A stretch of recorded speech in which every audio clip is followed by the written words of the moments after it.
Well, here we are once again. Floating somewhere between Earth and space. Just trying to figure it all out. Got a hell of a lot to talk about here tonight, Space Fam, so better buckle up those seatbelts.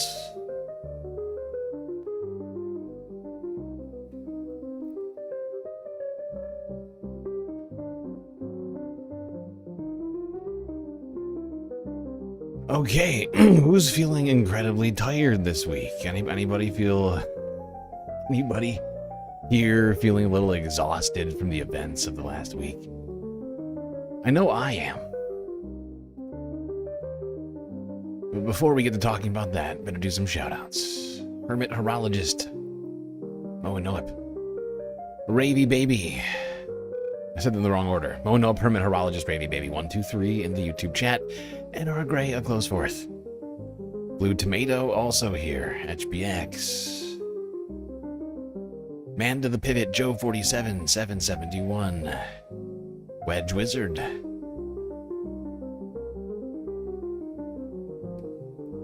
Mike Tool.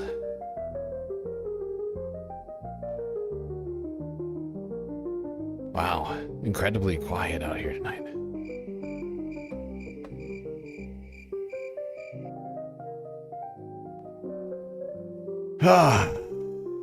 I don't blame people for not wanting to have to be subjected to the events of this week even further at this time. It's been very different. I mean, how do you even begin to talk about it? It was already a difficult month. Then we have this. Meanwhile, Donald Trump is traipsing around Davos, Switzerland, pissing off the rest of the world. Better start in that familiar place.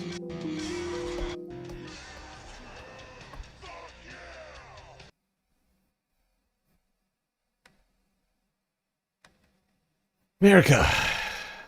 It's a little history.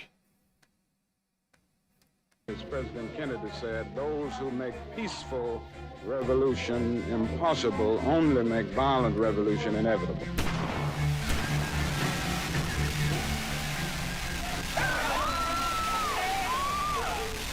This nation is in a state of turmoil, perhaps.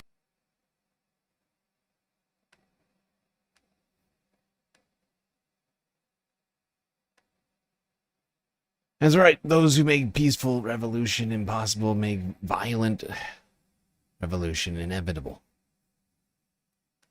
A wise lesson we should all remember, especially those in power at this time. Because they're the ones who are preventing change. They're the ones who are dragging us back into the dregs of history right now, with no concern for where it takes us. And right now it's taking us down a very, very dark path.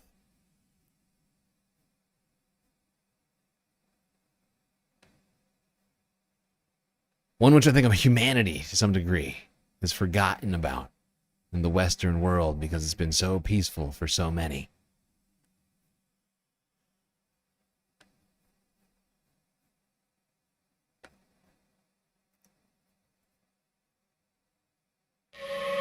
Speaking of the breaking of the peace, to the numbers. To the numbers. We're going to hit a few stories that we hit yesterday before we start getting into some other things we didn't. Just honestly, because I thought it would take a little while to get people in here today. I don't know what it was. Probably because it was taking me a little while to get moving today. I was, I don't know about you. It was the cold down on Earth, but getting myself going today was difficult. Also, last night's stream was incredibly long.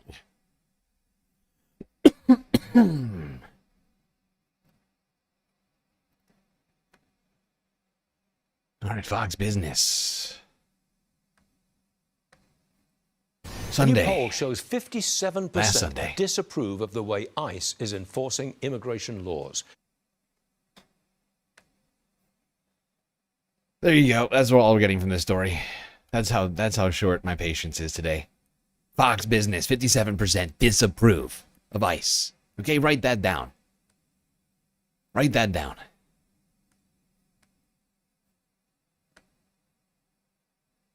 And honestly, it should be much higher than that. Let's be real. And also, this was January 8th to January 12th.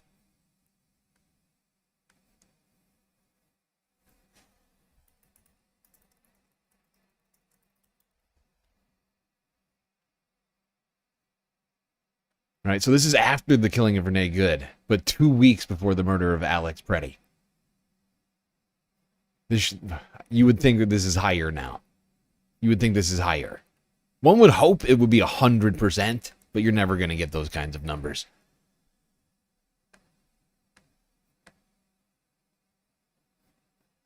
Happy Fun Day. Sorry, Joe, and everybody here who was hoping for a Sunday Fun Day. Today is not, it's not going to be a Sunday Fun Day. I didn't have it in me. I did not have it in me in the wake of what has happened this weekend. It felt crass. It felt wrong to just be like, nothing to talk about. Let's just have fun, the Sunday Fun Day. Couldn't do it. Not gonna do it. Wouldn't be prudent at this juncture. Would not be prudent at this juncture.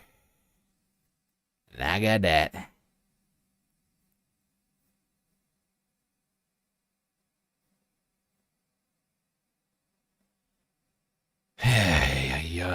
All right, let's go to this clip. If you missed it yesterday, we were watching this one again. Status coup news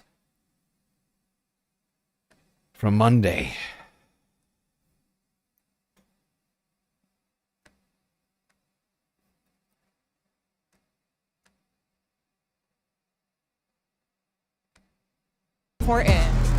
Covering what the corporate media covers up. Yeah, I can just tell what happened. So what happened? I was in a signal group to observe ICE, and we were called in because one of our observers was being pepper sprayed, and they had just arrived watching ICE. ICE was door knocking in the neighborhood, and I pulled up. I started honking my horn. I got out with my whistle, and I was holding my hand up to show that my hand had nothing in it, and I was blowing with my whistle in my other hand, and the officer charged me with pepper spray, sprayed himself in the face first, unfortunately for him. Then he charged me again with more pepper spray, and then just clocked me in the eye, knocked off my glasses. I didn't do anything aggressive towards him at all. I was 20 or 30 feet away from him, and then he clocked me again with more pepper spray and punching me, and then they arrested me. And he's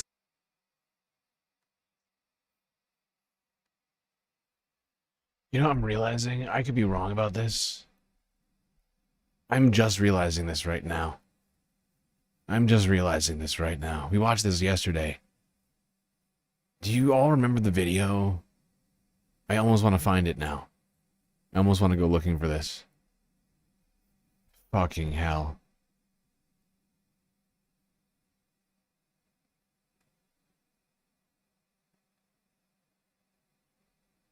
Do you remember the video on, I mean, honestly, all these encounters, there's so many similarities to what's happening here, but it almost sounds, this guy, the way he describes it almost sounds like that clip they played on the Majority Report earlier this week, where they were like, it was sort of a quiet neighborhood. That was Minneapolis, right? It's like a quiet neighborhood. Guy with like a vest on just starts getting brutalized by two like ICE agents.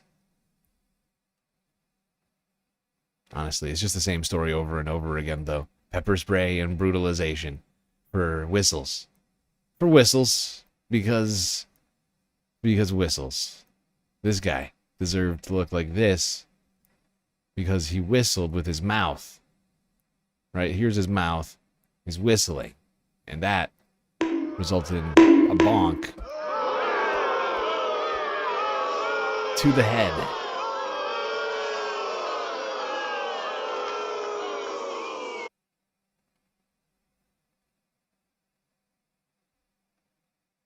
"30 feet away." 30 feet away.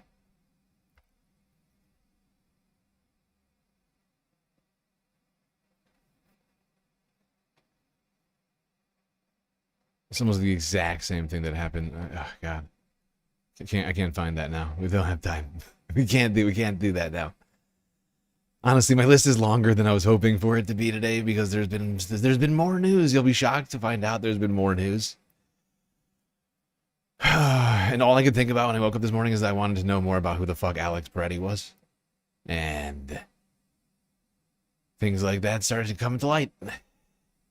And by morning, I mean afternoon.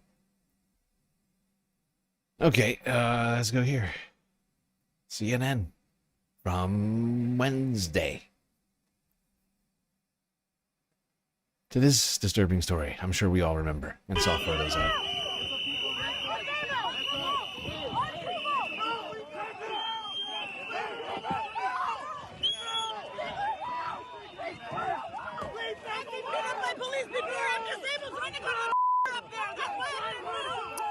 By now, you've probably seen this video from Minneapolis, a woman being dragged from her car while driving through a protest against President Trump's immigration crackdown. She was arrested 2 blocks from where an ICE agent shot and killed Renee Good a week before. You heard her screaming, "I'm disabled," as agents carried her by her arms and her legs from her own car. Tonight, we know her name, Alia Rahman. And in just a minute, you'll hear from her for the first time in an exclusive interview.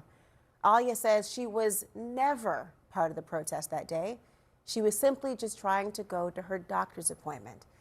But in a statement, the Homeland Security Department called Rahman a, quote, agitator, adding she, quote, ignored multiple commands by an officer to move her vehicle away from the scene. She was arrested for obstruction.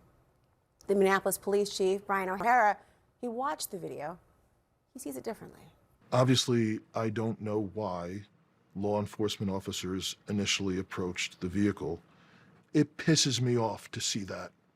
To see men doing that to a woman who's disabled. It pisses me off. If those cops works for me, they'd have a problem right now. With me now, Alia Rahman and Yeah. These guys screamed at an autistic woman from the middle. In the middle. By the way, ICE. They are the ones who are blockading the street, a public road, for whatever the hell they're doing. They're the Gestapo sweeps, like, and they just they arrest this woman. They just rip her out of her car and break her windows. Because what? Because she didn't immediately, like, jump out of her car. Like, jump out of her car, which is in drive. And, like, let it just go rolling down the street or something. And, like, get on her knees and kowtow to them. What did they want from her? What did they want from her in that situation? She was literally going to a doctor's appointment. She wasn't a protester. She wasn't an observer. She's minding her own fucking business. And now she's on CNN. Why? Why? Why is this a thing?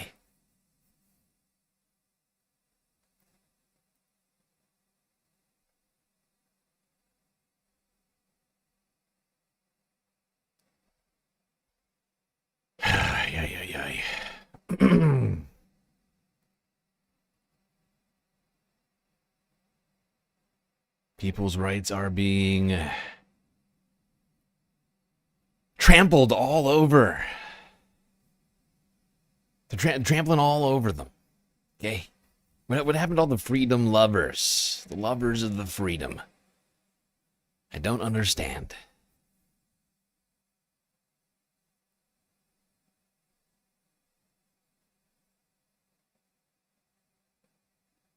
Where are the freedom lovers? They funneled us straight into ICE's hands. Once in ICE's hands, they broke my window.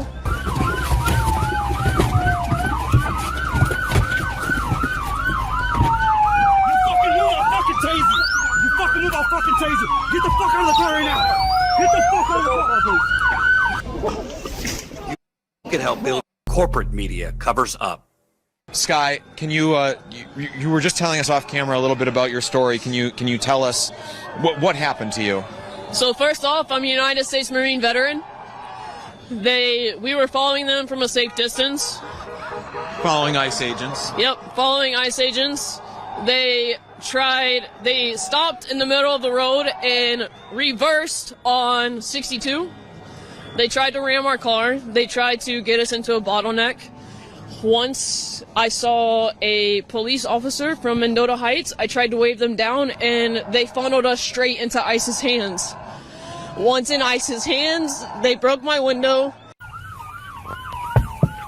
I've been putting all the upgrades in the chat. Do not break my fucking window. You guys got into the John is looking at is a black. Get out of the fucking, get out of the car. Put the car in park, get out of the car. Put the car in park, get out of the car. Get out of the car. Virginia, TBN. You know I'm a Marine Corps veteran. I don't care what you are.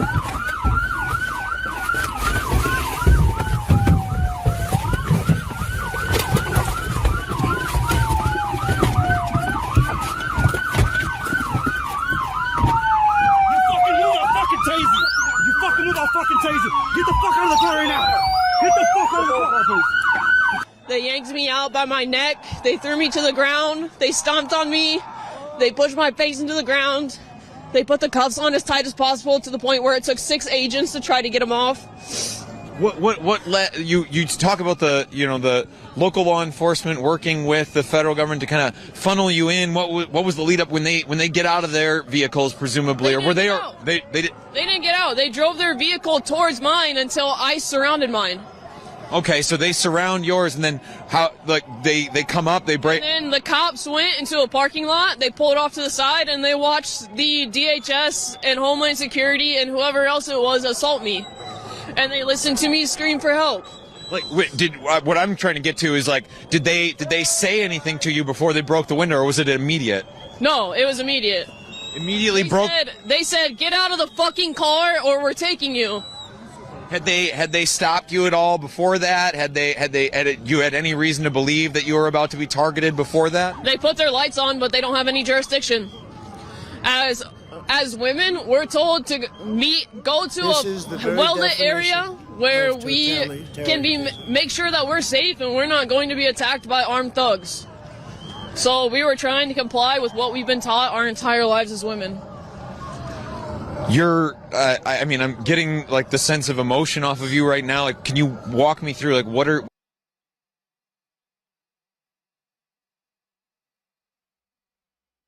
We are literally living through the Handmaid's Tale right now. It's really, really disturbing to me.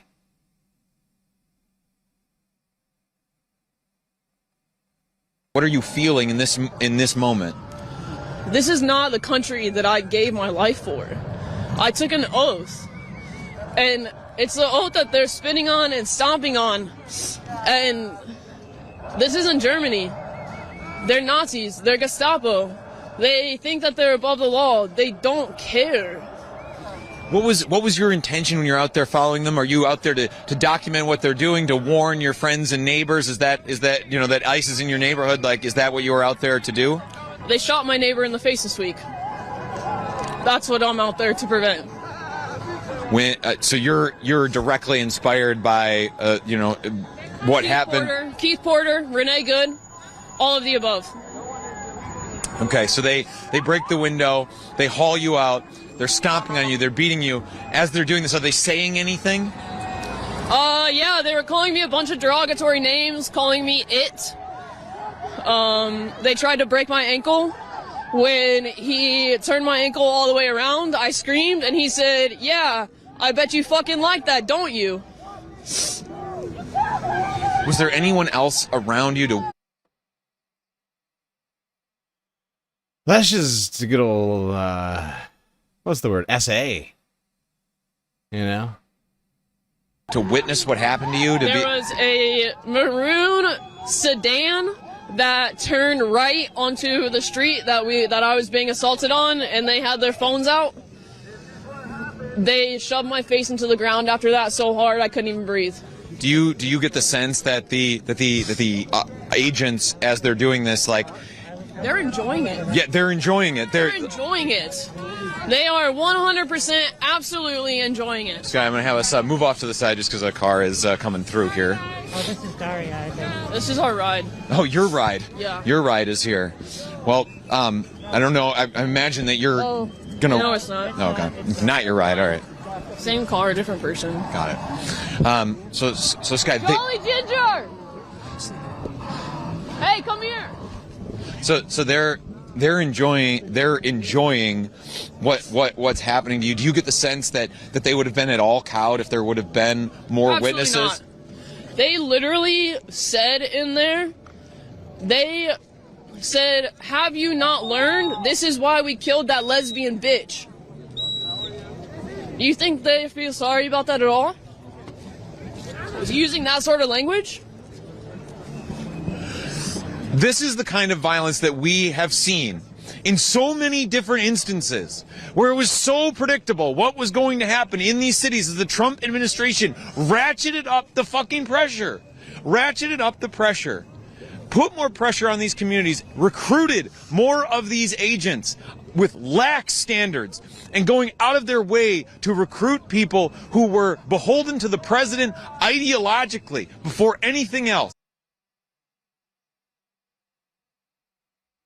It is disturbing. It is fucking disgusting. Her recollection of events, the things that happened, despicable. How anybody could still support this. How as of 12 days ago, 43% of people polled by Fox Business News or whoever it was that was doing that fucking poll, who said ICE is still fine, is deranged and needs to seek some sort of help. Psychiatrically. I'm not a medical professional. That's my opinion.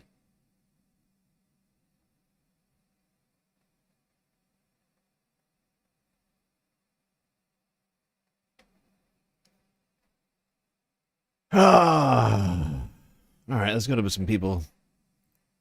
Maybe help us get through this situation.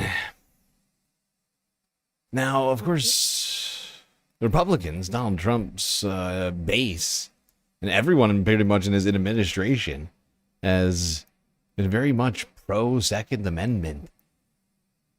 The Second Amendment fetishists are very upset, as some people have been practicing the Second Amendment lately in public.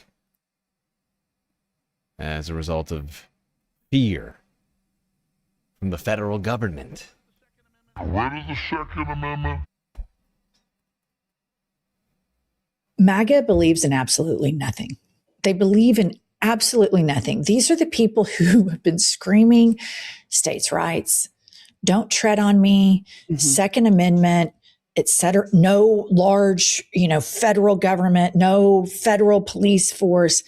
180 on everything. There is not one issue that the Republican/MAGA party has not done a 180 on. Not one. Put this up, Kylie. Okay, Turnbull tweets the following because they're wound up about a guy who has this rifle in his front yard in Minnesota. Amendments to the Constitution that MAGA no longer believes in. First Amendment, freedom of religion, speech, press, protest, and petition. We all know that they do not think the cabal of liberal wine moms should not be able to tell an ICE officer, go get some lunch, big boy, without her wife getting executed at point blank range. They think that freedom of religion, speech, press, they're not for that. Right to keep and bear arms. Now, all of a sudden, the big Second Amendment, don't tread on me, people are wound up about this guy right here who has his rifle on his property. Fourth Amendment, no unreasonable search and seizures. We've all seen, you can get on Instagram for 2.5 seconds and you can see that. Fifth Amendment, fair process in criminal cases. We know they don't believe in that. Eighth Amendment, no excessive fines or cruel punishment. And the 10th Amendment, powers belong to the states and not the people, which is where I have to say, like a governor like Kevin Stitt of Oklahoma, big Christian, big American, always running on Jesus and souped up patriotism, votes for a alleged pedophile grifter, Donald Trump, and acts like he wants states' rights so much, but he sees what's happening up in Minnesota and it's crickets, because these people believe in nothing. They believe in nothing. They believe in their political careers going forward. They believe in putting themselves above the people that they were elected to protect. And this to me was the perfect caption of just what big hypocrites MAGA is, because they are gods and guns all day long. This guy's on his property with the gun and it's a fucking meltdown. It makes no sense. These are people that would rather die than have to give up their guns. They think their guns are so important. They take Christmas card pictures with them. Yet they're mad at this guy. The hypocrisy and honestly, the stupidity. Like, we're for little government, but we're going to ban books.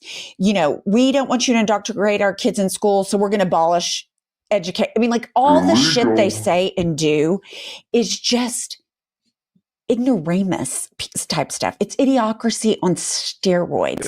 And I agree with you. These politicians believe in nothing, but they believe in self-preservation and they believe in their political careers. And I think they believe they know they can't get jobs other than these elected offices because they're so incompetent. But we as the American people, we've allowed this because a part of us didn't pay attention or became single issue voters. Like, we elected a man that is running around crying because he wants a Nobel Peace Prize and threatens war because he didn't get it. That's how stupid the situation we're in now. But it was completely predictable because this man has told us who he was since he came down the escalator. And, 77 million people bought the grift. So I wasn't just referring to politicians who don't believe in anything. I was talking about all of MAGA. Oh, 100%. So I agree with you that the politicians believe they need to get reelected again, but Kevin Stitt's a lame duck. How does that speak for all of the 77 million you just mentioned? I'm talking about them. They don't believe in anything. They're willing to flip something, a deeply held belief, on a dime. The politicians are merely a representation of the electorate at large. The political numbers of politicians are so small. I'm far more concerned about the cancer brewing in American culture where these people genuinely don't believe in anything. And here's something to illustrate my point. Put this up, Kylie. So you have Gunter Eagleman, not a politician, big MAGA influencer online, and he writes, "This is my neighborhood." Oh no, that's really weird. That's super weird. Look at this. What was that, 6 months? A month? I'm sorry, 18 months ago? 18 long months ago.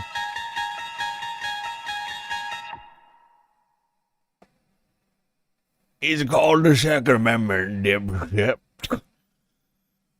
And now you're, well, this is my neighbor, liberal man with a rifle, stands outside a home in St. Paul to protect his neighbors from ICE. Lock him up. Weird. Lock him up.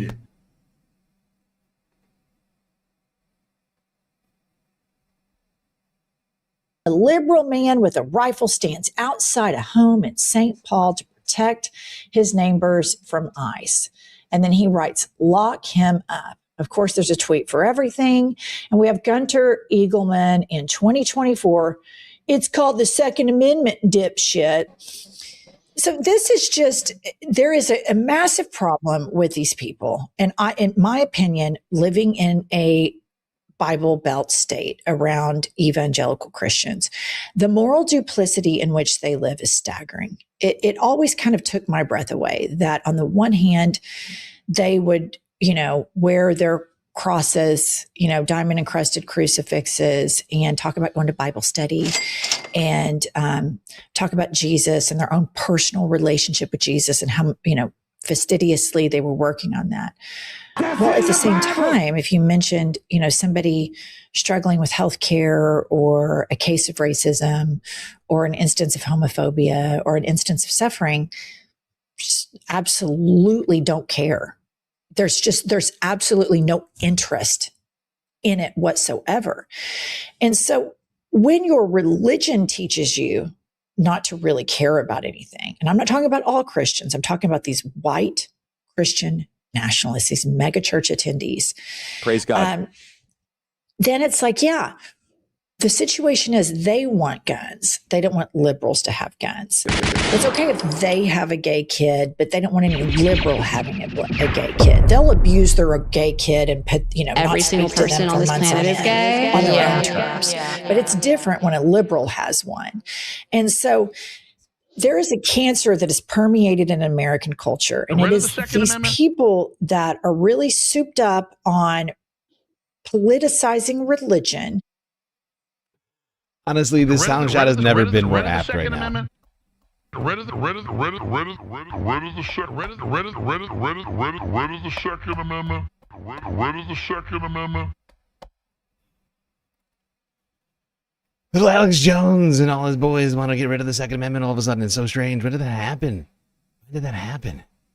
Oh my God. This must have been the gay frog water. Every single person on this planet is gay. Yeah. And nationalism. And then, you break it down, and they support covering up for pedophiles and or pedophiles. I mean, in Alabama, in 2016, 2017, Trump endorsed a Senate candidate who was a pedophile. And the Democrat just barely beat him. I mean, the Republicans will go out and vote for a pedophile because they don't care, because they don't believe in anything. From the inception of their life, they've been so religiously and spiritually abused and lied to that sets up the psychological soil for them to fall right into this nihilism and hyper helicopter codependent activity where everybody's so interested in what everybody else is doing, while at the same time it's claiming, oh, we embrace a free country. We're all about freedom. And it's like, no, you're not. You stand for nothing. There's zero conviction, which is my biggest pet peeve. When people don't walk the walk, talk the talk, and have convictions. And the Republican Party, the MAGA Party, has none of that. Zero. Well, I would agree with you wholeheartedly on the Christian narcissism that they can demean people. But I think there's another crisis, and I say this from personal experience, growing up in an indoctrinated evangelical circle. This is a huge lack of critical thinking. Not being taught critical thinking, and I went to college, I went to law school, but your ability to dismiss and have cognitive dissonance about things and being unable to apply critical thinking to things that you don't like, for me, I see that as part of the crisis too. They just are not putting A and B together because they've never been taught how to do it. And I had to learn it later in life. Yes, critical thinking skills, Republicans. Get to that. Can't wait for that. That should be fun to see. Didn't GSL say we'll have a Sunday Fun Day today? I said the opposite of that. I said we would not have a Sunday Fun Day today. Today would be part 2 of the week-ending report of the Week from Hell. The return of the Week from Hell. The enshittification. Let's go here. Next. Clip from a stream earlier this week. Here's Don Lemon interviewing a man, we just know him as Jack, on the ground out in front of an ICE facility. What's your name? My name's Jack. We're just trying to help pick up some released detainees. You know, they're left out in the cold, and get them some supplies, get them home, whatever they need. So. Cool, thank you. It was nice to meet you, Doc. Do they come out here? Yeah. When they release them? Yeah, we got, a whole little system. We're kind of got whatever you call these. Do you know when they're going to let them out? We don't know when. Yeah. And they just they just walk out? They just drop them out. I'm looking for somebody with a jail bag, and then we go and help out. Do they even have the it's freezing today? What I'm told is they've been taken. No, they don't have the right clothes. So in some ways, ICE should be thanking us, because that's like another type of murder. Throw them out in this weather, you don't last very long. So, but basically, I'm told they've been taking IDs if they're brown, and then also phones, no matter what. So we try to get them burner phones, things like that, get them a ride, whatever they need. So what do you think of these tactics? It doesn't feel right, man. I don't. How do you? I don't even want to entertain an argument. It's just like you think about these kind of two-way fetish people. Here's your moment. This isn't small government. I know that. So it's just hard to stomach. That's all. Thank you for the work you're doing. How many people have you helped so far? So this is my first day. I just started a new job. I get 2 days off a week, 2:30 to 11 p.m. So when I'm off, I'm going to be here. I just learned of this group that's kind of doing some meaningful stuff and do my part a little bit. Why get involved? It's a beautiful city. It's a beautiful country in a lot of ways, and I just don't see us staying that way unless people stand up. Yeah, it's a cold day. You could be on your couch watching a football game, your feet up. That's exactly what I'd be doing, to be honest. But it's who else is going to do it? At this point, it's not the police. We need the people.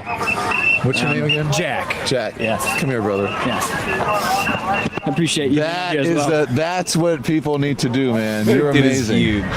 Oh, never mind. I thought I just realized, just for a second, I thought this whole interview, I thought this dude was like 6'6" or something, and then he steps down. He's just this like the same height. Oh man, I thought this guy was a Laker over there. That's what people do. Oh, this really upsets you. Why? It's you don't want people to die. You don't want. That's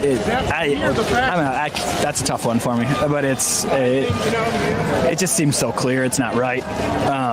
It used to be like, oh, you're going too far with these Nazi references. Now it's like, how do you not make those comparisons? I don't know. I used to try to stay away from that. It escalates things, but it's just a trip looking out here. I don't know.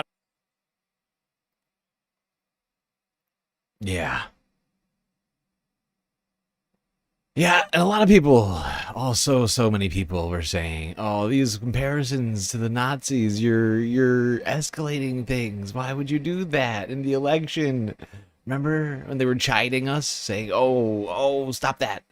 Stop that. Donald Trump isn't a Nazi. He's just appreciative of some of the things. He's like Candace Owens. He just sees the good in Hitler, he's just a regular guy. He has no sort of dictatorial. He's not a fascist bone in his body. I don't know how to take it in, stomach it, the whole deal. So, well, you're doing, but you have to be willing to sacrifice something, and you are. Yes, so and your reporting has a lot of meaning too. Thank you, brother. Thank you, Don. Impressive. Yeah, I mean, those Nazi references aren't. Obviously, they're becoming more and more, I think, easier for people to accurately describe ICE as a Gestapo, draw those comparisons. Also, don't orientalize it. The Klan, the Japanese internment, this is America. 100%. And I mean, slave catchers, they've also been described to. But can we just put this up for a sec? Because this is the reason that I'm not, the reason you say Nazis is because look at how Bovino is dressing.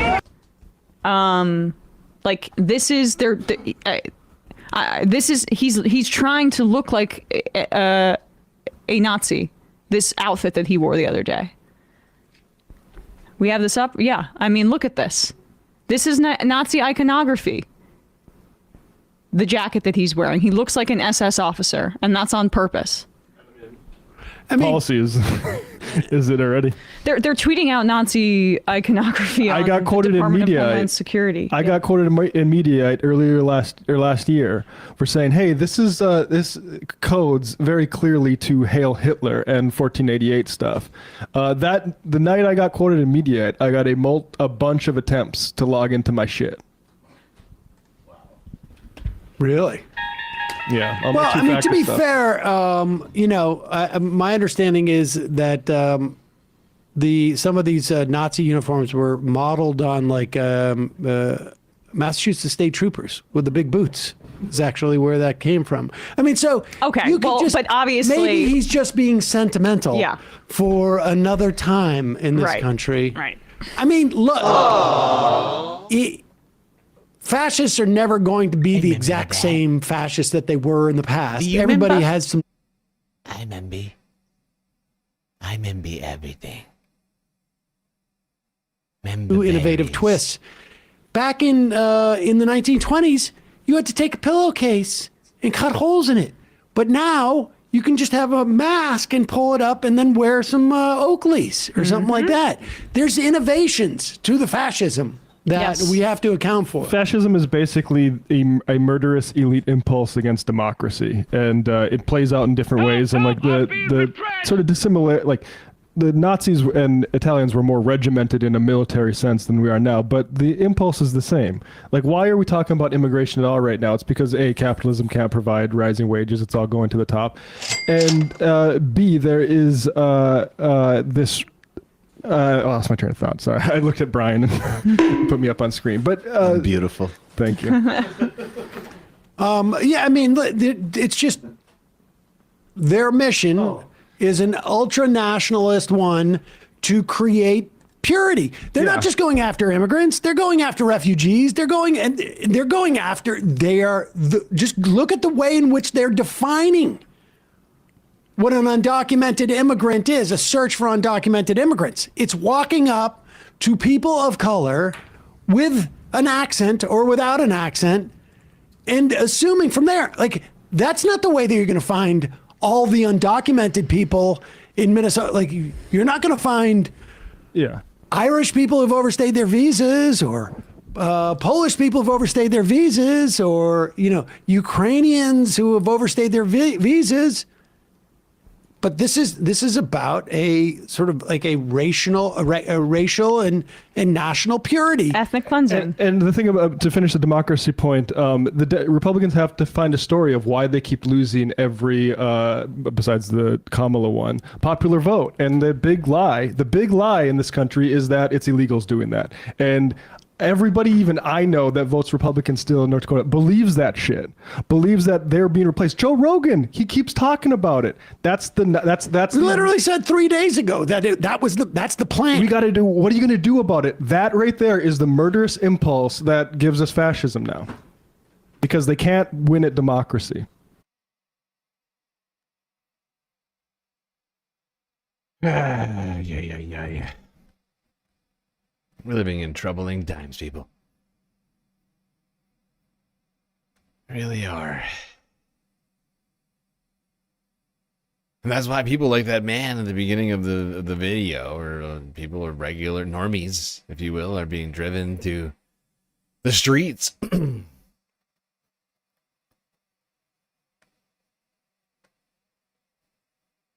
Guy just got a new job, but he's out there in the brutal cold trying to help people that are experiencing fascism up close and personal and on American soil, that are literally being endangered by ICE as they're being released every single time. We should point out that they're literally endangering them. They could die. They could fucking die. You know how fucking cold it is right now?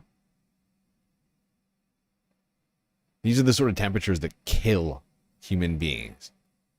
That is negligence at best. if not willful, I don't know what the I don't know what the there's laws against this. There's a bunch of laws actually, especially if you're the police, especially if you're, you know, if you have somebody in custody, you don't just get to throw them out into the fucking snow.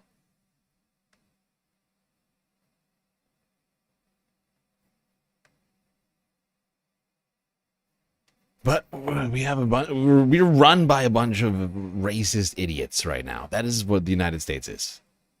Genuinely.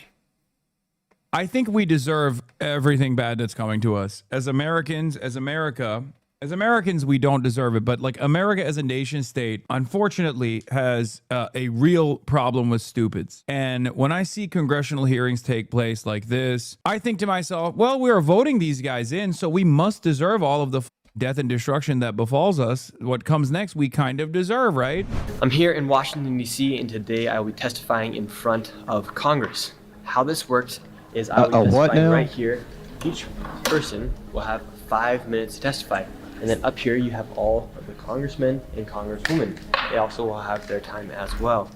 And I'm going to be talking about the widespread fraud that's been happening inside the United States and in Minnesota. And really quick, the quality leering hoodies are live on the website, Shirley Defense. You can go ahead and get it in the link in the description or in the pinned comment down below. And now let's testify in front of Congress. Mr. Shirley, you're recognized for your opening statement. Awesome.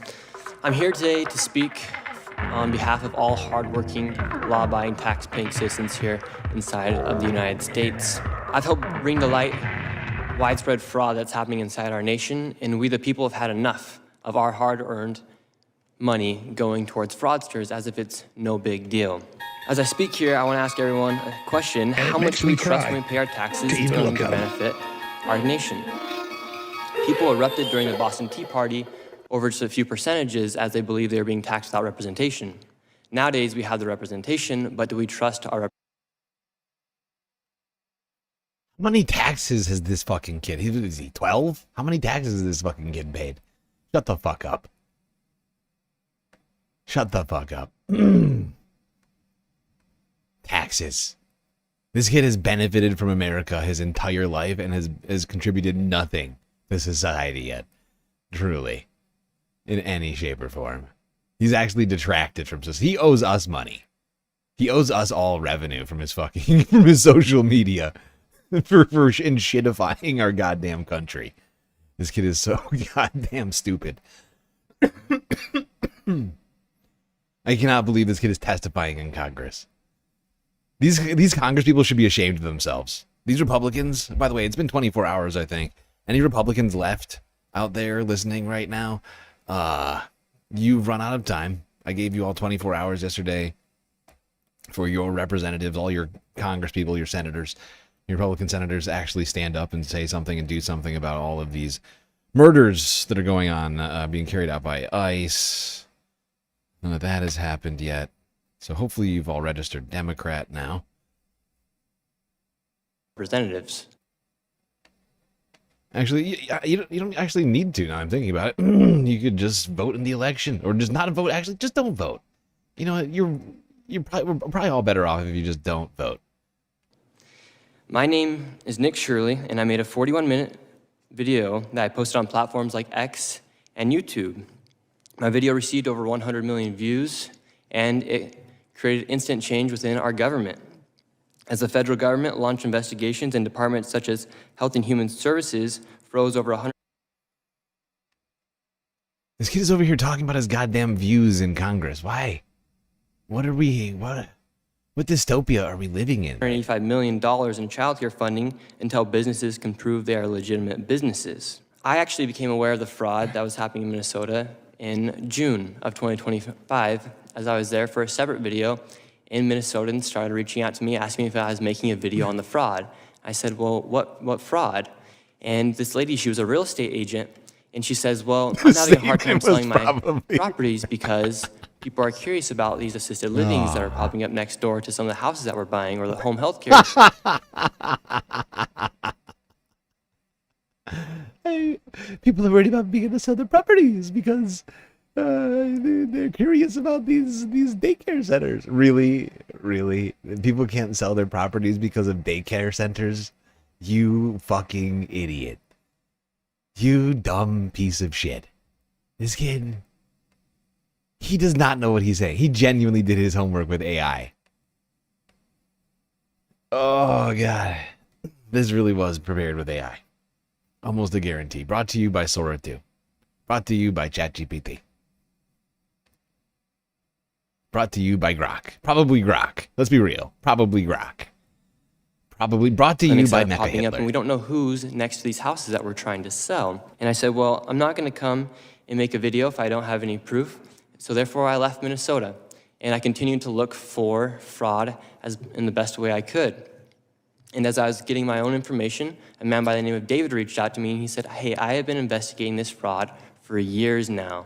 I have been driving by these child care centers. I have never seen a single child, and I have received the information from the state of Minnesota as to how much money these places are receiving.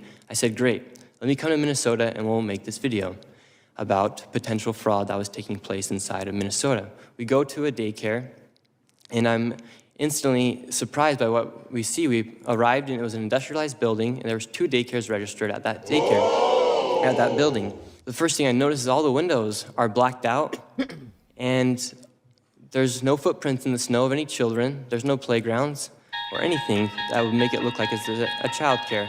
But above me, a sign read, open 7 a.m. to 10 p.m. I can't deal with it. I can't believe it, dude. It's just, he is so stupid. Like, he is so objectively, observably dumb. So the very fact that he has any emotion at all, like in front of other adults, it makes me feel like I'm going crazy. It makes me feel like we're living in 2 alternative realities. But there was nobody there. The doorbell did not even work. And then we continued to go to other daycares, and we noticed the same pattern. No children, blacked out windows, and one daycare, a learning center, spelled Quality Learning Center instead of Quality Learning Center. They had received $1.9 million, yet with that $1.9 million, they could not even spell Leering right on their sign. Governor Walz has said... Seriously, he has the cadence of a 9-year-old. He talks like a dude who's never experienced anything. Like has never had a single life experience. Not one time, not even accidentally. Like, this dude has been living in, I don't know, like behind a picket fence since being a zygote. And now here we have him in front of us. He's just sort of popped out into the ether, from the ether to reality here, and it does not, everything feels wrong. This guy should not be in Congress testifying about anything. He's been fighting fraud in Minnesota since 2019 and said the buck stops with him. If anything, this guy should be testifying to the House Committee, the House Appropriations Committee on Education, for how the fucking Department of Education has failed this country.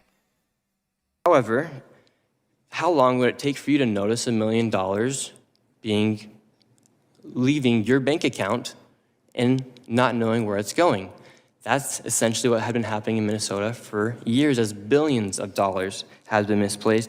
And meanwhile, while people like Governor Tim Walz call people like me a white supremacist, delusional conspiracy theorist, it is objectively white supremacy that makes people think that this guy is actually brilliant, intelligent in any way, shape, or form. Whereas the Somali daycares that had quality Leering Center on the side of the daycare is actually run by stupid, low IQ Somalis. Like, you have to be a white supremacist if you think that this dipshit who can't even talk is supposed to be a metric or a measuring tape for who is intelligent and who's not. What the fuck? White people will look at a guy like this who can't even talk and go, that guy's brilliant, and then assume that every Somali is actually low IQ. he actually decided to drop out of re-election because I believe of how deep and extensive this fraud is. Thank you very much. Since my one deranged lunatic clapping in the fucking background. Jesus Christ, this country has gone to shit. Oh my God. Run by a bunch of baby-brained Oh. Oh God. It is so painful. It is so painful. It is so painful to watch this country just slide down the tubes.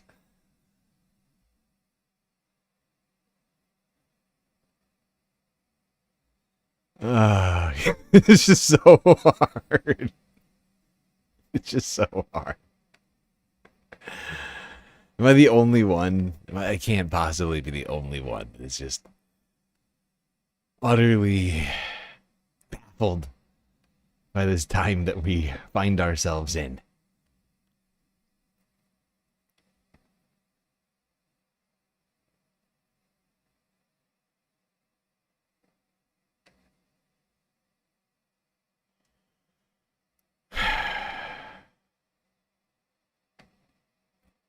Before we get back to talking about, we'll get not back to, but get to talk. Well, we were talking about him yesterday, so it kind of is, yeah. Before we get back to talking about Alex Pretti and about who he was and what's been happening, what ICE, DHS, Border Patrol have been saying in the wake of all this, I don't want to move on yet from the topic of child care. Can't do it. Let's talk child care. This is 5-year-old Liam Conejo Romas being taken by ICE agents in his family's driveway after getting home from preschool on Tuesday. Now, what exactly led up to this moment is in dispute tonight. Here's what the Department of Homeland Security is saying, that they were targeting the boy's father, who is from Ecuador, but when ICE agents approached them in the driveway, DHS says the dad took off and, quote, fled on foot, abandoning his child. The father was eventually apprehended and both were taken into custody together, the father and the son. The school district released a video of that moment showing the chaotic scene that many people in Minneapolis say has become all too familiar since those 3,000 federal immigration agents have arrived in their city.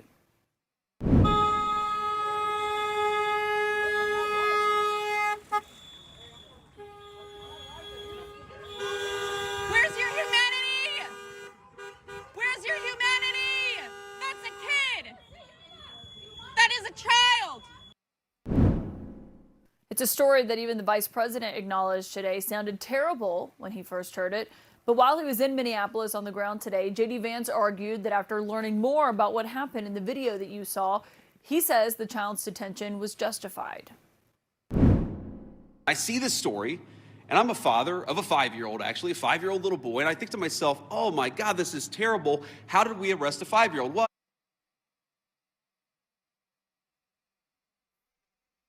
I do a little bit more follow-up research, and what I find is that the 5-year-old was not arrested, that his dad was an illegal alien, and then when they went to arrest his illegal alien father, the father ran. So the story is that ICE detained a 5-year-old when what are they supposed to do?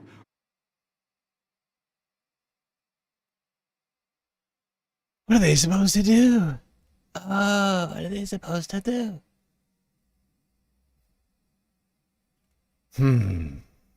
This guy's a sick freak. Maybe we should detain I can't say it. I don't think I can say it. I can't say it. But after this is all over, you know, when J.D. Vance is arrested, I wonder what happens to his children. And for the crimes against humanity that this administration has taken. What happens when he's hailed off jail, when he's swept off to jail to face his crimes? Maybe somebody will leave his little kids out in the cold. Wonder how I'll feel about it then. I'm honestly just so disturbed by that statement from him. Hard for me to come up with words. Such a disgusting thing for this guy. This guy is the vice president of the United States. He's like, actually, it's fine. This horrible image of ICE using a child as bait to try and get this guy's parents to come back. The Gestapo was just trying to catch him. What's wrong with that? What's wrong with using children as fucking bait? Says JD Vance. No big deal. It's like any other bait. Worm, lure, child. All the same.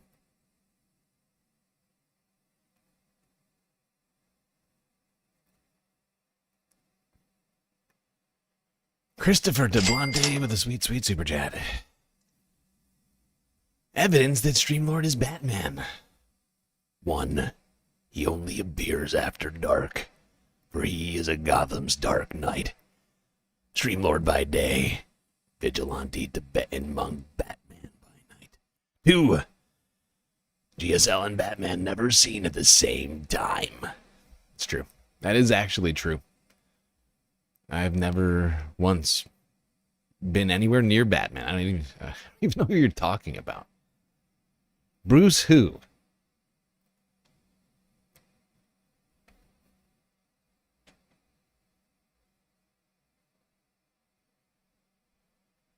All right, let's go back to yesterday.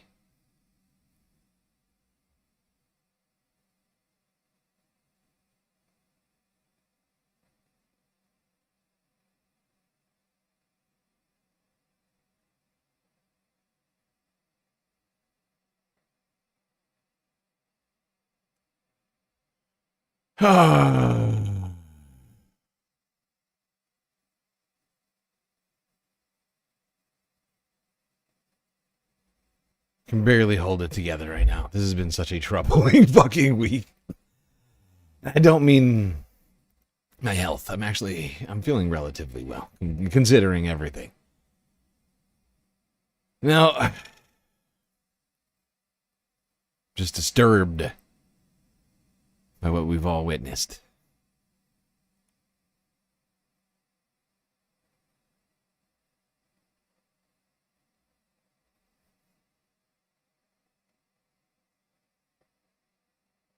Let's go to these idiots over here. Now we're going to go to Frankie McLister.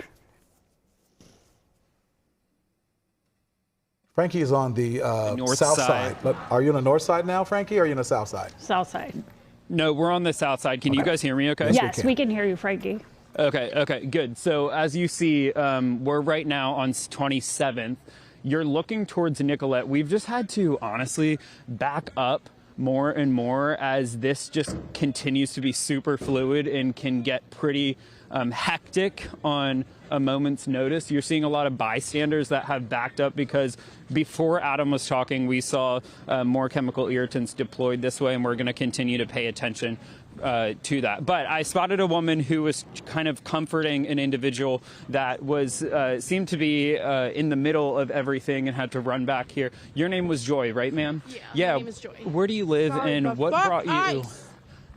As we know, the people are irritated. There's a lot of just profanity going on. What brought you out here? And kind of just tell me who you were chatting with and what words you were using to comfort her. So my husband is in there somewhere. Like, we were at home, in our posh home in Edina, and we were watching the news and learned that there was another shooting here. And we were just like, I can't stand this anymore. I can't stand what's happening here.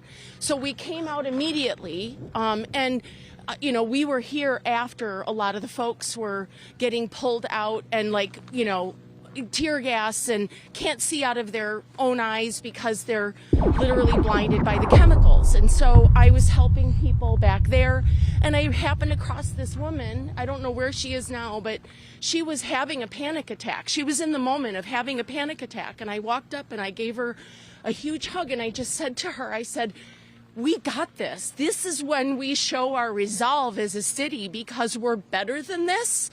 We are under attack by this administration right now, and this is not okay. It's just not. I'm a 55-year-old woman who lives in Edina, and I have to come in here and tell the world, we have to change this. This is not okay for our city. How long have you lived in the Twin Cities?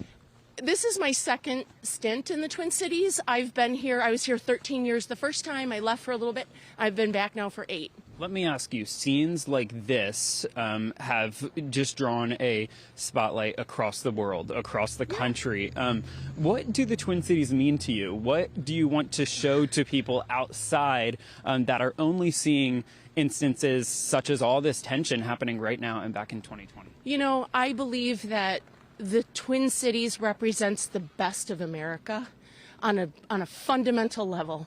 Why and how so? Because we represent this idea of embracing others from other places. I mean, there are 160 different nationalities that live in this city because, you know, there's a lot of refugee programs that are based out of this city. We invite them in because we know that they belong here, that they're welcomed here. This is about attacking the fundamental principles of our country right now. We are one country, regardless of where we come from. We're all immigrants and we're sitting on native land. I'm just going to ask.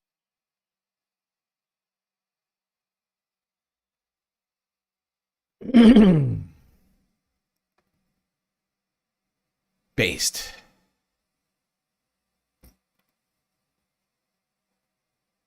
This lady was spitting over here. So I decided to listen to this one more time. I felt her description of everything was quite apt and also horrifying. I mean, when she's talking about this woman having a panic attack, I mean, this is the level of terror that's being visited upon Americans right now. People are having, if you're fine, okay, great, I'm glad you're fine. There are people who are genuinely upset about this. And they have good reason to. They have historical reasons to. They're genuine. Just because you're either too like caught up in your own world or whatever else to realize that, I don't know what to tell you. But that's the description of what Minnesota is under federal invasion right now. They're living under martial law, not in name, but effectively. Not even. It's actually worse than martial law. Not doing that. It's actually worse than martial law. Because they're supposed to act. There's technically rules to martial law. This is a rule of lawlessness.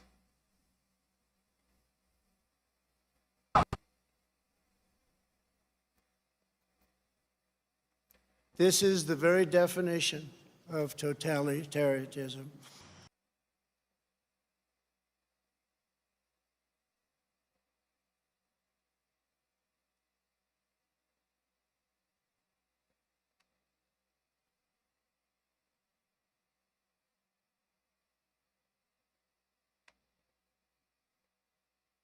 All right, this was after the murder of Alex Pretti. Status coup. Reporter, I'm a reporter. Would you mind if I interviewed you? No. About how you're feeling? Not at all. Not at all you don't mind, or not at all you don't want to? No, I'm fine. Sorry, actually, both of these videos are after the murder of Alex Pretti. I was going to watch the video again. I couldn't. I've watched it too many times. I'm fairly certain everybody here has too. And we're going to have to watch it again later. So I spared us. I decided to spare us this. I was going to do it chronologically. I couldn't. I'm broken. I'm like honestly heartbroken right now. Like in order to get through the whole stream, I decided to do it this way. You're fine. Okay. All right. My name is JT. This is my cameraman John. How do you want to be identified? I'm Ron Easton. Ron.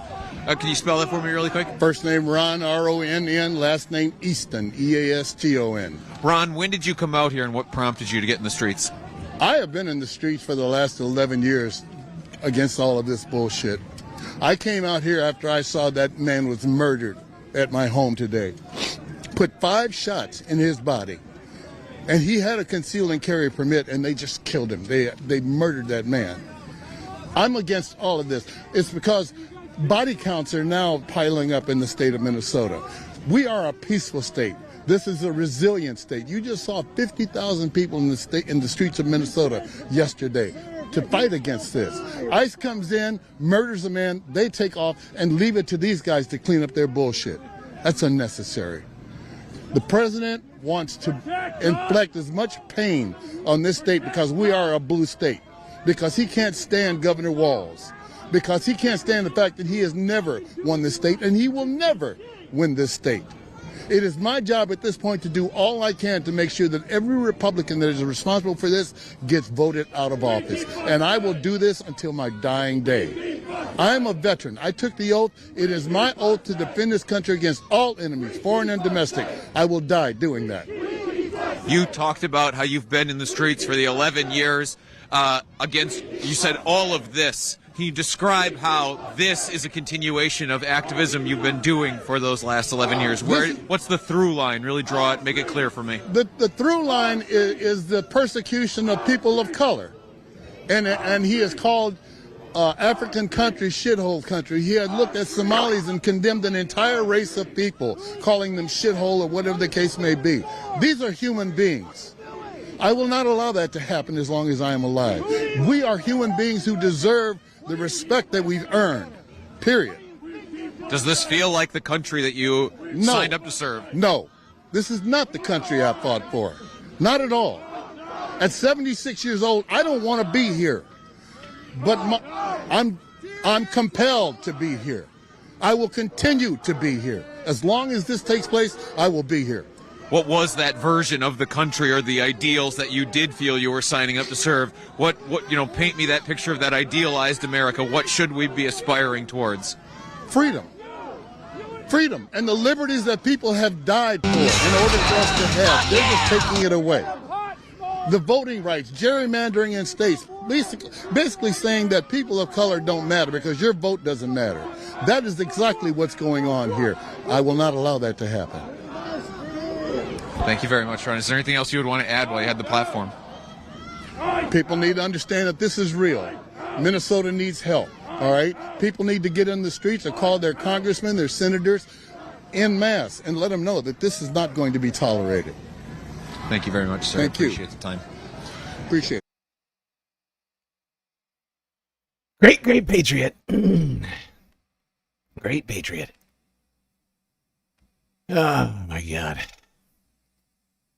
Can't even bring myself to do the Trump impression right now. Can't even do it. This week has broken me. I'll be fine tomorrow. I'm sure I'll be fine tomorrow. Okay. Now, whoopsies, what did I just do? What did I just click? Why did I do that? No. There we go. Fixed it. All right. I want to go here. This is from last night. A vigil was held in Minneapolis for the man gunned down on the street by ICE, Alex Pretti. Mike Manzoni for a look at what is happening. And Mike, is it still a pretty big crowd out there? Kelsey, as you know, it's been a sizable crowd out here for much of the day since the shooting happened just after 9 o'clock this morning. You see a lot of people showing up, but also probably just as many kind of filing out, maybe wanting to get back to their cars or leave because it is, of course, very cold today. I do want to step out of the way to kind of show you where things stand now. The shooting video that you were showing a few moments ago, that all happened to the area to the left-hand corner of your screen where you can see much of the people gathering. There are flowers and candles on the ground there. Kind of hard to see from this vantage point, but several hundred people out here anyway now. And at the corner of you're looking at in the direction of 26th and Nicollet, near where the shooting happened. That is blocked off, barricaded, what looks like a makeshift barricade that demonstrators and others have set up. And it's the same thing on the other end of the street here as well. Mostly really peaceful out here. Passionate but peaceful is how I'd characterize it. Mary was mentioning that when she was out here this morning, obviously when federal agents were on the scene, it was quite a bit different. There was the tear gas, the kind of very tense kind of chaos that we sometimes see following these incidents, but it is not. It's a wild way to frame it. The chaos that comes after these incidents, after ICE murders somebody, there's chaos. I'm sorry, but what now? What? That's when the chaos starts after people get murdered. Oh, I see. It's not the murders. It's after the protesters, and they're like, they're chaos. Don't be creepy. Way, at least for now.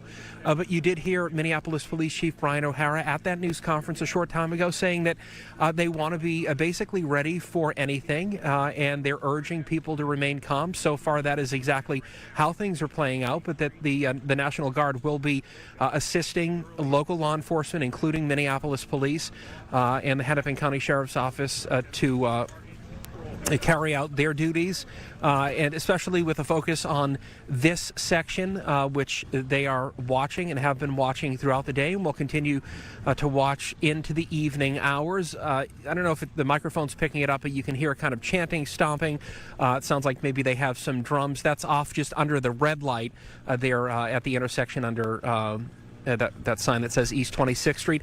There's also kind of what I would describe as an organized nature to all of this. On the right-hand side of your screen, there's a table, a few tables actually set up where people are giving out food. It appears to be from one of the nearby restaurants.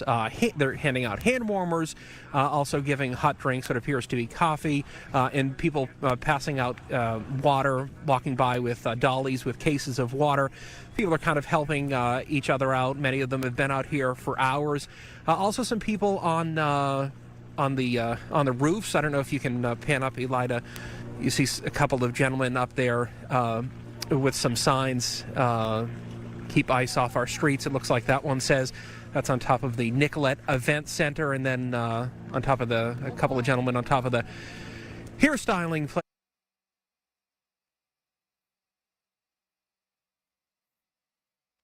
Okay.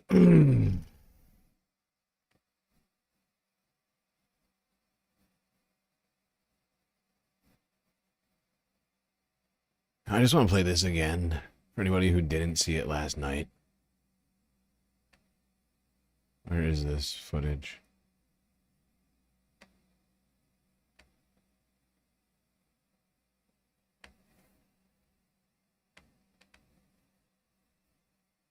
This was footage taken by a space fam like you, the galactic viewer, down at the vigil.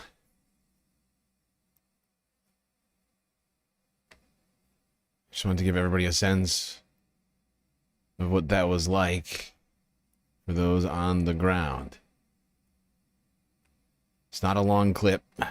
We were struggling with upload file size stuff. Working on a way for people to be able to get me files better right now.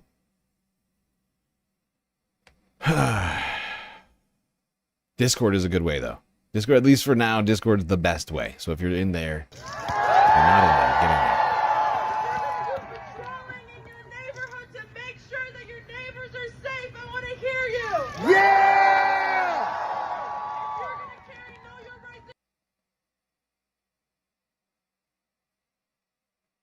One more time.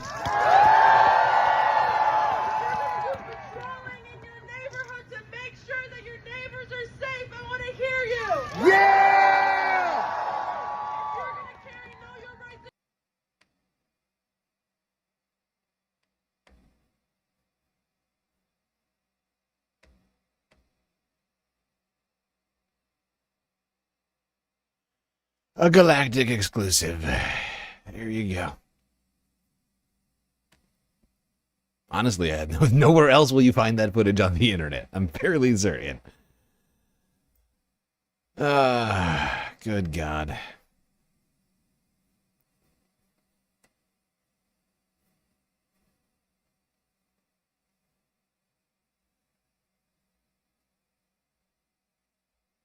Now, you'll be very pleased to know that there's going to be an investigation into all of this. So hot. The Gestapo is going to investigate itself. That's right. Yesterday, around the same time, it was announced that the regular investigatory authorities, people like the FBI, won't be doing the investigation. Nope, just gonna do a quick internal investigation at DHS. Kristi Noem and Greg Bovino, I guess, will be the lead on this situation. Inspires a lot of confidence.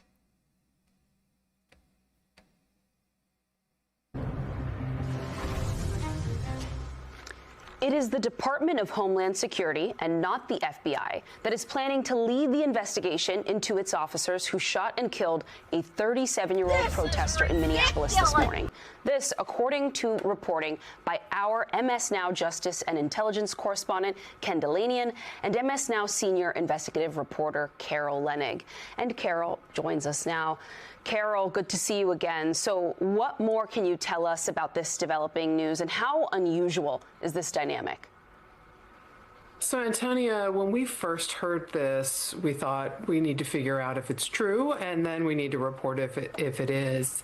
It ended up being confirmed by DHS aides speaking to Slater and other reporters as well. But we reported around 2:30 today that the Department of Homeland Security is going to investigate this officer-related shooting, the fatal shooting of a Minnesota man named Alex Pretti. And the very unusual element of this is usually when there's a federal officer involved in using their service weapon, and especially if they end up killing or injuring a civilian, it's investigated by the U.S. Department of Justice and its Civil Rights Division to determine, did the officer have the appropriate legal authority to use lethal force in a shooting. You know, we don't want to violate the civil rights of citizens, and the goal of the investigation is really just to figure out, was it a...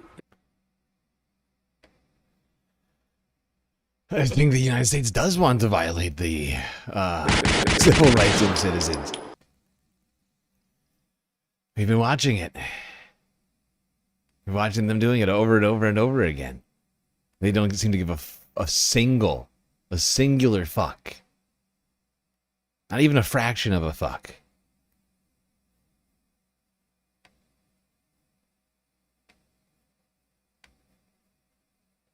Maybe at one time we cared. Right now, in the year 2026, we don't. I know that much.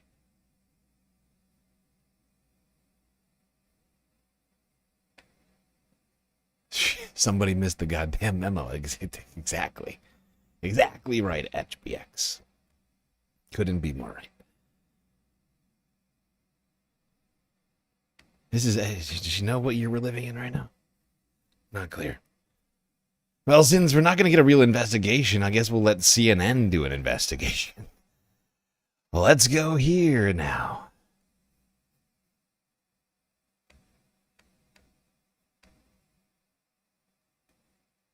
We have new footage from a second angle, and I want to warn viewers that they might find this disturbing, but we want to bring as many of the facts possible for viewers as we can. Let's take a look.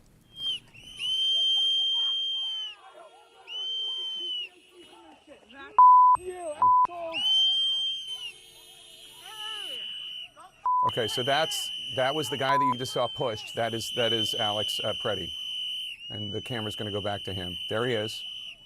There he is.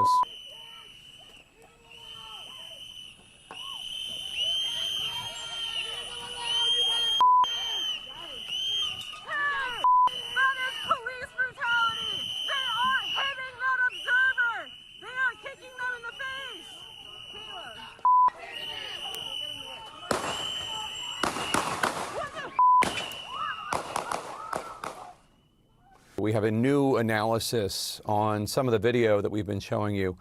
CNN's Josh Campbell joins us now. Josh, tell us more.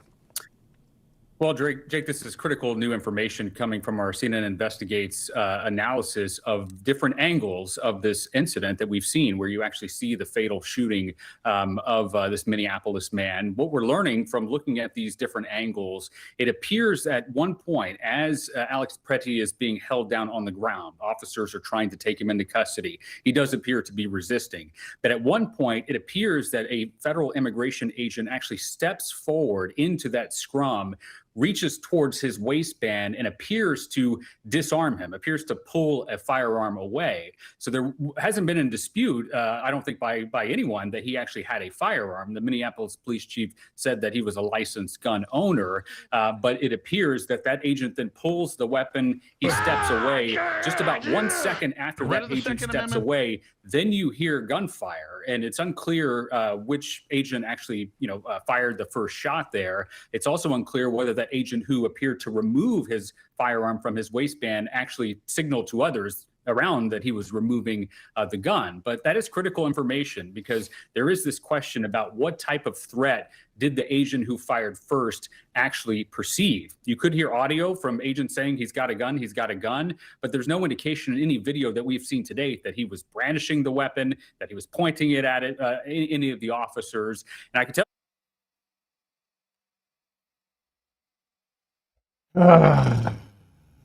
yeah, and I mean we went through this frame by frame, practically, the other night. Feels like so long ago now.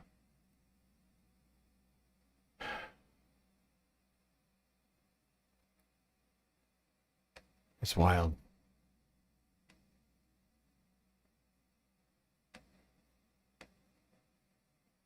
But this, I mean, is nothing. Everything we saw. I need to clip that, honestly. I need to clip that and post that somewhere. Because you can clearly see this man helping a woman cross the street. Or like a protester who had fallen. Apparently they were pushed.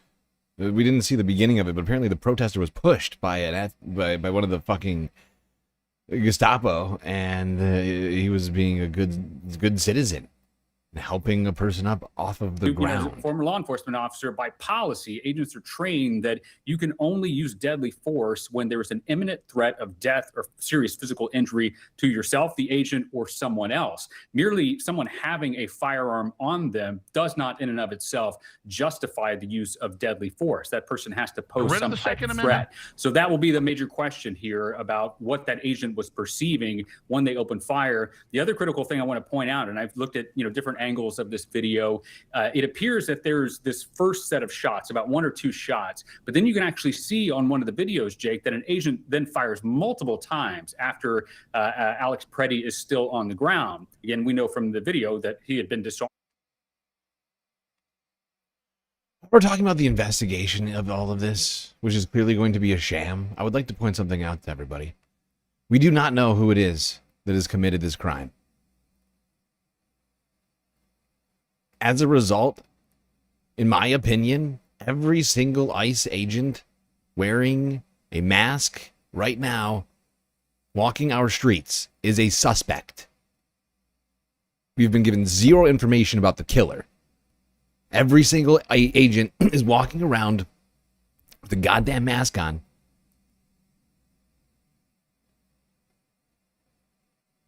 How are we to know? We have no information on who killed this man. That person is walking the streets right now. They should be in jail. They certainly shouldn't have a badge and a gun. And all these other people that are committing crimes.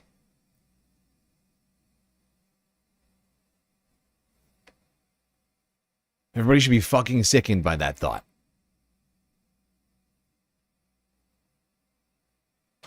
They could disappear this guy and you would never know. They'll purge him from the database.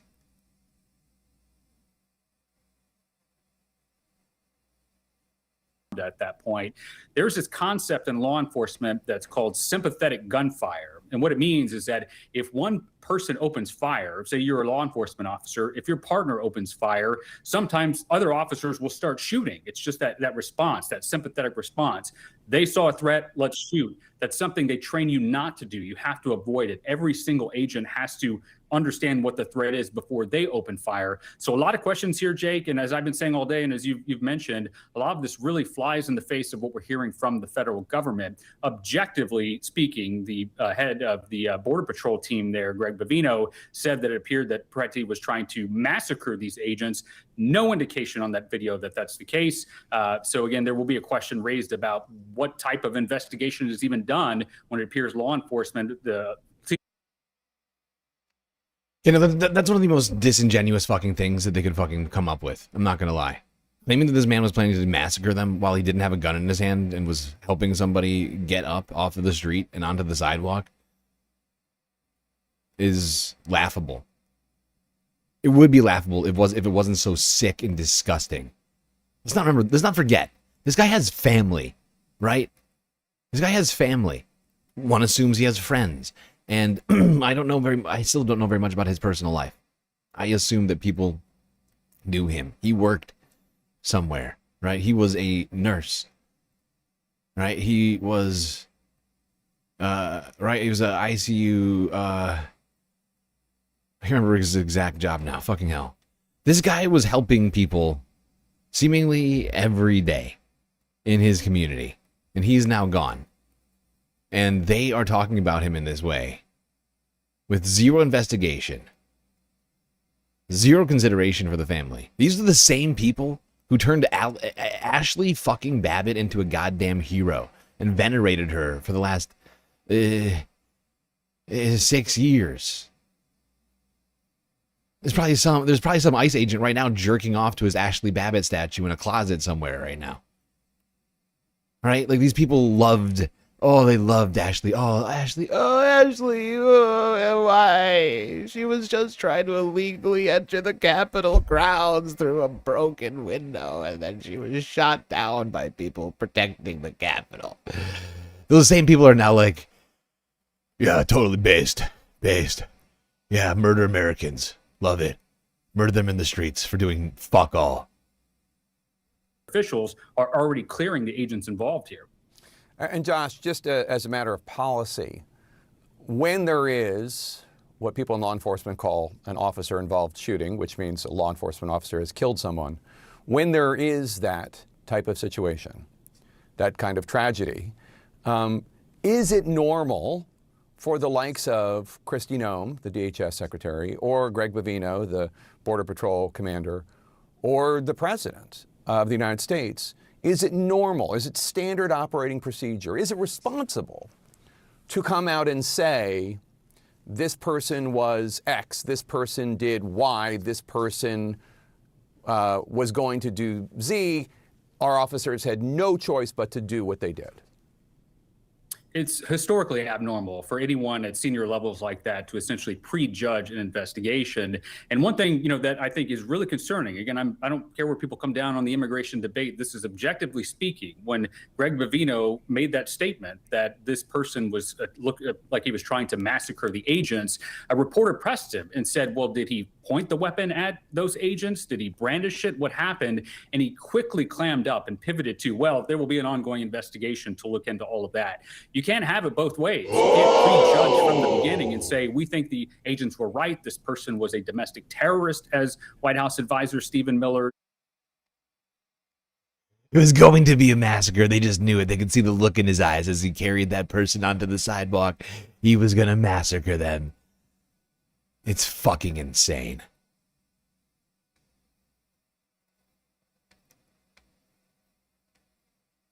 It's fucking disturbing.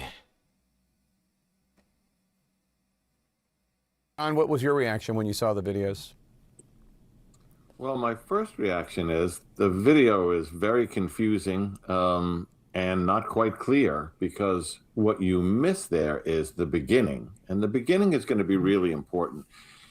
Jake, this is a big gap for us. What we want to know is, how exactly did this begin? Let's give us some choices. Number one, an agent detects a bulge that he thinks is a weapon on a person who's moving around the agents on the set, or his jacket blows back and he sees the gun in a waistband, or the individual brandished it, we have no information as to what brought them to this individual, Mr. Pretti, in the first place.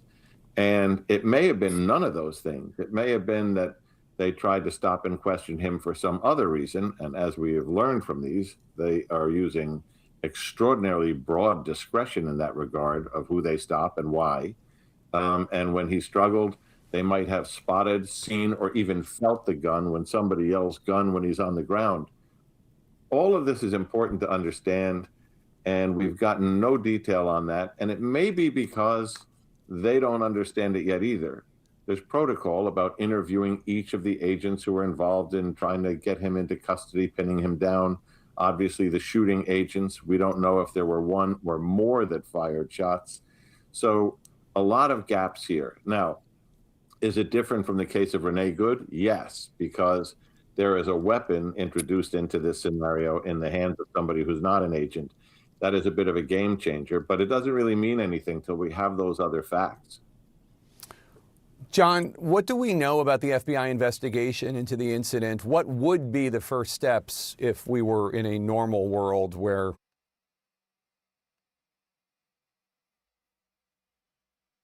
All right, I'm moving on from this on. Is that woman smirking? Oh, I hate that woman. You don't remember this woman? You don't remember this woman? This is the woman that came out on CNN to blame Palestinian protesters for the attack by the Iranian national in oh shit, what state was it? Fucking hell. Ohio. It was like middle of the country. I can't remember where it fucking was now. She is the piece of shit who came out and blamed Palestinians for that. Or Palestinian protesters, essentially. Like, it was fucked up.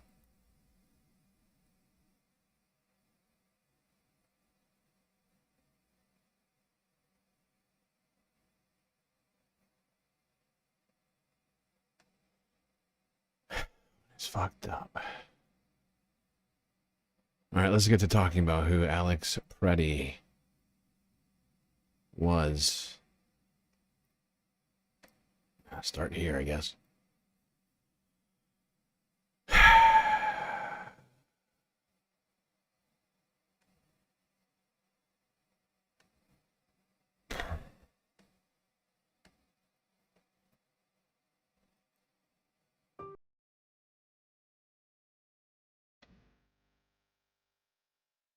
Who was Alex Pretti? Man shot dead by border agents in Minneapolis.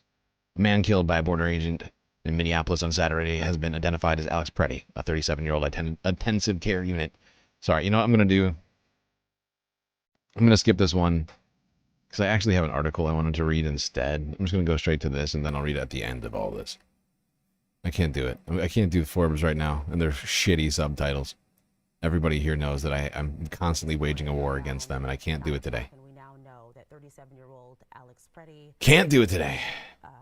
Has lost his life because of what happened this morning.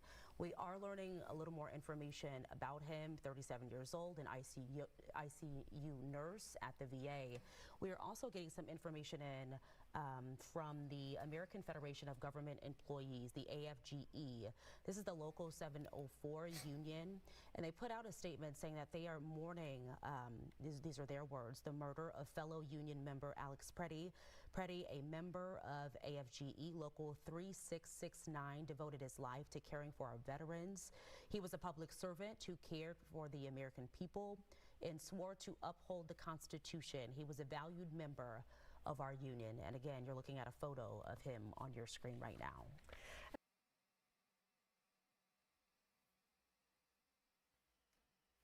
Oh, Jesus.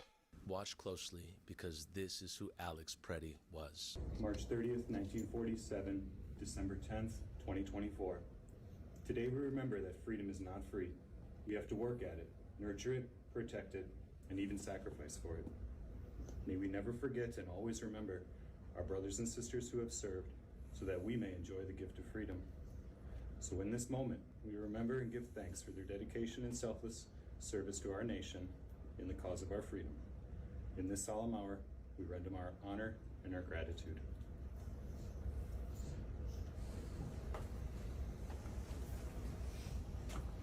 That was Alex Pretti working as an ICU nurse at the VA, reading someone's father's final salute. That's who. Sorry, everybody. I just realized the volume's really low. I'm going to play that again. Totally fine with me.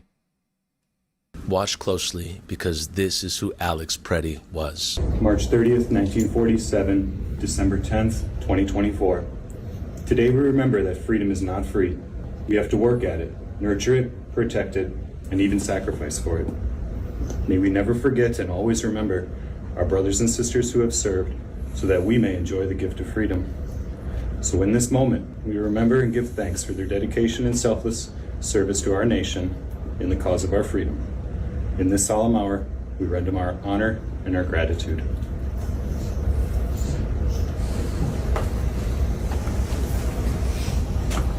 That was Alex Pretti working as an ICU nurse at the VA, reading someone's father's final salute. That's who Alex was. He worked as an ICU nurse at the VA. And as we watch the attempted character assassination of Alex Pretti rolled out by the Trump administration, by Stephen Miller, by anyone else that's trying to uphold the institution of ICE, understand that's all that it is. It is an attempted character assassination of a man who is not only good, but somebody that people stand 10 toes down on for his character. I asked the person if I could use this video for this video, and they said, yes, please do not let them destroy his character. And I am absolutely no stranger to watching attempted character assassinations take place. As I am in Minneapolis, we watched the same thing happen with Philando Castile, George Floyd, Terrence Franklin, Amir Locke, and now Renee Good, and now Alex Pretti. And if we just take a moment to look at Alex Pretti in his final moments in the video that we all saw from multiple different angles, he was just looking out for his community. He was doing what many of us have done, would do, and plan on doing in the future. That's the most disturbing part of it. He was doing what so many people are doing right now. Something that is protected under the First Amendment. If we were living under the Constitution, which we are not. I'm going to read this from BBC. This is from 16 hours ago. Who was Alex Pretti? The intensive care nurse who was shot dead in Minneapolis by Jacob Phillips. Apparently this photo's given by the family. A man who was shot dead by federal agents in Minneapolis has been identified by his family as 37-year-old intensive care unit nurse Alex Pretti. He has been described as an avid outdoorsman who loved mountain biking and is understood to have joined protests after Renee Good, also 37, was shot dead by an Immigration and Customs Enforcement ICE agent in her car earlier this month. Conflicting accounts have emerged about the moments leading up to his death. The Department of Homeland Security said that an agent fired in self-defense after Pretti, who they claim had a handgun, resisted attempts to disarm him. Some eyewitnesses and officials, as well as Pretti's family, have challenged that account. Videos show no evidence to support the claim he used any armed force to threaten agents. Pretti, working as an ICU nurse at the Minneapolis Veterans Affairs Hospital, his family said in a statement, they told the Associated Press news agency that he was upset by U.S. President Donald Trump's crackdown on immigration in the city. Pretti's mother also said her son cared immensely about the Trump administration's rollback of environmental regulations. He hated that, you know? People were just trashing the land, quote unquote, Susan Pretti told the AP. She added, he was an outdoorsman. He took his dog everywhere he went. You know, he loved this country, but he hated what people were doing to it, quote unquote. Pretti had no interactions with law enforcement beyond traffic tickets, families say. Pretti loved adventures with his beloved Katalua, or however you say that, Katawala leopard dog, Jewel, who died around a year ago, the AP reported. Jesus Christ. His family said he had no interaction with law enforcement beyond a handful of traffic tickets. According to AP, court records show he had no criminal record. Pretti's parents, who live in Wisconsin, said they had also recently told their son to be careful while protesting. We had this discussion with him 2 weeks ago or so, that go ahead and protest, but do not engage. Do not do anything stupid, basically, his father, Michael Pretti, told the AP. And he knows that. He knew that. Quote unquote. Pretti's family also explained that he owned a handgun and had a permit to carry a concealed handgun in Minnesota, but they had never known him to carry it. Minneapolis Police Chief Brian O'Hara also said police believed he was a lawful gun owner with a permit to carry, the BBC's U.S. partner CBS reported. Please get the truth out about our son. After seeing videos suggesting that their son was a quote-unquote domestic terrorist, Pretti's family issued a statement saying, "The sickening lies told about our son by the administration are reprehensible and disgusting." Quote-unquote. They claimed video showed Pretti was not holding a gun when he was tackled by federal agents. Please get the truth out about our son. He was a good man, they urged in their statement. Pretti was a Democratic voter and had taken part in the wave of street protests after George Floyd was killed by a Minneapolis police officer in 2020, his wife told the AP. His ex-wife.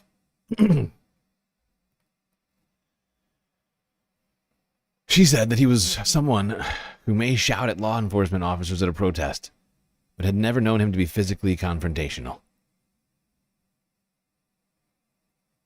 A U.S. citizen born in Illinois, Pretti grew up in Green Bay, Wisconsin, where he played football, baseball, and ran track for Preble High School. He was a Boy Scout and sang in the Green Bay Boy Choir. He went to the University of Minnesota, graduating in 2011 with a bachelor's degree in biology, society, and the environment, according to his family. He worked as a research scientist before returning to education to qualify as a registered nurse. Wow. Wow.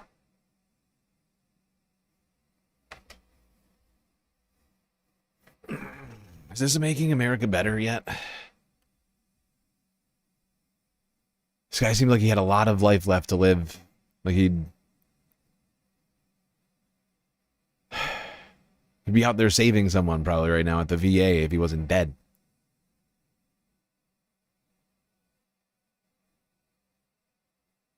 This should not be the world that we're living in, folks. We shouldn't be having to gather like this for another person dead in the fucking streets again.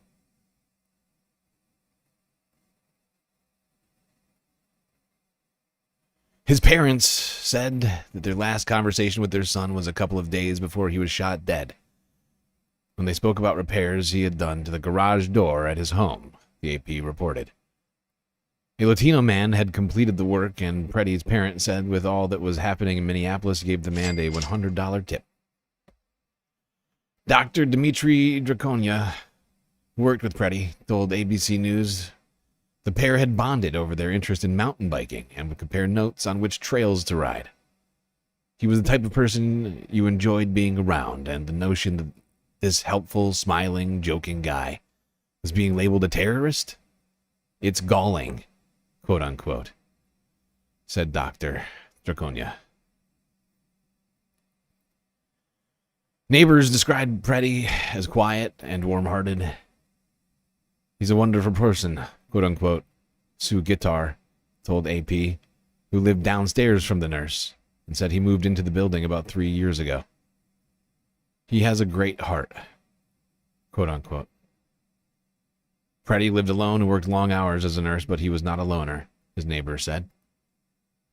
I never thought of him as a person who carried a gun, quote unquote, said Guitar.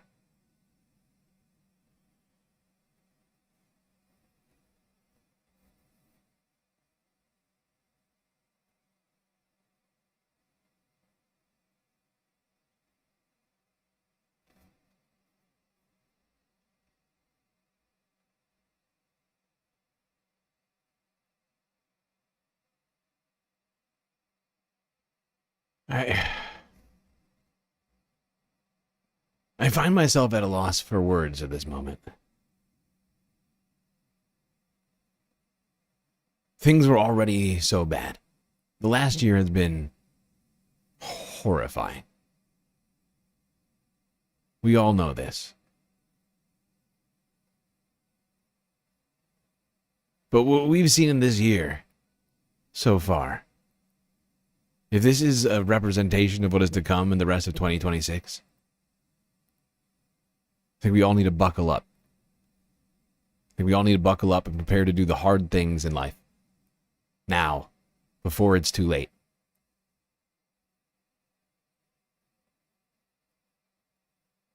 We could be taken away at any moment. And sure, that's true. That's always been true.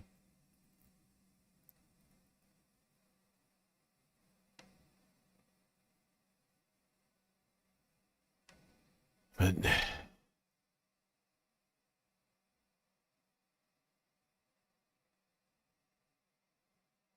this moment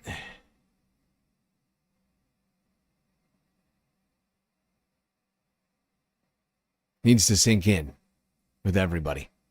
The gravity of what is happening.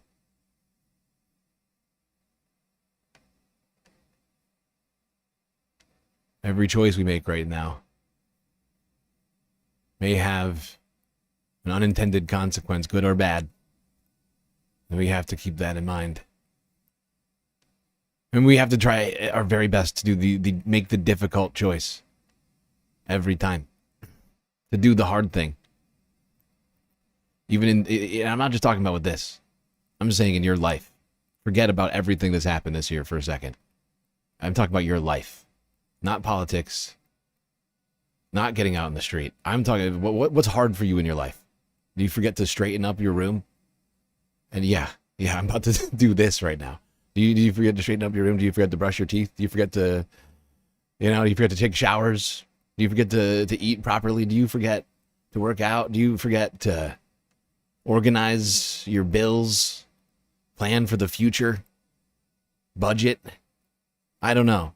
But whatever it is that you're not doing, you need to start doing it.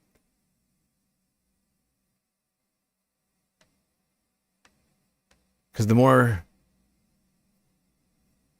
vigilant you are in your life, in your actions, the more aware of every choice that you are making and consciously choosing the right one, the more easy it'll be to make the right decision when it really comes down to it in these sorts of situations, in my opinion. Hopefully your mind will be in a better place and your body will be in a better place if and when the time comes.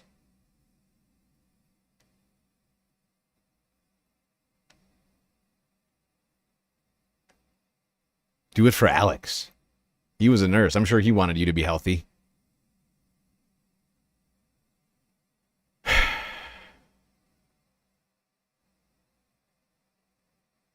God.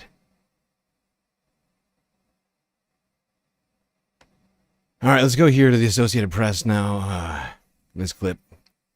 Apparently the Minnesota National Guard has been called in a second time. Honestly, this next story pisses me off because what was it, like last week, 2 weeks ago, that Tim Walz told us the National Guard was being deployed to Minneapolis. Where were they? Where the fuck were they when this guy got shot in the face? Well, they're being deployed again, apparently, and have arrived in Minneapolis now.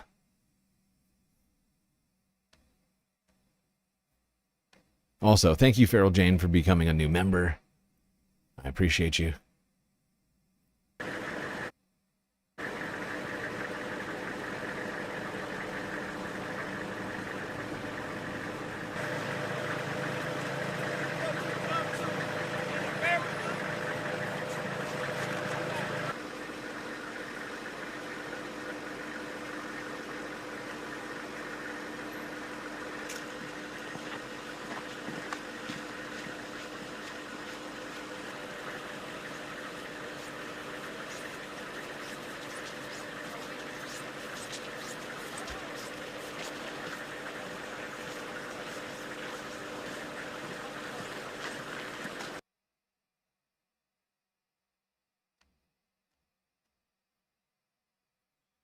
Okay, we are going to go to our first break here. I'm going to do long halves today. Yeah, I think that's a perfect spot to pause it, I think. Okay. Well, everybody, we made it through 2 hours of the stream so far. We still got a hell of a lot for us to get through tonight. No galactic content goal in the wake of this thing. I just don't feel like you know, it just feels wrong. If you want to donate, great. I appreciate it. You know, God knows I need it, but no goals tonight. Quick galactic intermission. We'll be right back after these brief messages.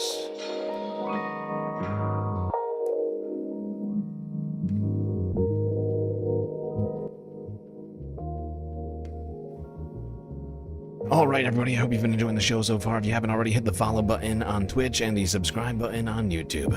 While you're at it, do consider contributing to the Galactic News Network, as we are completely funded by individuals like you. A lot of great ways out there for you to show your support. YouTube, Twitch, Cash App, PayPal, Drone, and the very best way to get the most space benefits for your Earth dollars, Patreon. Where for the low price of $3 a month, you can get access to a myriad space benefits unseen by the rest of the goddamn Milky Way galaxy. All right, everybody, enjoy the break. Grab yourselves a drink, maybe a snack, and I will be right back.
All right, everybody.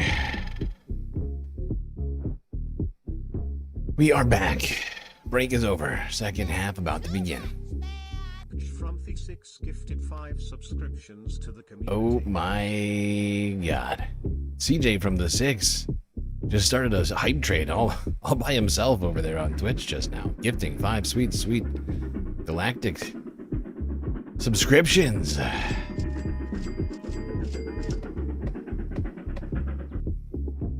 Hype train engaged.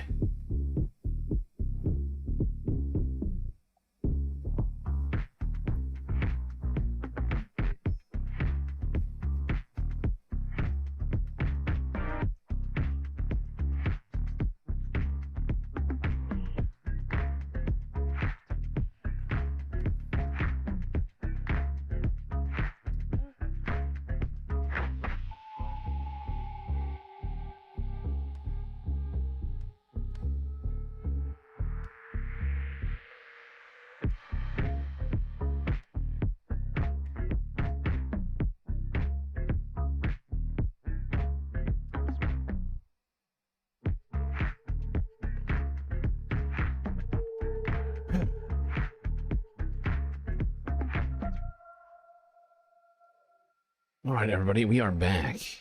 Once again, thank you to CJ from the 6 for the 5 gifted subs over on Twitch. El Jefe Mitch getting the first one. Happy Steve 6, number 2. TO12 Tornado. Tornado. Sub Ubri and Grumpy Jones. Enjoy those subs, everybody. Space fams of all platforms, specifically Twitch in this case. All right, we need to get back to the show.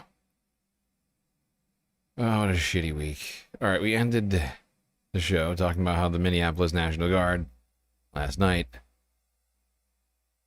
arrived, or sorry, the Minnesota National Guard arrived in Minneapolis. That's the way to put that. I was about to say the opposite. That would make no sense. They're already there.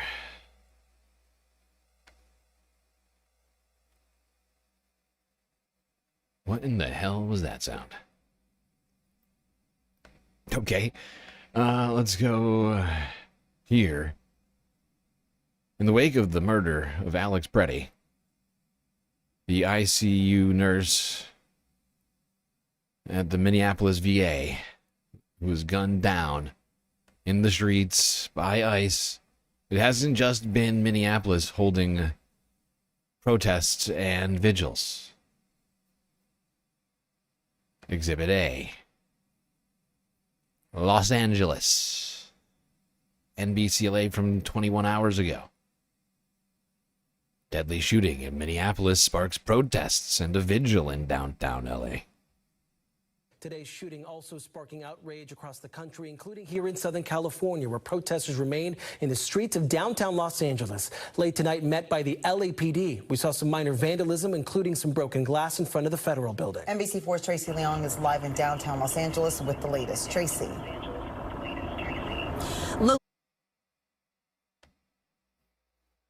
Asmold, is that a nickname for Asmund? Yes. Yes, and it's the perfect name for him.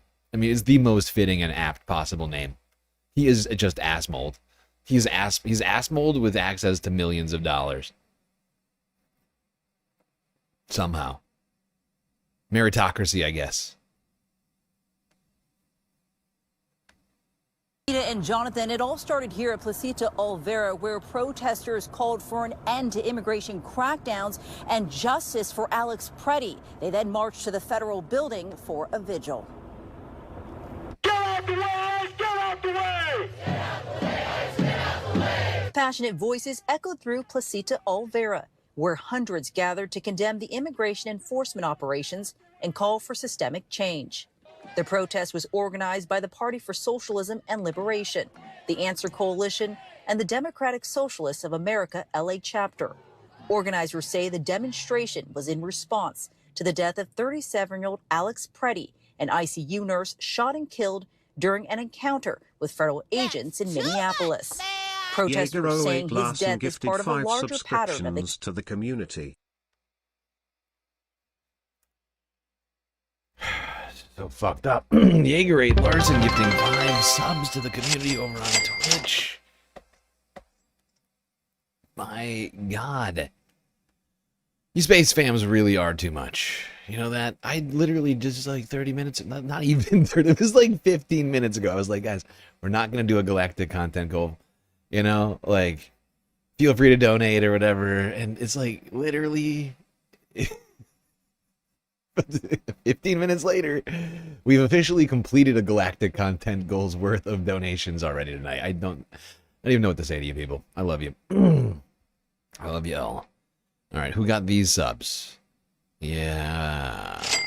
La Blue Chelly. By the way, we're on a level 3 hype train right now. 76% of the way to a level 4 over on Twitchy. Space Turkey. Space Turkey 33. Great name. Great name. The Space Turkey.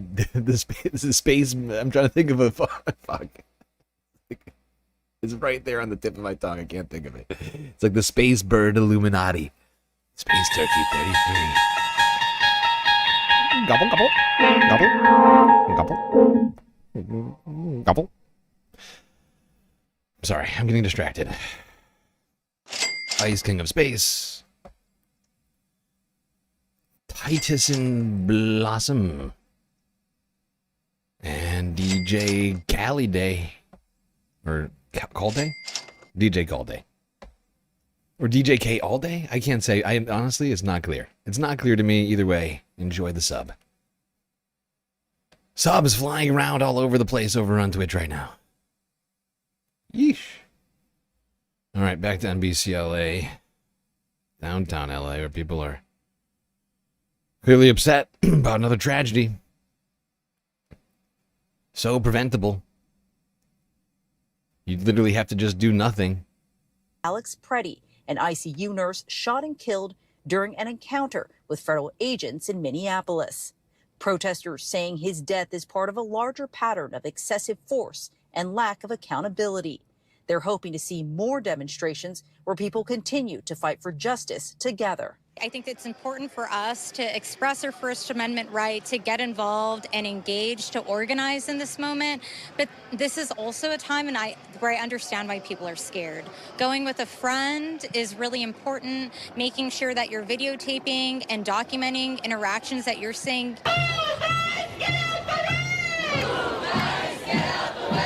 Protesters then marched through downtown LA to the federal building for a vigil, where religious leaders led prayers and a moment of reflection, urging compassion for immigrant communities. People held candles to honor Pretti and those impacted by immigration enforcement, with leaders calling for transparency and reform from federal agencies. We're out here shocked and stunned and angry and sorrowful, and we're out here to express that sorrow and to lament and to express our anger and our commitment to one another and our desire for justice. We want to bear witness and join in solidarity with all the people across this nation and the world, really, that are protesting and standing up and speaking out against the violence that's taking place in our cities. We want ICE out of everywhere. The organizers of tonight. Yeah, at this point, anything less than ICE out of everywhere is not enough. And every single day that the police do nothing and help ICE, they're on the chopping block too. And they could easily do something. They're the law. Aren't you the law? State and or local police, if any of you are listening. Aren't you the law? Somebody gets murdered, someone's get gunned down, and you're just gonna stand there? Really? And in what other context would you allow that to happen? I would love to know. Just as a concerned citizen, I would love to know when murder is important and when it's actually fine. And you just stand there and you go, actually, stop yelling. Hey, everybody stop. No yelling. Yelling is very rude in public. Don't make me hit you. Put you in jail for yelling about that murder you just watched.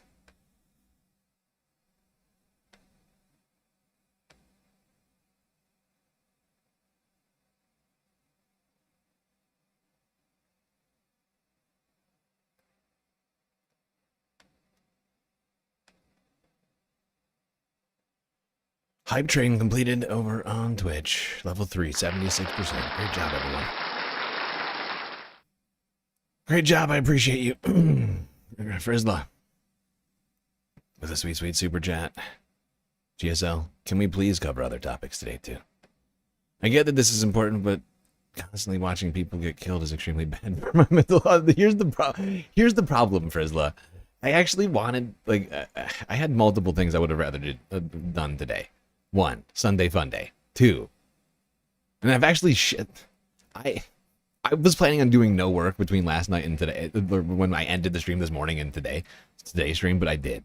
And because of that, I've completely changed the way I was going to do my stream. So we're actually going to cover even less issues today than I wanted to, because, and honestly, I'm trying to streamline this tonight, like, to like 4 or 5 issues. Just because, like, I feel like my brain can't handle more issues right now. And the fact is, I've got more stuff we could talk about. None of it is better. Well, about better. I've got nothing cheery to talk about right now. The world is fucked.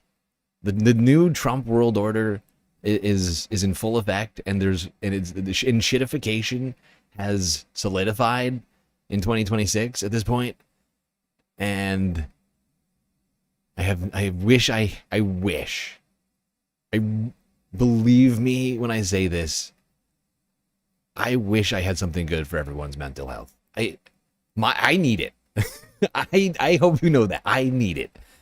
I need it just as much as you do right now. And I honestly hope to bring levity to the hardest situations every day. You know, under regular circumstances. That's what I'm trying to do here. And I think you know that. And I'm sorry I can't bring it to you tonight. I just couldn't do it. Considering everything. There's nothing I wish I could bring to you more than some laughs. And maybe we'll have some accidental laughs later. Actually, there's an opportunity for it at some point. But I guess my point is, I'm afraid this is where we're at today.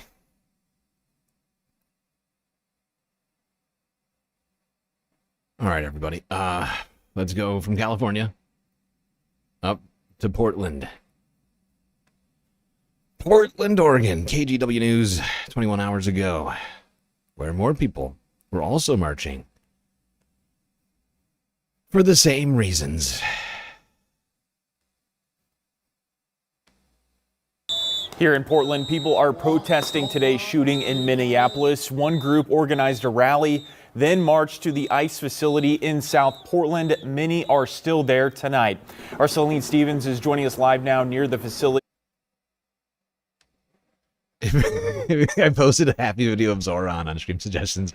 Actually, Columbia Rican, that is one of the... we have 2 instances of potential... a brief glimpse of light through all the darkness tonight, and that's one of them. So don't get everybody... You're getting us way ahead of ourselves. We're not close. We're not even close to the storm. I mean, we're in the storm, but the wrong storm. We're in one ice storm, and we've still got a ways to get to the other ice storm that's going on. It's 2 fronts. Multiple front ice storm. Celine, there have been altercations through the evening. What's the latest there? John, so right now it's a pretty, it's still an active scene. We're seeing around 100 or so people here right now at the moment. Definitely less than what we were seeing earlier this afternoon. But again, still an active scene. You may be able to hear the drumming behind me. As we were coming down the hill to this area we're standing at, we saw a plume of gas above the ice facility. People were still coughing and sneezing. I have a pepper ball right now here in my hand. This is a little orange thing. So it appears multiple things have been being used throughout the evening. But again, I spoke with a lot of people today, and a lot of people are telling me that they are feeling fear after seeing a U.S. citizen being shot by a federal agent, but they still think it's important to come out here and make their voices heard. At this point, if we stay inside, we're telling them it's okay to murder us in the street. Protesters took to the streets Saturday evening, marching from Elizabeth Carruthers Park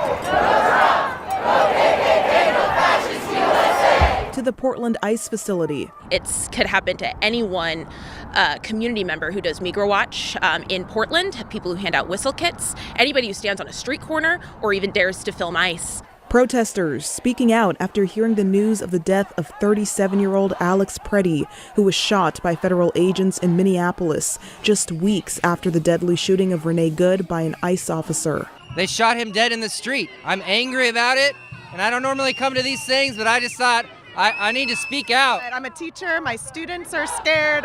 This is not okay. My friends in Minnesota are updating me. It is scary. Throughout the day, hundreds gathered at the facility, chanting, playing music, and some going right up to the gates of the building, leading Portland police to put out a message on X, asking people to not tamper with barricade doors or they will be arrested. Overall, people are here to fight against the fascist government, and they're not here to hurt anybody else. Walk, don't run, stay together. At one point, federal agents did use tear gas, but that did not deter many. Our voices need to be heard. They might tear gas us tonight, who knows? But people need to come out and speak their minds. This is not okay. The brutality needs to stop. Justice for Alex Pretti. It's not safe to follow the law. It's not safe to legally carry a firearm. It's not safe to peacefully protest and observe. Nothing is safe anymore, so we have to be here. Again, the environment is still pretty active out here. Again, around 100 or so people. We have seen tear gas or CS gas, some form of a gas used against people out here throughout the whole evening. But overall, things have remained mostly peaceful. Earlier today at the park, there was a counter protester, and that's where most of the altercation was happening. But the fact that anybody is still coming down here to try and cause fucking problems is fucking insane. That anybody would be coming down here to agitate protesters in the wake of the death, it is wild.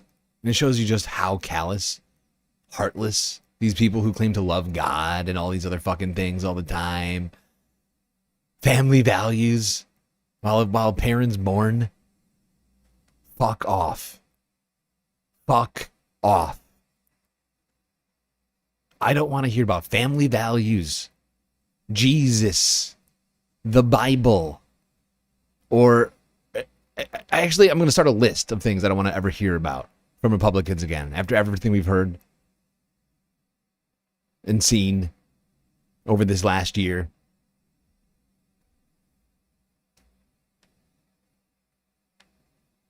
Things they should not be allowed to say anymore, in my opinion. And that society shouldn't let them say anymore.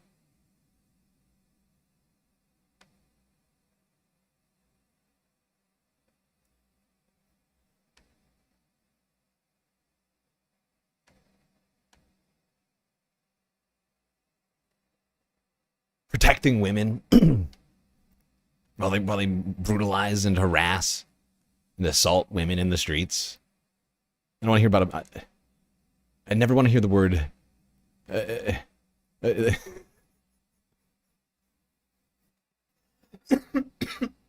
I never want to hear the phrase gender ideology again. Okay? Bathrooms for everybody. All of the bathrooms. That's the new policy platform for the Democratic Party. Okay? All the bathrooms. Go fuck yourself.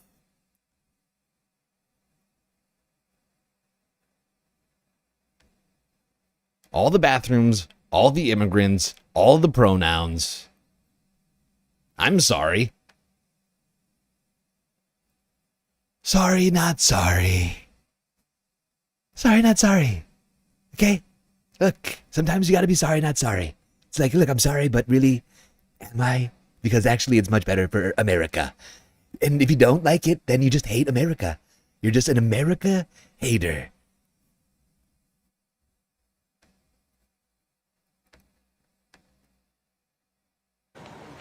Minneapolis, is in mourning once again. This time for Alex Pretti, a 37-year-old intensive care nurse who worked in a medical centre for veterans. Here he is, reading final words to a patient. Like, we are going to have government-run abortion facilities that also do family planning and other women's reproductive healthcare needs, as well as Medicare for all. Fuck this. Like, seriously. This shit is just, like, it's just gone too far. Like, we are going to start demanding some crazy shit from Democrats at this point. Like, I am sick of it. Like, I am sick of it. They have been watching these fucking hypocrites go on and on and on and on forever. And now we've crossed the Rubicon, to use a good old historical, to call it back to the founding fathers. Son released this video yesterday. Today we remember that freedom is not free. We have to work at it, nurture it, protect it, and even sacrifice for it. Now his death has fueled an American culture war in a city that has already suffered so much. Minneapolis, the city of George Floyd, of Renee Good, killed by ICE agents just weeks ago, and now of Alex too, whose body had not even been identified before the administration cast its verdict on this horrific incident, saying an armed man wanting to massacre agents was killed in self-defense. But if we slow it down and look from various angles, a completely different story emerges. You can see here, Alex is holding a phone, not a gun. He can be seen trying to help a woman who has been pushed by agents. They both get pepper sprayed.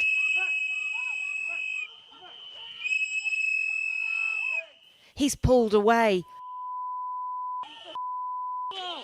forced down.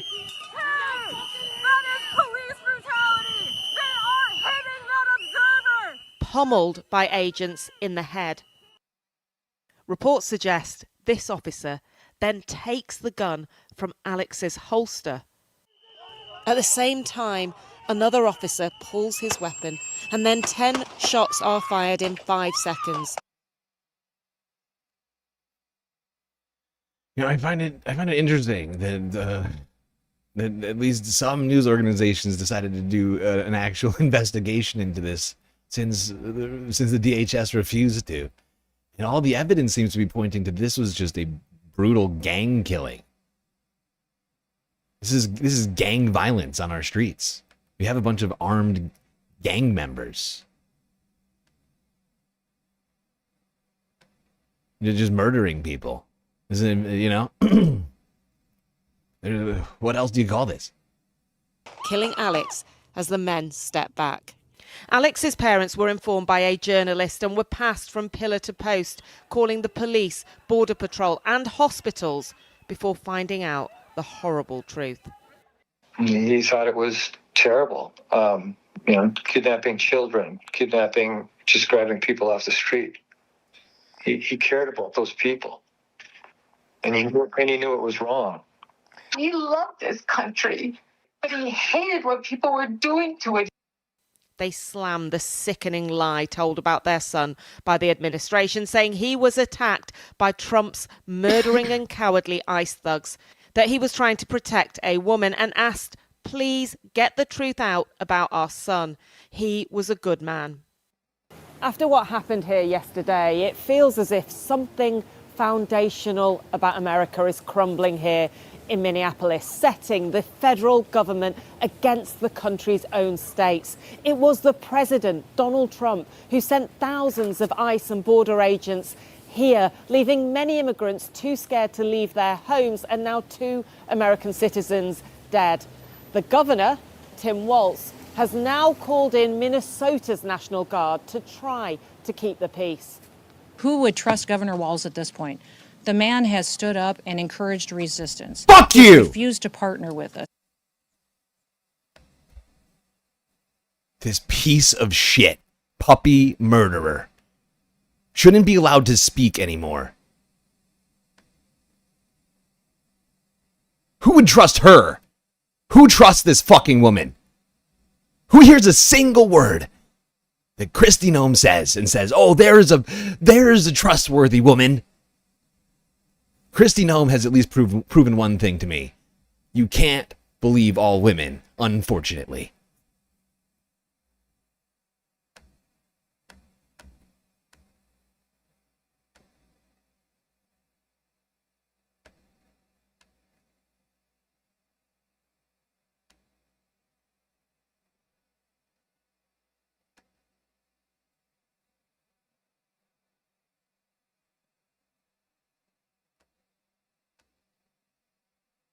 CNN's Tom Foreman is here to walk us through what we're hearing from federal officials, but also what the videos show, including the new videos, because what they are saying and what the videos are showing are not always the same thing, Tom.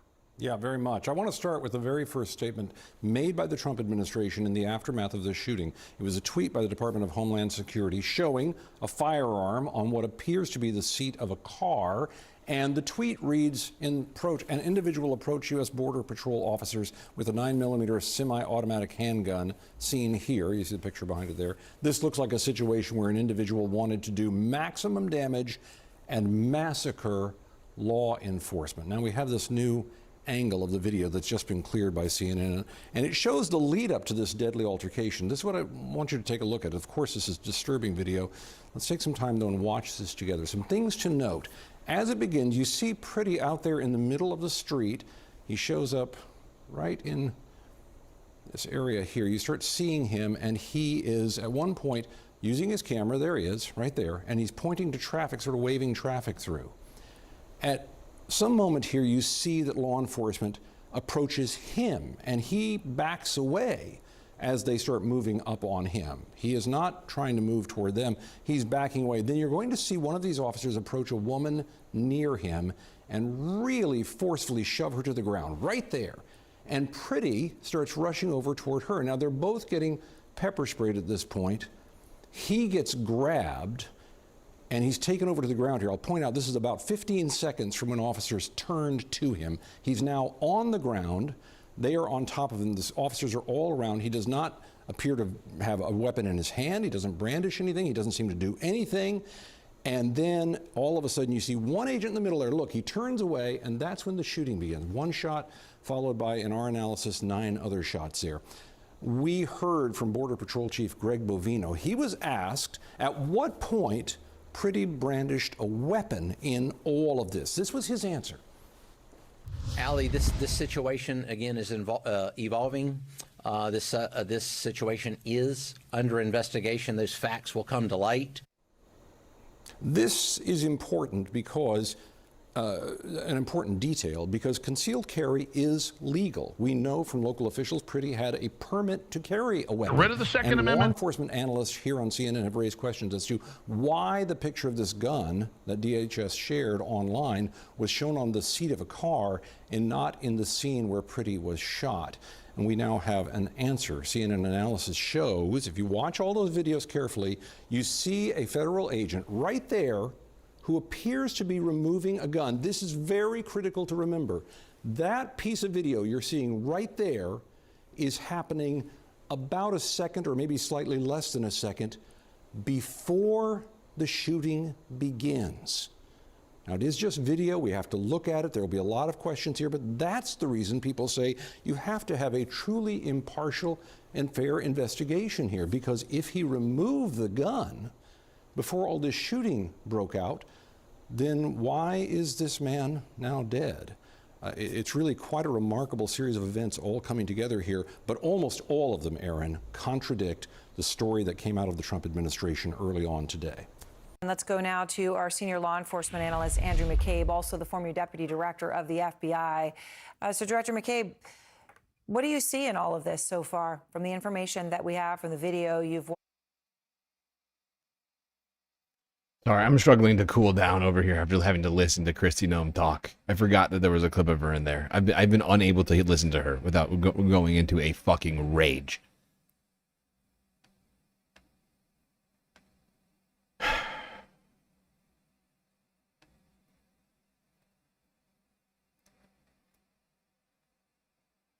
You know, I think everybody here knows I got a lot of problems with CNN here. It's about fucking time. Really. It's about fucking time that these guys do anything useful. But I felt that that breakdown was at least somewhat useful.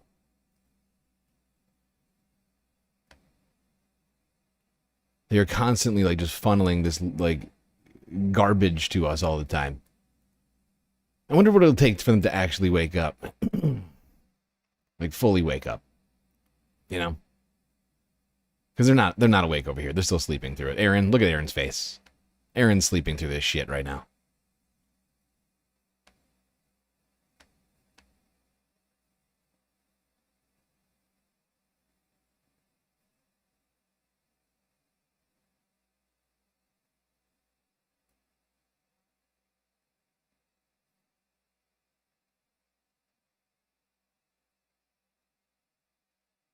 So hot right now. Yeah, I need a drink. But for once, I feel like I need something stronger than tea.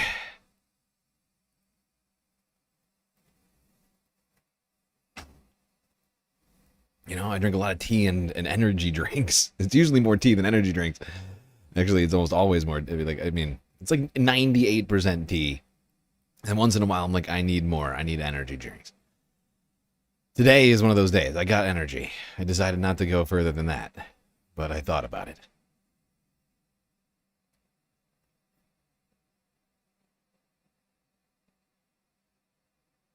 Honestly, I think I would probably get too emotional if I did for the show. Supposed to be keeping my cool around here, not screaming at the TV. At least to some degree. All right, we're staying with CNN. Here's maybe one of our least favorite CNN anchors around here. I'm fairly certain if we did like a poll of our... Actually, before I do this... let's see. This is gonna... Actually, you know what? I'll bet you this is tough. Now that I'm thinking about this, might be tough. But,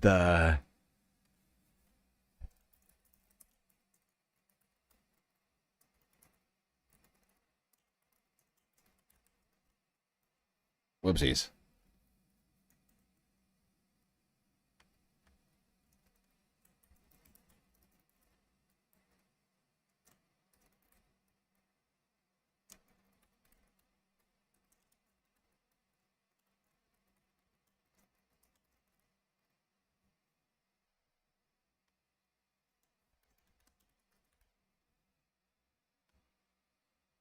Okay, there's a poll. Least favorite CNN anchor: Anderson Cooper, Dana Bash, or Jake Dapper.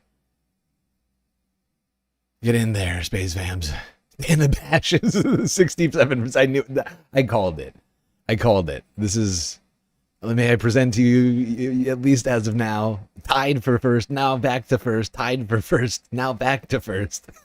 For your first least favorite anchor. As I was saying, Dana frickin' Bash. Although people really do hate Jake too, don't they? Oh my God, now it's Jake. Now it's Big Jake. Now, oh, Jake is, oh my. Wow, the hatred for Jake is really suddenly just stolen first place from Dana. That's so sad. Here with me now is U.S. Poor Border Dana. Patrol Commander-at-Large Greg Bovino. Second Thank you place for being D. here. Sir, you are still in Minneapolis, and I want to get to a lot of questions that we have that are unanswered. First and foremost is that Alex Pretti approached Border Patrol agents with a 9mm semi-automatic handgun. I want to go back to one of the videos, and I know you can see it there, and I want to ask you about what you're seeing, because multiple angles of this incident show him holding up a cell phone and recording it, not a gun. Did he at any point pull out his weapon? Dana, good morning, and thanks for having me. The weapon, and we do know that the suspect did bring a weapon. I fucking hate this guy too.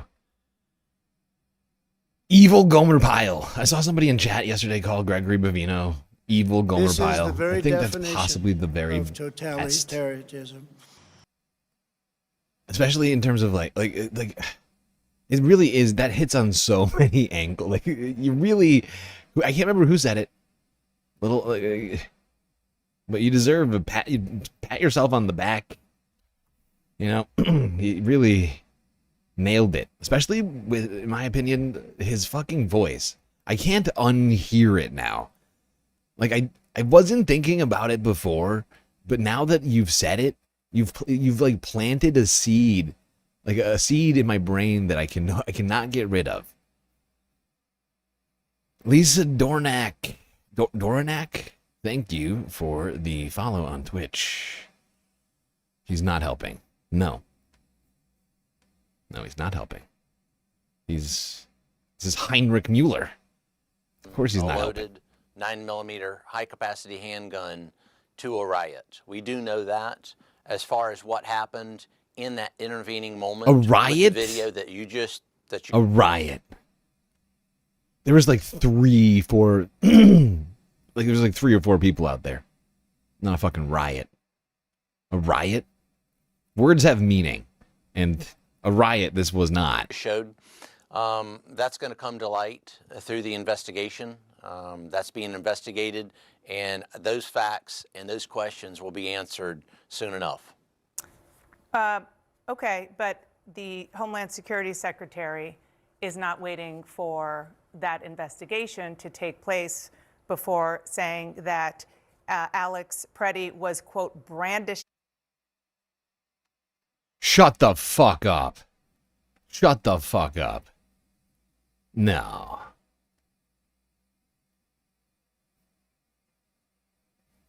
I need to add this as a fucking shortcut so I don't have to reach over and do that.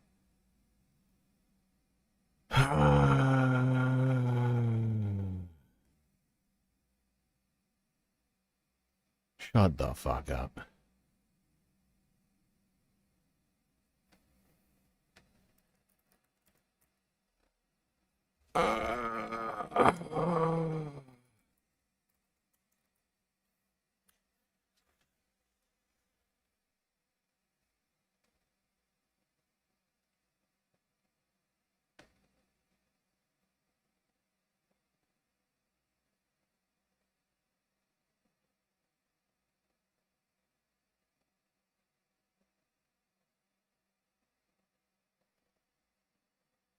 I'm trying to find it.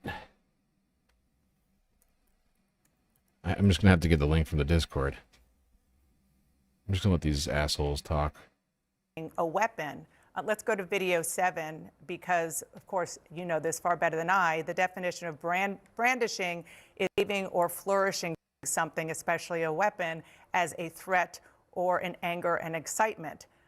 That's just a still photo of what Alex Pretti appears to be holding.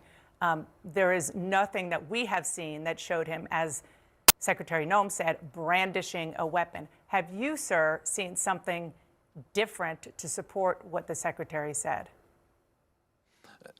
Dan, I think what we need to take a look at here is the situation in its totality. What happened leading up to this situation? The suspect decided to inject himself. Okay, everybody please stop using general, and this is also directed at you, Columbia Rican. Please stop using general to post stream suggestions type stuff. Honestly, I might have to start cracking down on general chat again. It's out of control. I need you all to start using the chat channels that we've slaved over for organizing this goddamn Discord, and it's things I will lock it down. Don't make me do it. I will lock it down. God damn it.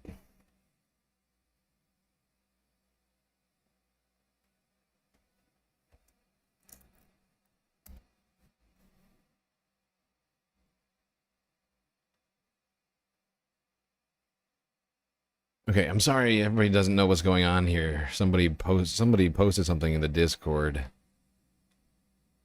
I didn't see it because they didn't post it to stream suggestions.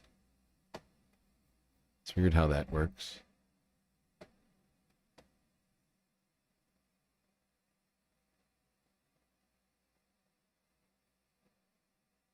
Here's Gomer Pyle. I'm sorry. Heinrich Mueller. Sorry, Greg Bovino as a child. A young man. A young man. And a little bow tie. The caption here. It's posted by Kyle Kalinske. Yesterday. 10:30. Replying to Forrest Ludwig's comment. This dude went to my high school in the 80s. The teachers have gone on Facebook and just roasted him. And I quote, he got caught jacking off to Nat Geo in the stairwell. Wow. You should be ashamed of yourself for having that thought.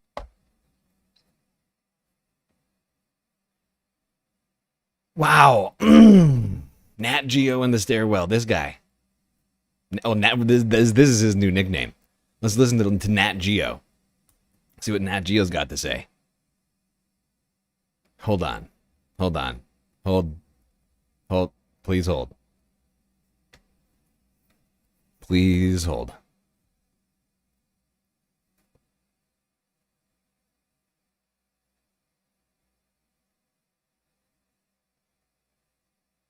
Is this the right one?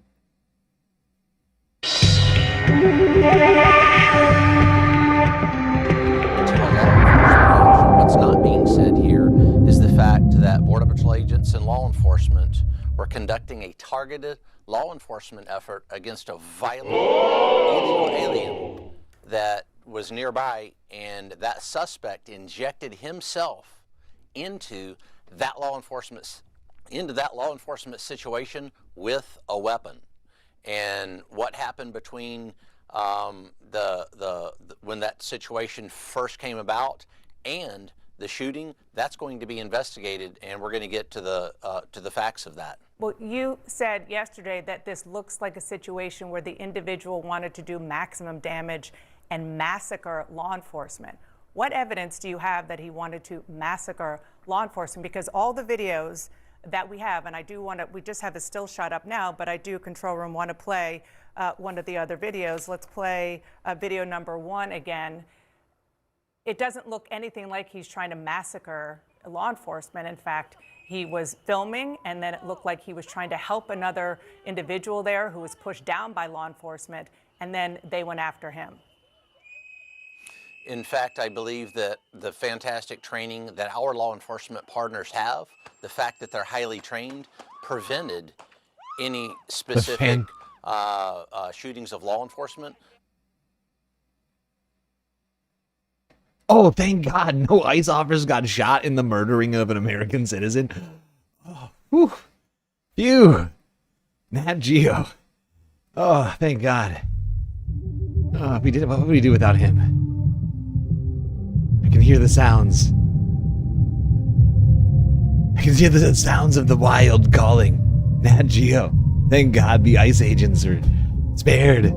Oh. Good job for our law enforcement in taking him down before he was able to do that. And again, Dana, let's look at why he was there in the first place.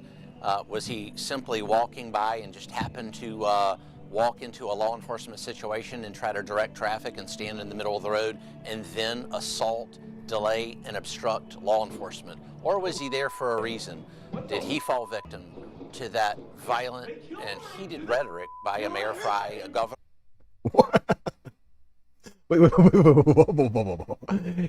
So this guy is a victim of Mayor Fry's rhetoric and not of the bullets shot. This is insanity. This is insanity. And the party asked you to reject the evidence of your eyes and of your ears. This is insanity. This is wild, dude. We're living in the upside down. These people are asking us to live in the upside down, and it is totally fucked. How anybody can do this, how any of these Republicans, these right-wingers are living through this and like managing to get through it is fascinating to me, psychologically.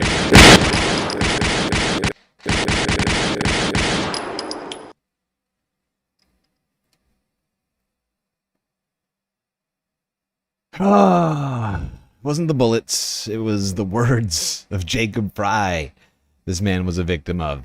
This man who is now dead. Nat Geo, everybody. Look, Dana, they're trying to portray Border Patrol agents and ICE agents as Gestapo, Nazis. Like, honestly, we need... This is the first time I think I'm ever going to do this, and maybe the only time ever. It's hard to say. I think we need the internet flooded with AI slop of Greg Bobino having sex with animals. You know, in the appropriate places, of course. You know, without getting into any sort of violations of terms of service. You know, be classy, Galactic Stream Nation, as I always say. Keep it classy. While also simultaneously thinking about how you do that. And maybe, you know what, fuck AI slop. If you're an artist, you know, get in there. Get to it. Nat Geo, Call of the Wild.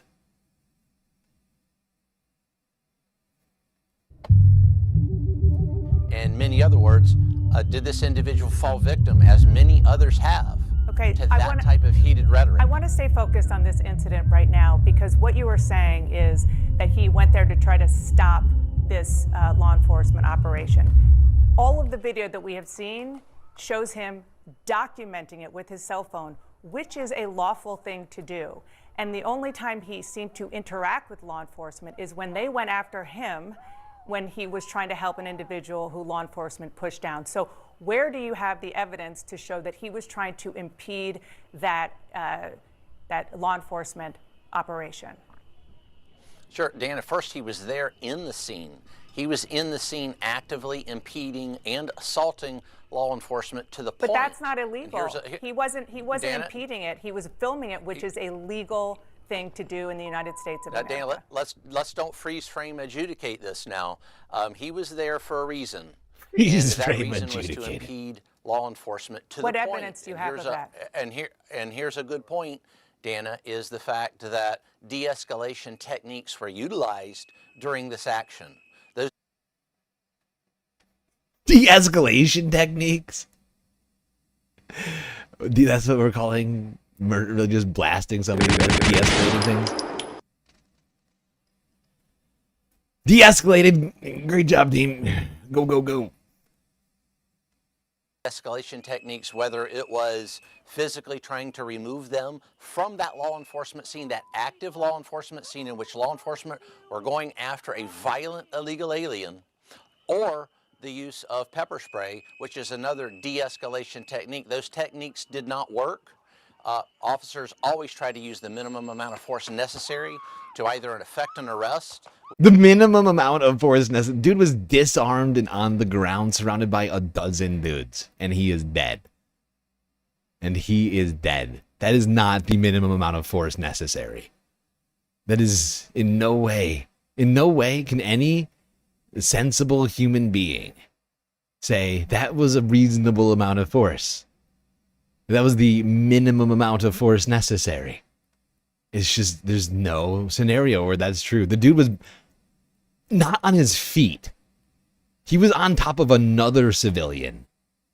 She's lucky that she's alive. Dude was not on his fucking feet when he was murdered. He was restrained from practically every possible angle you could have been. He had like literally like 8 guys right there on top of him. You know, whatever. 1,000 pounds of idiot. 1,000 pounds of fascist thug surrounding him, and somehow, dude, had to die. Had to die, said Greg Bovino. Had to die. Presented too much of a threat. The whistles, the cell phone, the assisting somebody who an ICE agent had assaulted for no good reason off of the ground. All of these things clear evidence of a man prepared to massacre ICE agents, says this garbage human being. In this case was more than likely 18 USC 111, assault on a federal officer or Where did he assault? Where did he assault a federal officer in any of the video that you have seen? Wow. Because it looked to us from every angle, sir, that he was approached by them when he was helping another individual who was pushed down. What evidence do you have that he was assaulting any law enforcement? Dana, we don't need a suspect's help in an active law enforcement scene. When you say suspect, what does suspect's help? That's an active law enforcement scene. What does he suspect? Yeah, no, please. What? Seriously. Good God, where did Dana find? Dana go to journalism school recently? She's actually, especially for her, she's actually doing a great job. It's a fantastic question, Dana. It's a fantastic question. Where the heck? What? Need a suspect's help in an active law enforcement scene. When you say we don't suspect, need his help. what is We he didn't ask suspected his of? help. That's an active law enforcement scene. Suspected of being on the sidewalk.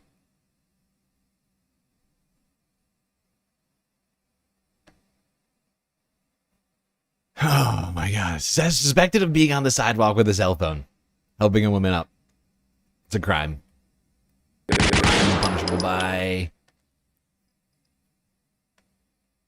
He knew that was an active law enforcement scene, especially when the officers approached him, and it's very evident he did not need to be where he was, and he when decided somebody on his own to stay there. So when somebody is pushed down and a person's instinct is to help that person, when somebody's pushed down by law enforcement, you're saying that you just stand back and let law enforcement do what they're doing? I mean, is that really human nature? You know, Dana, every situation is different. What our officers are faced with here in Minneapolis are chaotic, very difficult and violent situations in which individuals, and this suspect is not the only one to bring a loaded weapon to a riot. The situations are chaotic and ever-changing. Follow directions for law enforcement. Don't inject yourself knowingly beforehand into a law enforcement situation. With respect, it feels as though in some ways you're blaming the victim here. All right, that's enough from all victim blamer Nat Geo. Heinrich Mueller, the head of the Gestapo. Call of the Wild.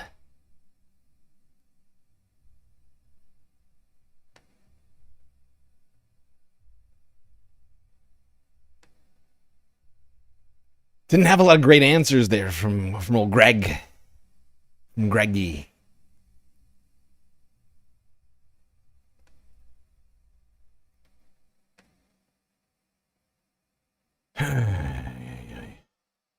All right, let's go here. CBC News. 7 hours ago, mourners visit the memorial of Alex Pretti. Alex Pretti. For some reason I'm struggling with that name. It's like 2 syllables, and somehow I can't say it right now. For more on all of this, we have turned to CBC's Katie Simpson. She is in Minneapolis. She is monitoring the community anger, but also how they are mourning in these sub-zero temperatures. Have a look. Right now, we are at the spot where actually, I just want to show you one thing. James, I'm going to get you point over there. Actually, I just want to show you one thing. James, I'm going to get you point over there. Someone right now in this moment is putting a stethoscope right there because, of course, we know Alex Pretti was an ICU nurse, worked at a veterans hospital in Minneapolis. And so, again, the people are coming here to pay their respects, to mourn, to grieve as a community, as we have seen as a community, it's very similar to what we saw. It's very similar to what we saw after Renee Good was shot and killed by. I don't know what to do. That's exactly how I feel. He said it in about, what was that, 7 words? I don't know what to do.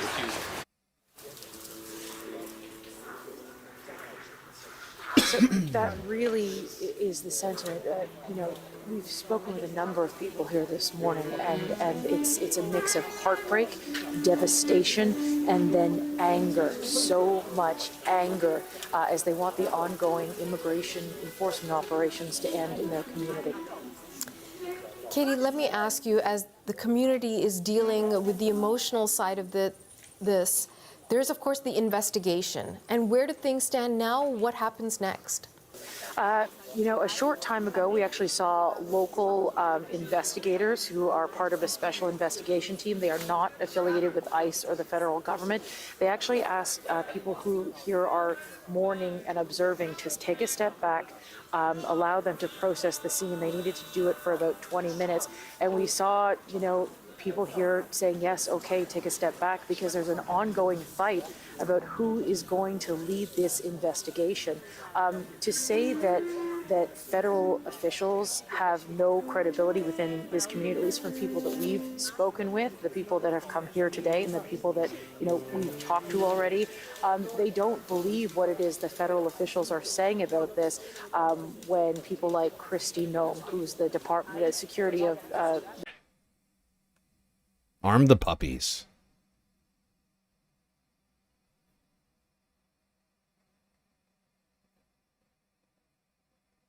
Oh shit, the stream just went down over on Twitch. Oh, it's back up. Oh no. The stream's gone down multiple times over there? It's probably... Oh no. Oh no. That's no good. We might have to shut down one of these just for bandwidth purposes. I'm gonna shut down the short stream. Anybody who's on a short stream, you can watch either on our horizontal stream. We're streaming twice on YouTube, once on Twitch. So you've got your options, because one of those YouTube streams is about to go down. I just want to keep the two main streams up, since we really don't have a lot of chatters in the shorts usually. Alright, we just can't have this happening. Shutting it down.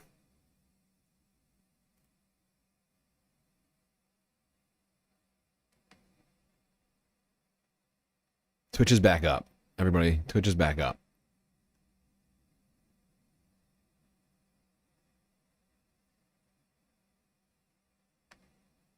Give us pizza or give us death.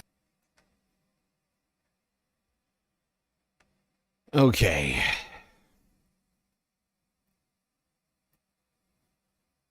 What else do we have here? Oh. Great. Well, we're done talking about this, at least for now.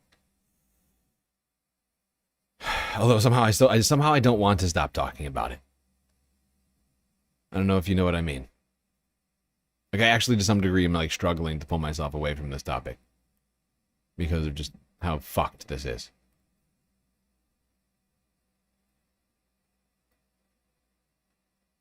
The connection's still unstable over there on Twitch. That is weird.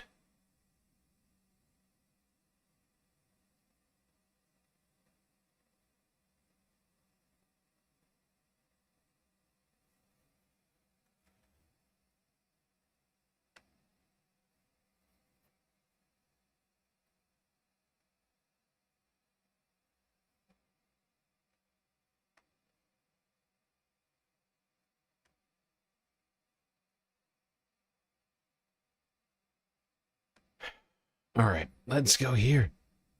The greatest news outlet on planet Earth. The defender of the Second Amendment for I don't know how long. These guys, you kidding me? They love it. They've loved the Second Amendment for as long as I've been alive. These guys, champions. First Amendment champions. Fox News alert. For more, let's bring in Simon Hankinson, Senior Research Fellow at the Border Security and Immigration Center. How would you, big picture, how would you sum up what's taking place in Minneapolis and the way it ended for that one man today? I think big picture is the best way to look at it. Look, when you look at any movement, you've got three layers. You've got your strategy, you got your operations. I love that. You've got your tactics. I love that.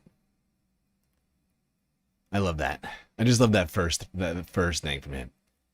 It's like, how should we look at this Simon Hankinson, senior research fellow at BTI, the Borders Trade and Immigration Institute? Please, Simon, explain it to us. He's like, well, first, let's not look too grand. Let's not look like on a case-by-case basis. You don't want to look too close. You might see a couple murders or some violations of civil rights or the Constitution. Let's zoom out.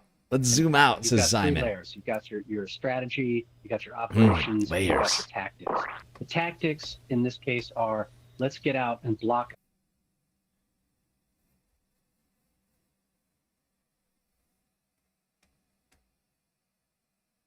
Oh, no.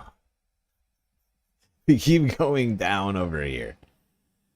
I might have to shut down Twitch, too, I think. Oh, no. This is bad. Twitch is just getting obliterated right now. I'm sorry, Twitch, but we can't. I'm not going to keep doing this. It's every time we go live again, it sends another fucking notification out to people. Which seems annoying. So, I'm sorry if you're on Twitch. I have to go to YouTube, I think. It's just totally fucked. There's no way. I think it's got to have something to do with the storm down on planet Earth. Don't ask me how. But I do think that that's it. Well, you know what? All right, no, I'm going to be prepared to shut it down. I won't shut it down yet. I'll give it a little bit longer. Maybe it'll get better. Fingers crossed. I just love this from this guy. He's like, we got to zoom all the way out. We got to zoom all so far out that we don't even talk about the ICE agents. Let's talk about the protesters. We got to talk about the tactics of the protesters. Let's get granular on their tactics. Let's get out and block ICE officers. Let's throw bottles at them. Let's yell at them. Use megaphones. Try to get in their way. But what's the strategy? What are they actually trying to achieve? And that is the end of immigration law enforcement. That's the goal of the Sanctuary Cities movement. It's unfortunately the goal of a significant part of the Democratic Party, perhaps the majority. And it is definitely the goal of Governor Walz and Mayor Frey and an awful lot of state and local officials. So what they're trying to do is create an atmosphere in which violence will occur and ICE will look bad and the administration will back down. So that is the game being played at the top level. And everybody's Monday morning. Oh my God. What a cynical, disgusting thing to fucking say. This was posted to Fox News' channel earlier on Sunday. This is maybe the most disgusting thing you could have come up with. Does everybody understand what this man just said? Does everybody understand what this piece of shit just said to us? This garbage human being just said that everyone is out there protesting not because not because they object to not because they're acting as citizens under the Constitution, criticizing a tyrannical government. No. They're out there, all these thousands and millions of people at this point over the last year who've been out there protesting against Donald Trump have been going out there as pawns, as pawns. It's not clear if they're aware of it or if there's a cabal of some sort. But apparently, according to Simon Hankinson here, we're going to get to who Simon is in a second. It'll all become clear. The way that Fox News introduced him is fascinating because actually, we'll get to this. But he's like, no. There's either a cabal or something going on here. These people are in the streets intentionally so that they can become fodder, so that they can be killed by ICE, so that can turn into some sort of galvanizing political force for Democrats. And it's all to get rid. It's all part of it. Tim Walz and some like other shadowy figures are involved in this so that they can prevent the president from enacting his great immigration agenda. That is what he just said to you. That is what this man just said. It is fucking insane. Twitch is still live. Yeah, like I said, I decided not to end it yet.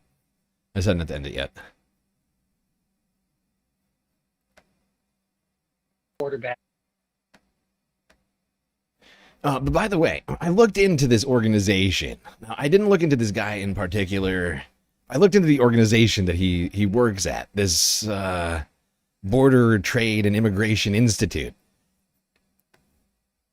And it's fascinating. What this appears to be.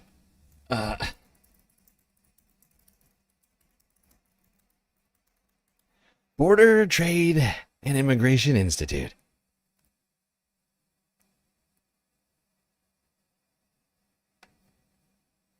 You might be thinking, hey, it's gotta be like a college or something, right? Nope, here is the page of the Borders, Trade, and Immigration Institute, DHS.gov. A DHS Center of Excellence. BTI's mission is to enhance the nation's ability to secure its borders, facilitate legitimate trade and travel, and ensure the integrity of the immigration system. Oh, yes. Feedback from our partners. Feedback from our partners. Customs and Border Protection 2018. The BTI Institute provides us access to a cadre of world-class universities. BTI Institute's academic partners at this Center of Excellence are at the cutting edge of their fields and supply us with innovative resources to assist us in advancing our mission to safeguard America's borders while enabling legitimate trade and travel.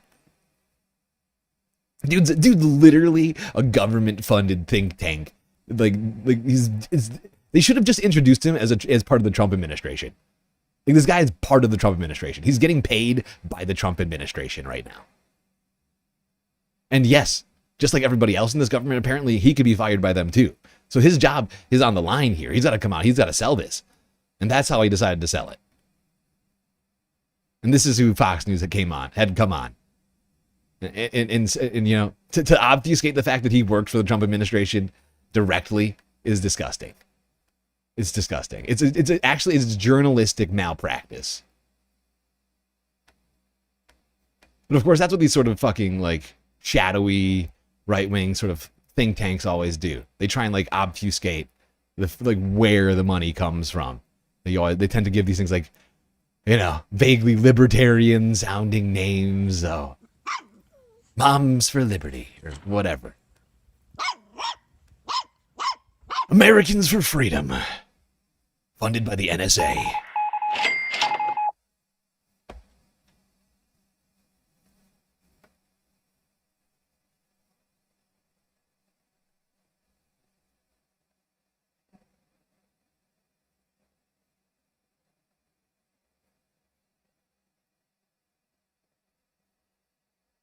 I'm not here to play stupid games with morons.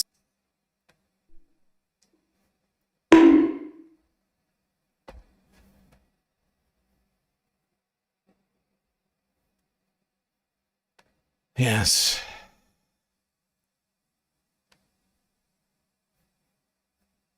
Speaking of morons, let's talk about the state of the media in our great democracy. The tree of liberty amidst all of this. Refreshed from time to time with the blood of patriots and tyrants. It is a natural manure.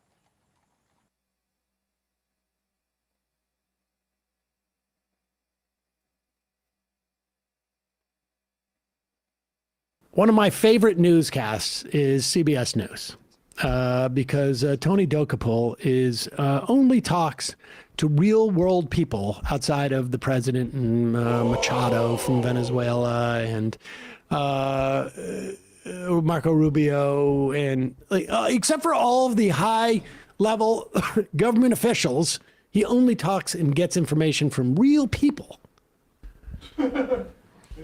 Like Jerry Jones and Listen, Machado. It's all about getting in touch with the real American spirit.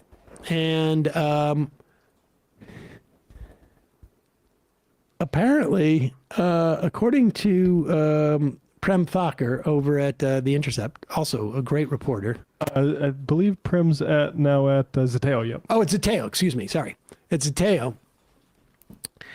There's a lot of people at CBS who are a little bit upset about what's happening over there. Oh, their dignity is being put up a flagpole. And guess what, folks? Friday nights, you got to tune into Tony Dokapol's show because CBS Evening News becomes Whiskey Fridays with Tony Dokapol. And I can imagine. Oh, wait. Is this Prem getting us with a little mock-up here? Yeah, this is that is a mock-up, but that's not real. But it is a new segment called Whiskey Fridays. Staff were only made aware of this when they encountered CBS testing set designs of a faux-stocked bar in the newsroom featuring a large sponsor banner for Jack Daniels. So, I mean, this is a version, and frankly, if that's what you're going to do, it's rather tasteful. Daily Wire-ass idea. But they are integrating sponsorship from a liquor company. I'm old enough to remember when you weren't even allowed to advertise liquor on TV. They're integrating the sponsorship banner into the newsroom. Now, to be fair, we all could use a drink. And I'm sure that... Is this his monologue? Sunset Lake CBS. And exactly. I'm sure it's just a coincidence that there has been a huge lobbying push to up the amount of alcohol that people drink because so many people have been dropping off, and that, in fact, they got Mitch McConnell to undermine the ability for people to have like 1 gram of THC in their Sabadell products, as it were. But just a reminder, Donald Trump admits that if it wasn't for Donald Trump, Tony Dokapol would still be doing maybe the morning show, if that. Here he is, Tony Dokapol, talking to the average guy to get the average guy's sense of what's happening in the country. Tony, we have now the hottest country in the world, and a year and a half ago, our country was dead. We had a dead country. You wouldn't have a job right now. If she got in, you probably wouldn't have a job right now. Your boss, who's an amazing guy, might be bust, okay? Might be That's what? how bad. Might be bust. I doubt it in his case, but you'd never know. Tony, we have now... Oh, wait, do we not see the rest of it? Oh, you got to get the rest of it. Oh, there's more because... Does he think Barry is a guy? Huh? No, he's talking about Ellison. He's talking about Ellison, who he thinks might be he might be bankrupt if it wasn't, because it's quite possible, one could hope, that Harris would have maintained a antitrust regime that would have prevented the Skyhorse, is it? Skydance from purchasing Paramount. But here's, you got to see the end of it because I'm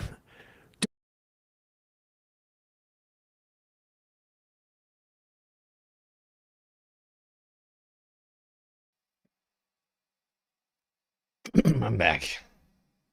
Do people not know about Tony Two Cuts? You people don't know about this? Oh my God. I'm sorry. We gotta take this. We gotta take this. You guys don't know about Tony Two Cuts?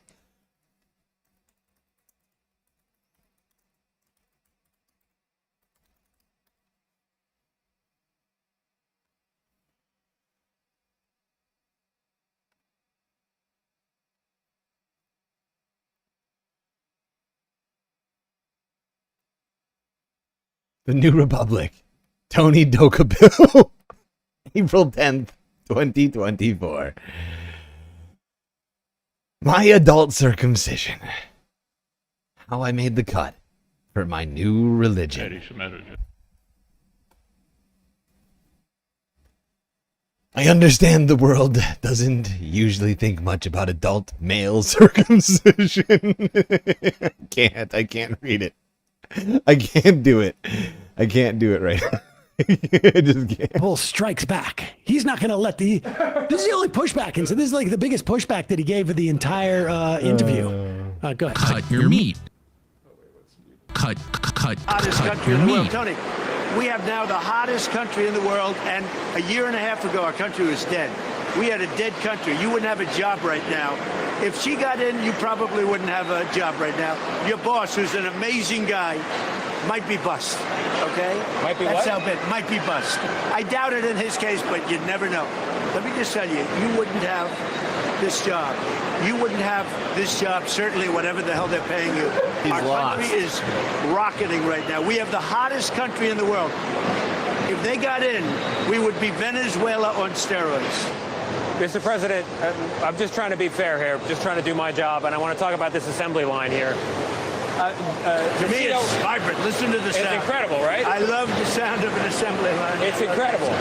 I can't watch this anymore. But apparently, at the end of the interview, This is so Doug Cole says, shameful. I got to tell you, I think I would have had this job. And he goes, no, you wouldn't. And then Dokapol cuts back to the studio and laughs about it because it's funny.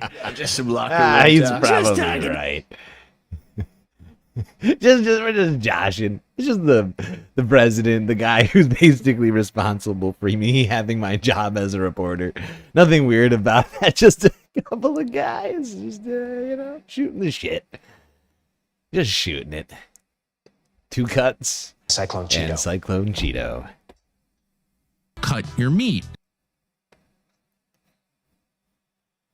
We're not done with Tony 2 Cuts. I mean, this is the state of our media right now. CBS is literally just a wholly subsumed media organization by the Trump administration right now. Right? Like, it's disturbing to me that we're living under fucking fascism right now on American soil. And we're just the media organization just dropping like flies over here. Just so billionaires and stockholders can make a few extra bucks. It's gross. Follow the rich white man. It's gross. Follow the rich white man. Tony 2 Cuts went back to Miami, and it turns out Miami is his hometown. Cut your meat. Why do I give a fuck? Excuse me. Sorry. Wait, how dare you say that? Excuse me. I'm out in Miami, ho. I mean, this is a larger problem with. I was home watching the local news, and they spent like 5 minutes on a video of like high schoolers saying what they appreciated about the year. Well, this is as frivolous as that. Except for local news. At least, yeah. Like it could some possibly interest, be yeah. like we don't have, we're only doing local stuff, and we only got so much news going on here. North Dakota. But this is the news meant for 330 million Americans. Yeah, and I gotta say, as a guy whose job it is to compile the news and such on a fairly regular basis, I find it laughable that they can't find anything to do over there at CBS. I struggle to handle all the things that are happening over here. There's no way that they should have time for any of this. We've only got the 30 minutes minus the 6 minutes of commercial breaks to do this in. So we got to get every moment to count. Let's inform the public. What's important is that Tony's a real guy. And he's got real childhood memories. And scars. And he's got real childhood memories. And sometimes he gets choked up. You said this is your favorite place in the world. Why? Why South Florida and Miami? It makes me emotional. It's so funny. I didn't think it would catch it.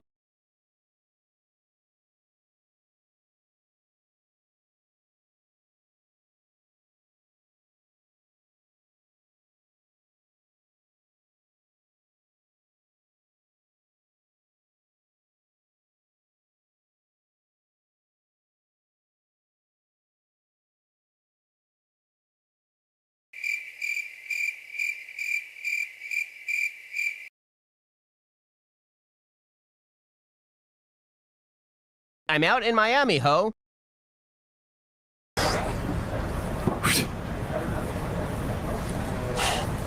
Because you only have one childhood, right? So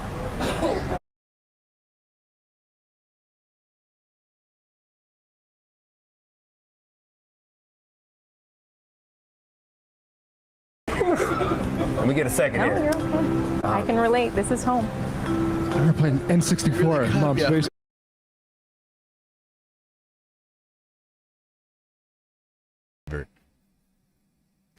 Fuck, I'm muted. God damn it. God damn it. That just pissed me off so much. I have been going after this guy. I've been going after this motherfucker this whole time. This is the worst acting I have ever seen. This is like the worst, like literally the worst, some of the worst acting I've ever seen. I just got done saying that I have seen firsthand better acting in high school musical productions than this. This guy's getting, who knows how much he's getting paid for this. Benihana, what are you doing? What are you doing? I'm already wearing a tinfoil hat. You crazy? Just spending space bucks over here? And I just realized somebody redeemed that yesterday too, which means we have 2 days in a row. And somebody also, Manda, I think Manda redeemed the hat earlier, or Green New Deal or somebody. So I technically, the next 2 streams I should wear a tinfoil hat for free. Okay. Wait, you redeemed it? You did it yesterday? Why are you doing it again? You're just throwing space bucks into the wind. Out of the airlock. Seems so wasteful, and yet I'm not mad at it. Like, it's just sort of this gratuitous galactic spending over here. But seriously, like this guy, I mean, I'm like sort of just broken. Like, how is this guy making probably millions of dollars doing this? Really? He can't even sell it. He just got done telling us Miami is the very best place, the most wonderful place. His childhood. And he's got this face right now. It's like struggling to come up with one good thing about Miami. Miami, yeah, it's my favorite. I can't think of a single reason why it's good. Jesus Christ. Now, granted, there were some talented actors around me in high school, but still. In fact, now that I think about it, one of the leads, like actually we did he's actually in I'm not gonna say what show, but I know somebody who's I grew up with somebody who's actually a paid actor on the TV, on the screen, on the big screen, well, the small screen, depending on your TV. People will, to help people understand why I have such a reaction. Trauma must be, right? Pharmacological imbalance? That must be coming up. Trauma. Florida is where I grew up.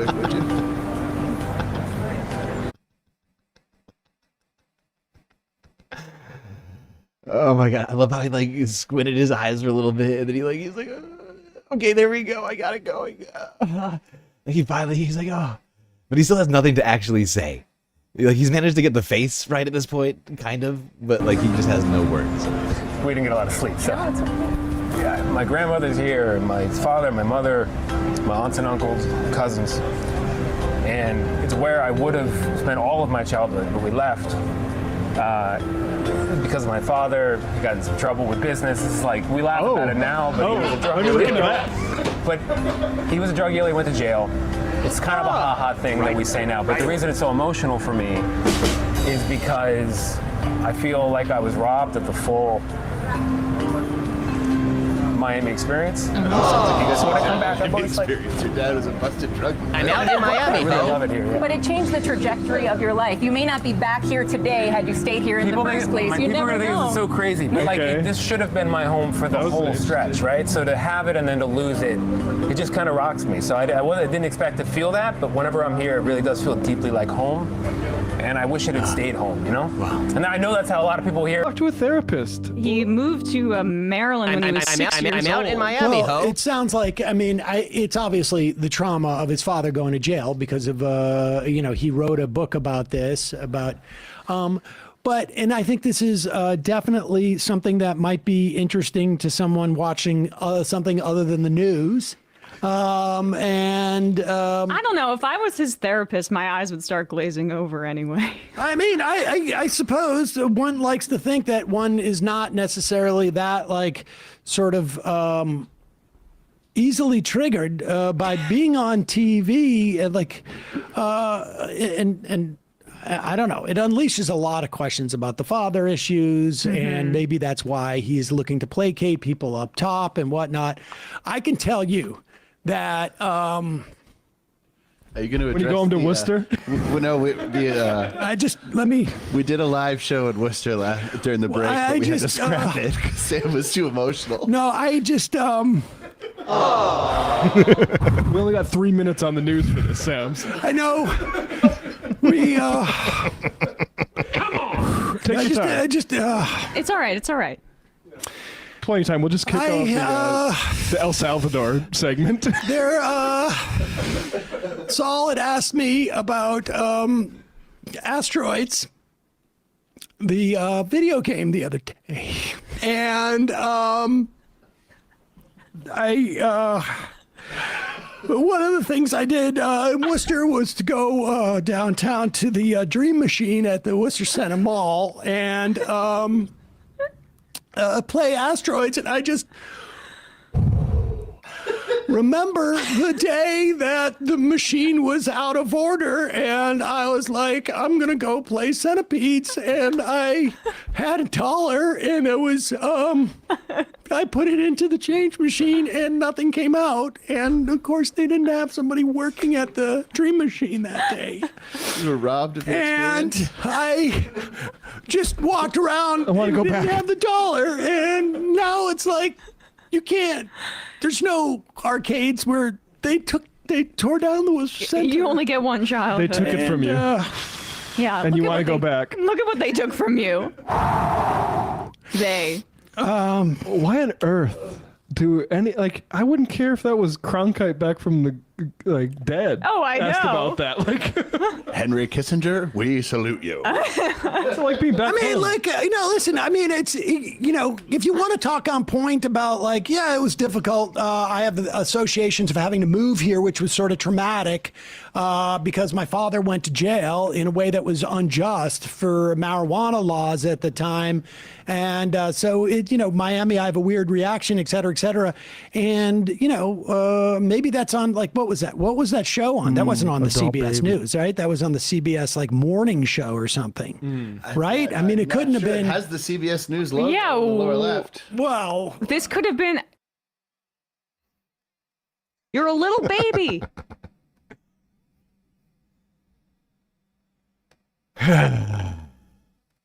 Then you all know Tony Two Cuts. He's just a little baby. Nobody gets that about Tony Two Cuts. That's why he had to get the second cut. Don't you understand? You don't get it. Although I guess the first one doesn't count as a bris. I was about to say you don't get two brises unless you're a little baby. Adult baby. You're a I guess little the first one baby. doesn't count. You should be ashamed of yourself for having that thought. They fundamentally know that their audience is dumb and they know that they're manipulating them, but Barry Weiss is out there trying to create out of whole cloth interest from like the entire country. See, You know what I'm saying? I think everybody gets it. Right. Does everybody understand this? Like, but no moil, no bris, okay? You've given it away without anything. You get nothing back from God. Okay? You let a doctor do it. Don't you understand?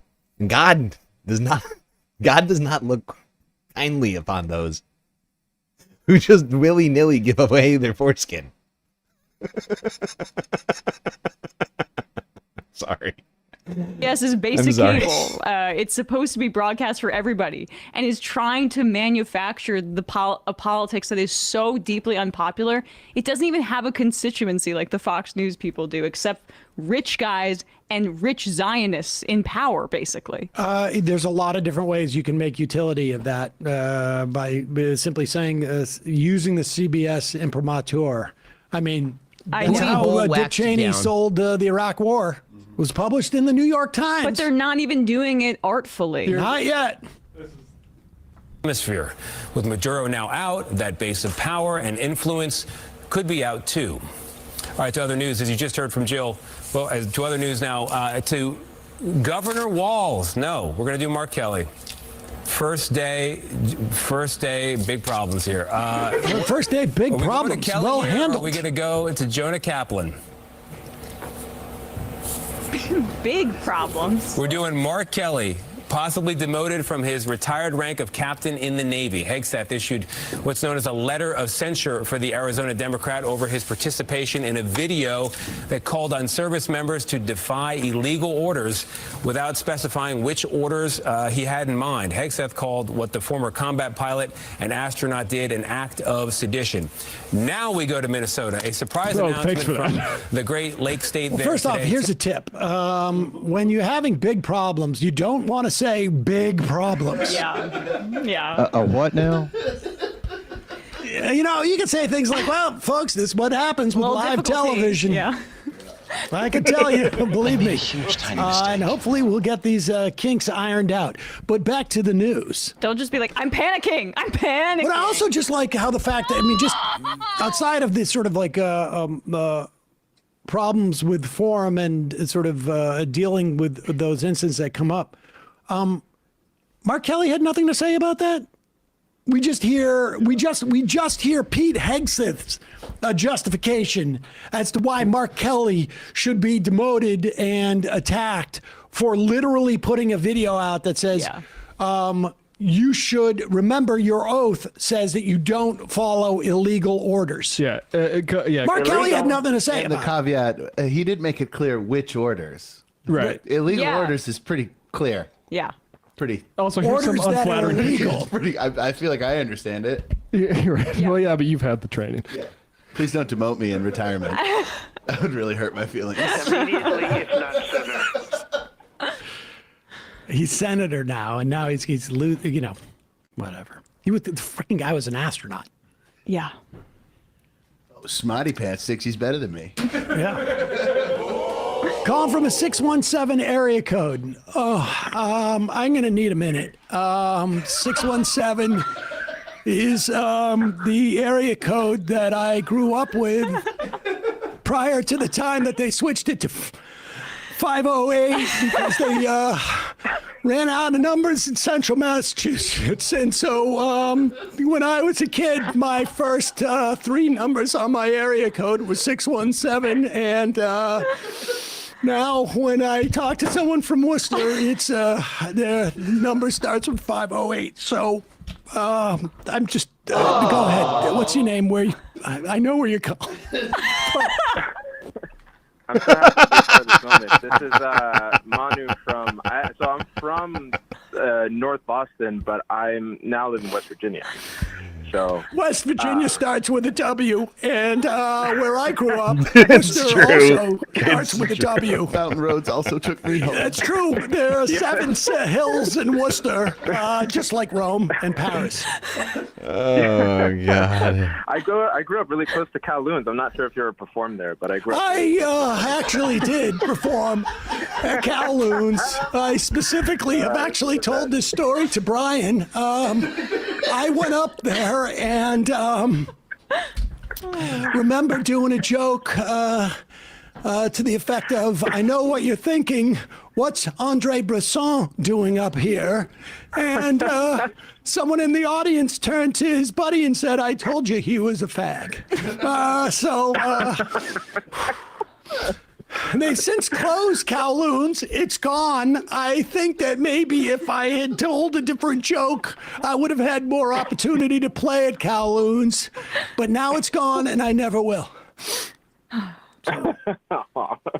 Well, again, very happy to be a part of this moment. But I just wanted to quickly call and obviously thank you folks for all the work that you do. But I think, especially just given how this year started, I almost wanted to basically encourage over the past half year at least, a lot of the callers you've had a lot of callers who call in worrying about like Graham Plattner or the direction, very reasonable and or unreasonable parts of the direction of the Democratic Party, but the last, few days, let alone week or, obviously past year or so, to me, it's just, I feel like, especially with the murder that occurred in Minneapolis today, I really applaud you folks for just, I don't know, whether the listeners are pro or against, whether it's Plattner or, various things. It's just, today just makes me feel even more emotional and energized to really hunker down and focus on what can we do as a movement, as a group, that will lead to less immiseration of people. And I really hope that folks can just see what's gone on and is going on, such that we don't get bogged down in the weeds, or we just don't get lost in various things that may be important to discuss at some point and in some forums, but maybe not when countries are being in the process of being overthrown or people are being murdered for protesting and so on. You're making a very reasonable plea for focus and prioritization of anti-fascist measures, which is definitely where we're at. And the truth is, people get it. I mean, you get an outsized volume level from those folks online, but like the sort of like DSA is a pointless project, or running on a damn ballot line is a pointless project. Like all those specifically Green Party people, they're on the sidelines, and all they can do is say not like that, as they don't do anything. Right. Part of it is, we're trying to project in a very inhospitable environment, so there are going to be, stumbles and stuff like that, and those are going to be dealt with. But a lot of it is just that sort of never having done anything and only being used to critique.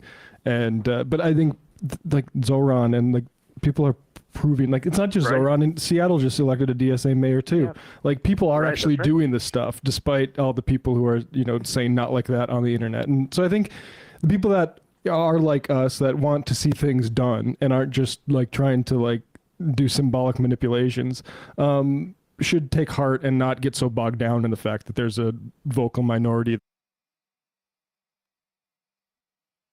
Okay. Sorry, I got distracted over here. Got distracted.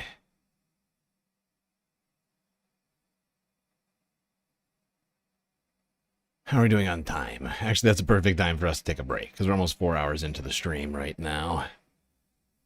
So got a hell of a lot of stuff for us to talk about tonight. Not just Tony Two Guts. But we are, it looks like, going to be able to talk about other things today. Shock of shocks. Ah. God.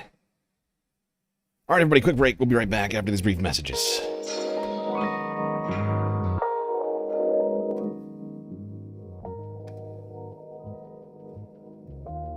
All right, I hope you've been enjoying the show so far. If you haven't already, hit the follow button on Twitch and the subscribe button on YouTube. While you're at it,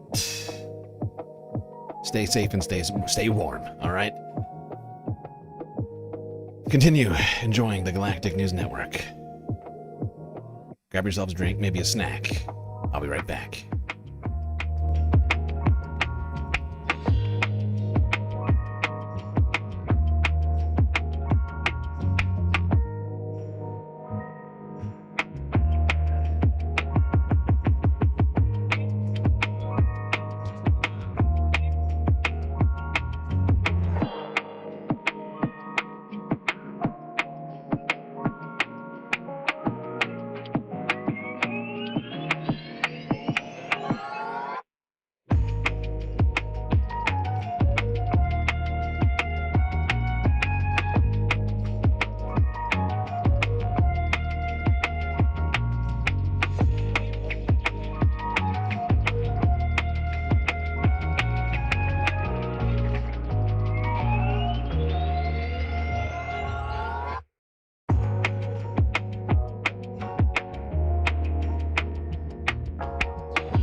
All right. All right, everybody.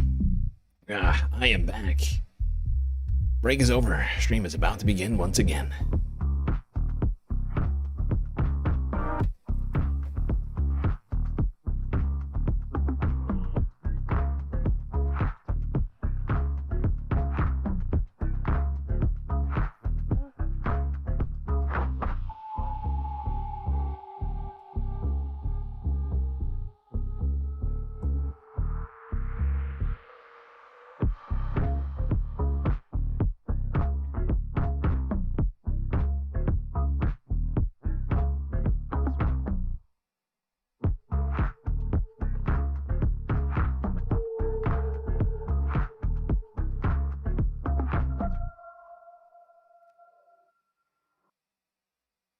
Okay, here we are, folks. Back again, third half. We're still here. We're still alive. Pinch yourself if you weren't sure. Still here.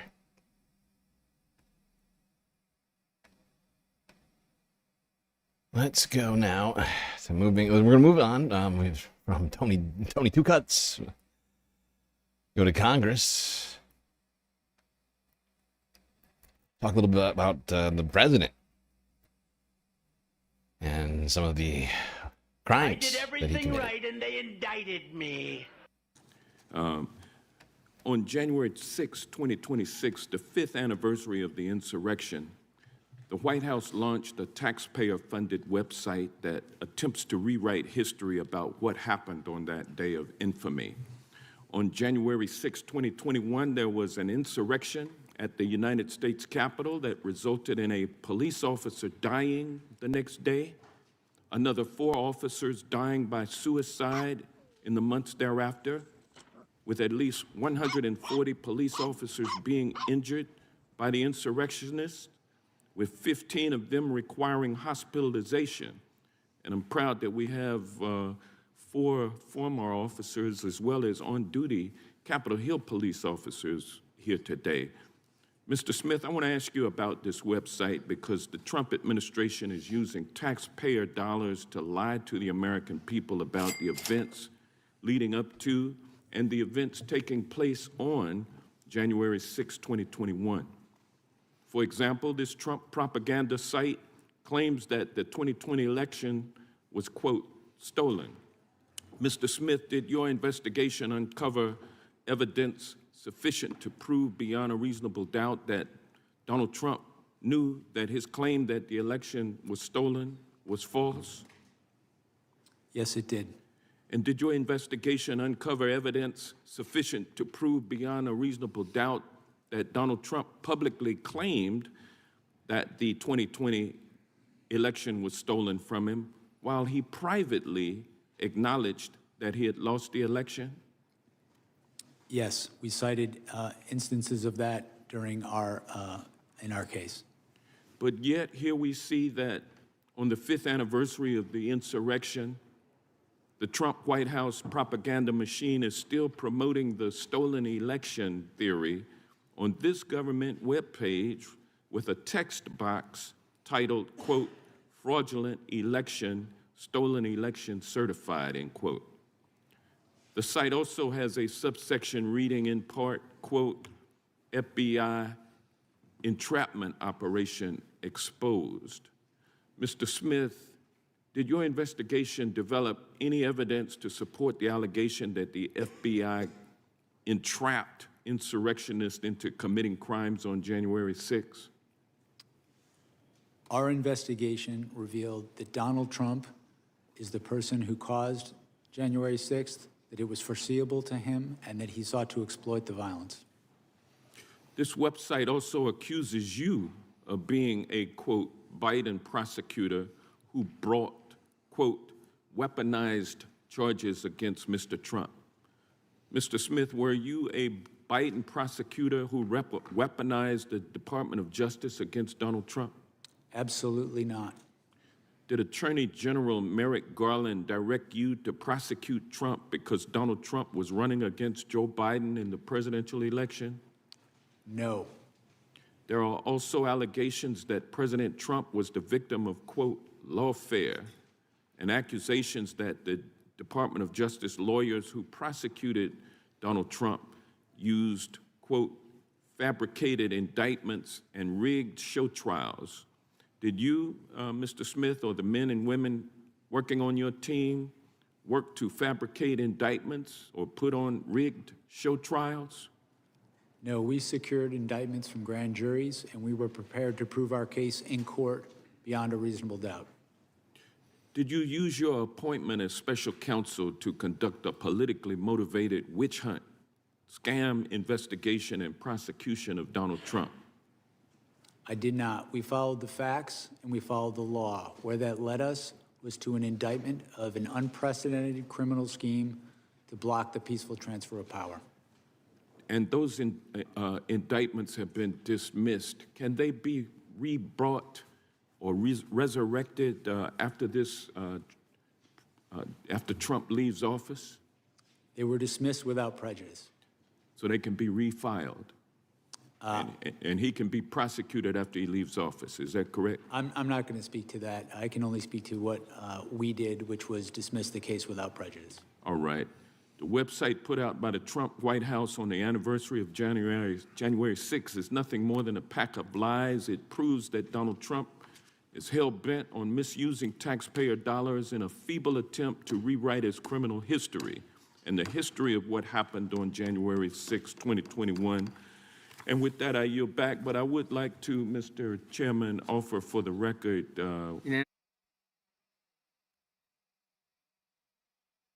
There you go. The House Judiciary Committee on investigation into Donald Trump's efforts to overturn the 2020 election. Jack Smith testimony.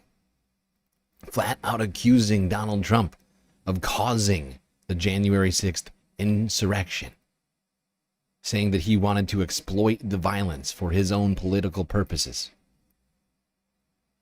Does that sound anything like the guy in office right now? I've never done anything wrong. Perfect presidency, perfect phone call. Anybody who says different has Trump derangement syndrome, very nasty disease. Everyone's talking about it.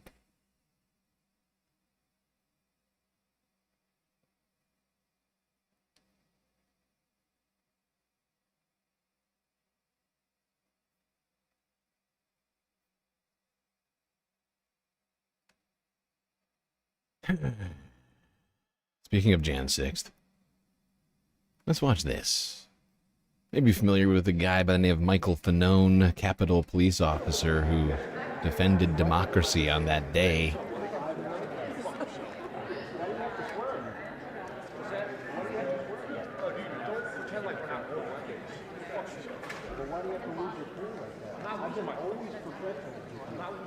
Every single time I communicate with you, I am always professional with you. Well, I'm not. It requires other people to contain their Tourette's syndrome. Okay? I'm not going to get it. You threaten my whole have or a trade in this fucking country. Why are you so spasmodic? My spasmodic? Absolutely. Look behind you. Why should I? I'm communicating with you. Right? Look at your face. Let's have a seat, man. Let's have a seat, man. Trust me, I'm using a lot of shit. See how many people are constraining you? Look at me.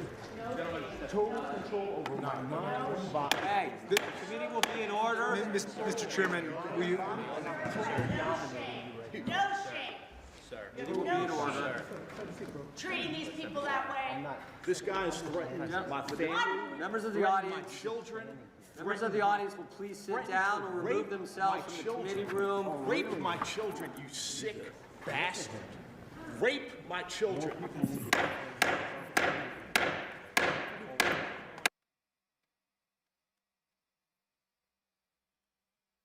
Here's Michael Fanone looking like he wanted to beat the shit out of this guy right here. This guy left shaking in his boots, in his little suit.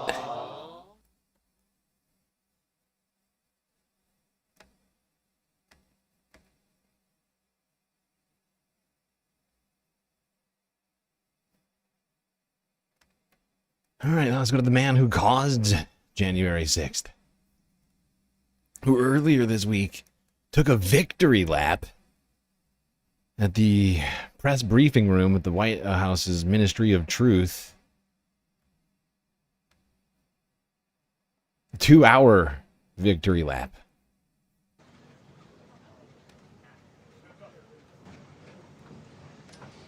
Wow, that's a big crowd. It's a lot of people. I think it's like a record. So these are accomplishments. We have a lot of accomplishments. And These are accomplishments. This is the anniversary, first anniversary, January 20th. And it's been an amazing period of time. We have a book that I'm not going to read to you, but these are the accomplishments of what we've produced. All page after page after page, individual things.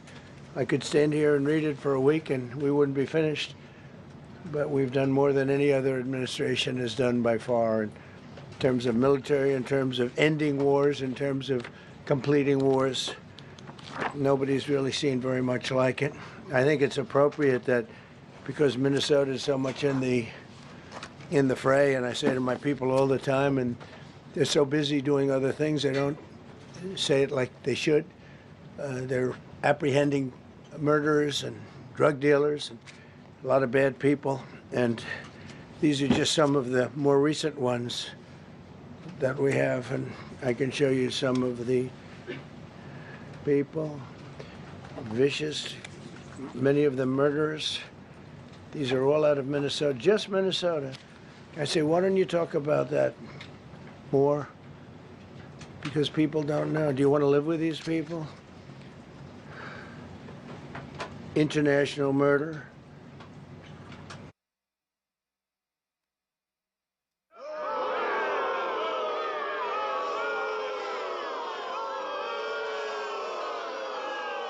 Fuck this guy.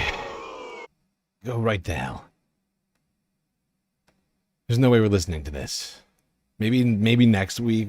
Honestly, at this point, fuck it. Like, I don't give a shit. It was 2 hours of just deranged, self-congratulatory bullshit. This guy just reading up. Somebody printed him off. Like, someone got AI to, like, print him off like a goddamn packet. And he just was reading off of the whole thing. Like, it's just complete, just insanity. Complete insanity.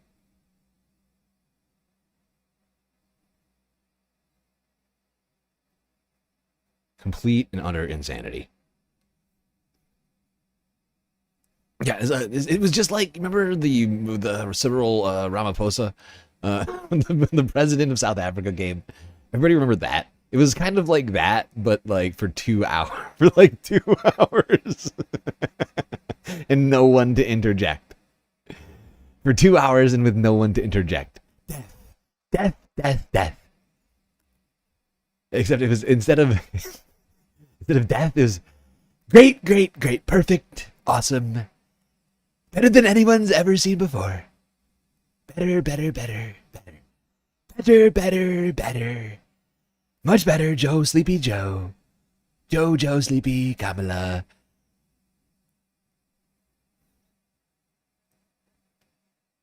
Death, death, death.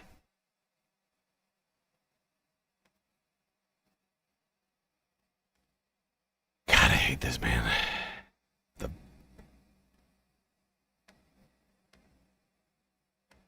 With every fiber of my being at this point. Like, I genuinely struggle to think of hating someone more than him. It's really giving my enemies in life some a run for their money. I'm starting to think maybe we gotta have some kind of whatever. I spent most of 2025 investigating how Trump monetizes power, from his attacks on big law firms. Big law firm, smart law firm. To taking major payoffs for his inauguration, to a crypto scam helping his family rake in billions of dollars. Every time I think I'm done with these stories, I get pulled back in. Today, I want to show you one of the most important and least understood mechanisms that he uses to do it. It involves these gold things on Trump's desk. That's a $130,000 gold bar and a gold Rolex desk clock. But it also involves a $5 million donation from an obscure meatpacking company. It involves American automakers and plastic bottlers and the biggest tech companies in the world. There is a quid pro quo system embedded directly into Trump's core economic policies, because this is partially a story about tariffs. I think the tariffs are going to be the greatest thing we've ever done as a country.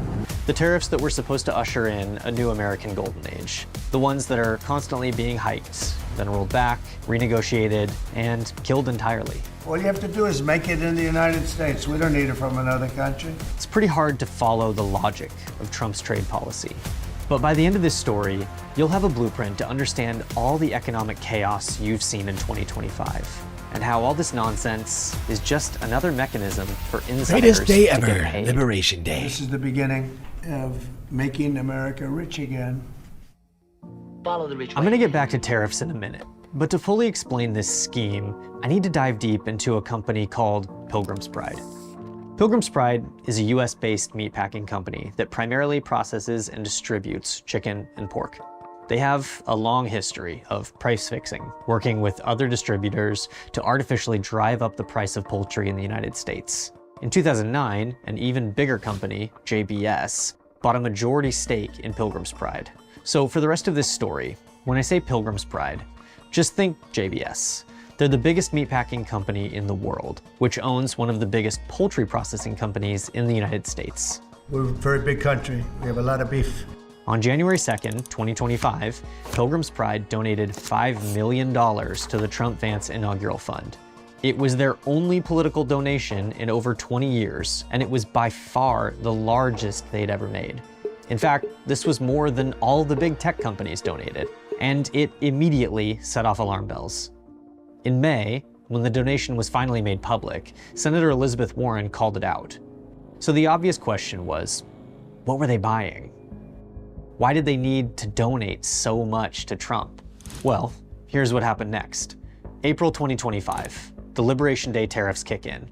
This is Liberation Day. But things are about to take a turn for JBS.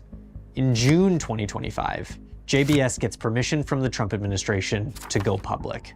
This is despite their links to corruption, deforestation, and bribery claims.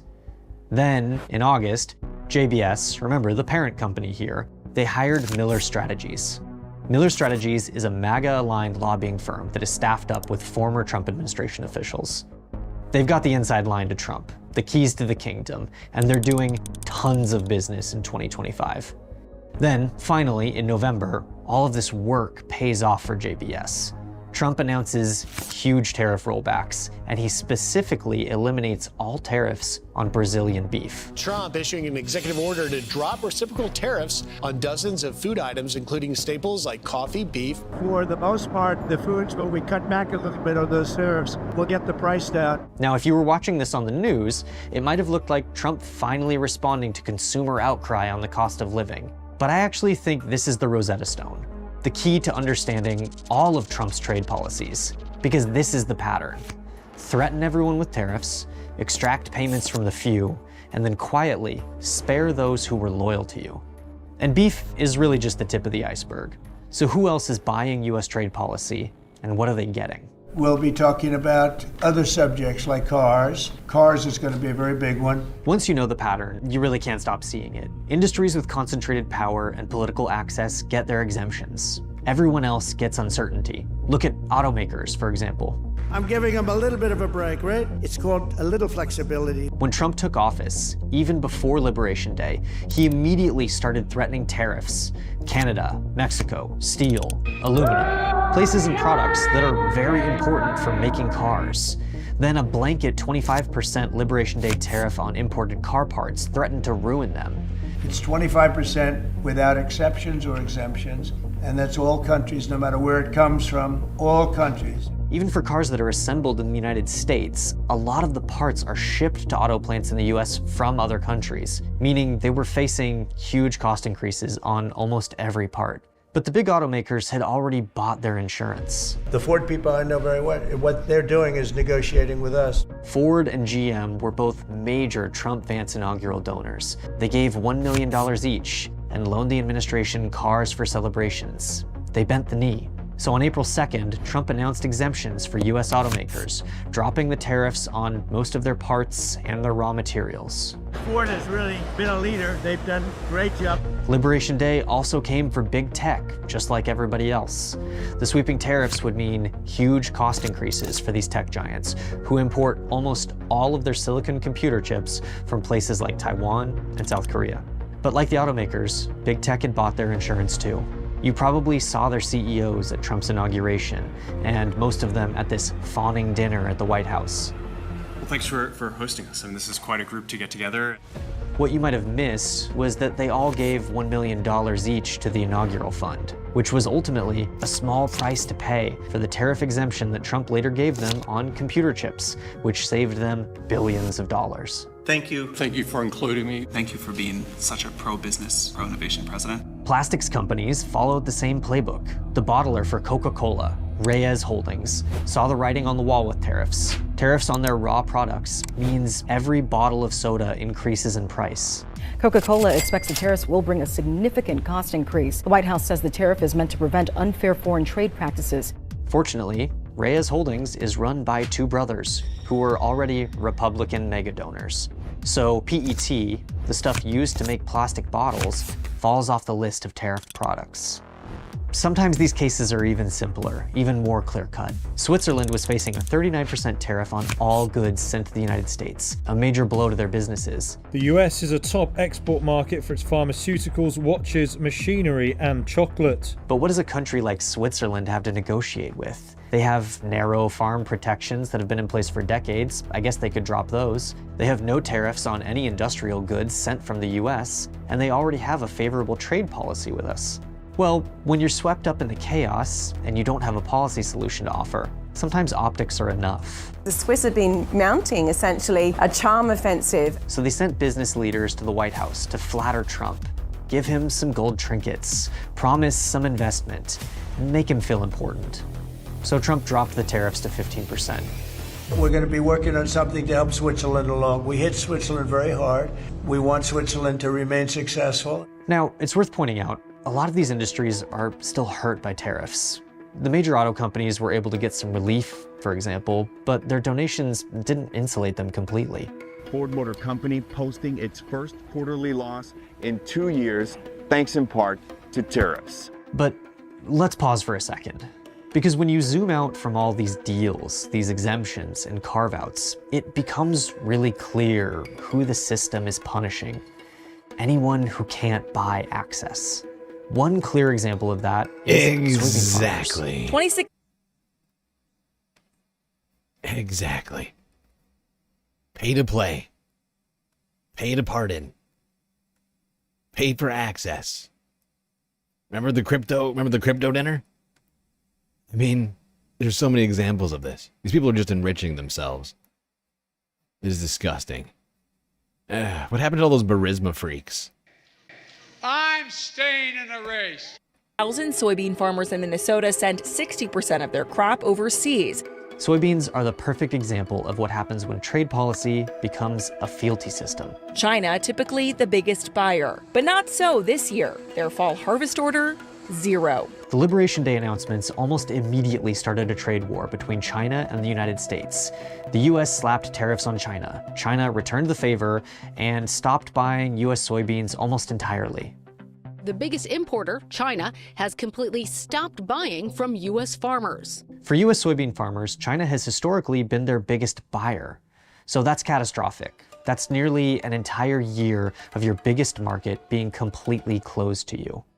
Even late into 2025, when the US and China both announced upcoming trade deals and cooling trade tensions, China kept a 13% tariff on US soybeans. The Chinese now buy the vast majority of their soybeans from Brazil and other South American countries, including now Argentina. For now, it looks like the damage is done, and it's long term. Chinese buyers are looking elsewhere, primarily to Brazil, who saw their soybean exports jump 64%. But soybean farmers, they didn't make a multi-million-dollar inaugural donation. They don't have the kind of leverage that this system rewards. What? Their trade association, they've been openly critical of the tariffs. They lobbied for relief. I mean, farmers don't have billions of dollars to just chuck like $1 million at the president? Well, geez.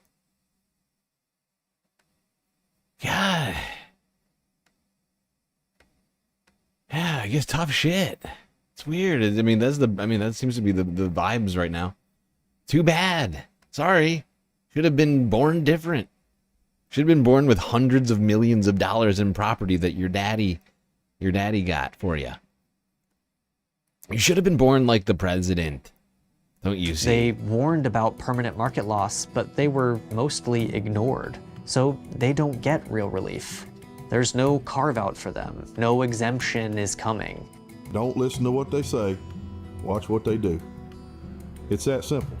What have they done to help us at all? They lose their main market, and the US government offers $12 billion in bridge payments. But considering farmers have lost up to $44 billion this year, that bridge isn't going to reach the other side. In a system like this, built on chaos, the people can't pay for economic certainty are the ones who pay the price. Thank God for tariffs. If we didn't have tariffs, we'd be a third world nation. It's been exactly 1 year.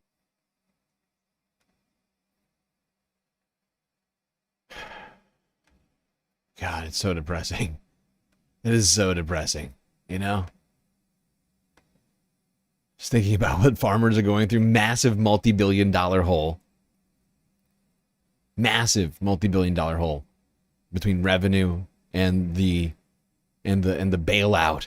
The whatever you want to call it. It's certainly not a bailout because people are gonna go broke over this. People are gonna lose their farms over this. Ooh, WYCD, Jake. Good to see you, pal. Meanwhile, Argentina. Enjoy that. They get a bailout.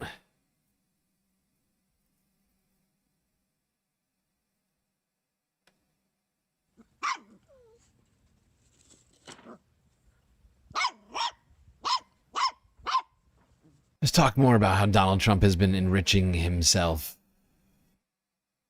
lately. I did everything right.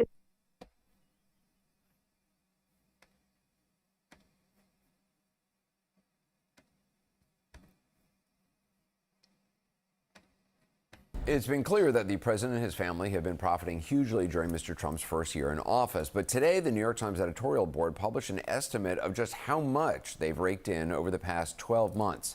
By their accounting, it's at least $1.4 billion. Now, that includes income from licensing Trump's name, overseas real estate projects, as well as hundreds of millions of dollars from investments in cryptocurrencies, the money that Amazon paid Melania Trump, the family, for a documentary about Melania Trump. The New York Times investigative reporter Russ Buettner is here. It is staggering, a figure of nearly $1.4 billion. I mean, it's closer to $1.5 billion. It's incredible. Did it surprise you? It's absolutely shocking. I think it's been shocking. Yeah, that is a staggering money. That's like that's like Vanderbilt money or something like that, right? That's like some Rockefeller shit. That's some like Gilded Age old money type of money right there. Isn't it, Anderson? Anderson. Hey, Anderson. Hey, Anderson. Look over here. Hey, Anderson, you know what I'm talking about? Well, did it surprise you? It's absolutely shocking. I think it's been shocking every month. I mean, I studied Donald Trump's finances, including obtaining his tax returns with some colleagues, for over a 20-year period. And this amount is really greater than the sum total of everything he made from his inheritance, from being on The Apprentice, and from all the licensing deals while he was on The Apprentice. It's more than he ever made in his whole life. I think it's those things were his big profit centers because his business performance was uneven. Right. So those three things that require really his golden days. This is more than that, all in 1 year. And I mean, this is just the first year. It seems like there's no reason why. I mean, they're open for business. They're open for business, and they've been expanding things on a regular basis, especially into cryptocurrencies. They recently just transformed their social media company into a Bitcoin repository company, which is a cryptocurrency, and now they're moving that into some sort of power generation company. But they are just rapidly trying to gather every sort of business that they can to monetize this period. The brazenness of it is remarkable. I mean, correct me if I'm wrong, Donald Trump Jr., I don't think the club that Donald Trump Jr. set up in Washington, which is like a private members club, which essentially kind of promises access for paying members of the club to government officials and cabinet secretaries. That's right. That wasn't part of this. That's not part of this, no. And that really seems kind of quaint compared to what they're doing in cryptocurrencies, where it looks like over the last year, they've personally pocketed, the family and a few partners, somewhere in the neighborhood of $800 million or more. That's unheard of wealth for that And there's family. linkage, a lot of linkage between the businesses and places the U.S. is actually involved in doing, U.S. foreign policy and, U.S. interests. Yeah, I mean, a lot of this money comes, the cryptocurrency money comes to them anonymously. We don't know, the public can't figure out who it is. Most of it comes from overseas entities. You can tell that from the... Yeah, a lot of overseas money. A lot of it is getting funneled into places like World Liberty Financial, this crypto venture they've been talking about. People just shoving hundreds of millions of dollars, Bitcoin, other assets, and turning them into World Liberty Financial token or whatever it's called, which is basically just putting a massive deposit at a bank. Right. And you might be asking yourself, how is that helpful? Just like putting a deposit at a bank. Well, you realize banks make money off of your money, right? You deposit a bunch of money in there. Your neighbor does. Everybody else does. They make calculations and decide we can use, let's use 50% of this and go spend it on the stock market. As long as we can pay it all back when people come looking for the money. It's not really a crime. We don't have Glass-Steagall anymore. Changes it goes through. And a lot of it, as you said, comes from countries where they have a real interest in it. There's been some direct conflicts, especially with a big deal that came through the United Arab Emirates. They decided to use a Trump cryptocurrency to pay for a $2 billion investment. Right, which is very few people would have chosen to use that particular cryptocurrency. It was brand new and struggling and unproven, and they did that. That will put about $80 to $100 million a year in the pockets of the Trumps. And within a few months, within a few weeks actually, Trump decided to overturn a policy that had long rejected the UAE's pleas to get AI computer chips from us because they were thought to be too close to China. He just did away with that.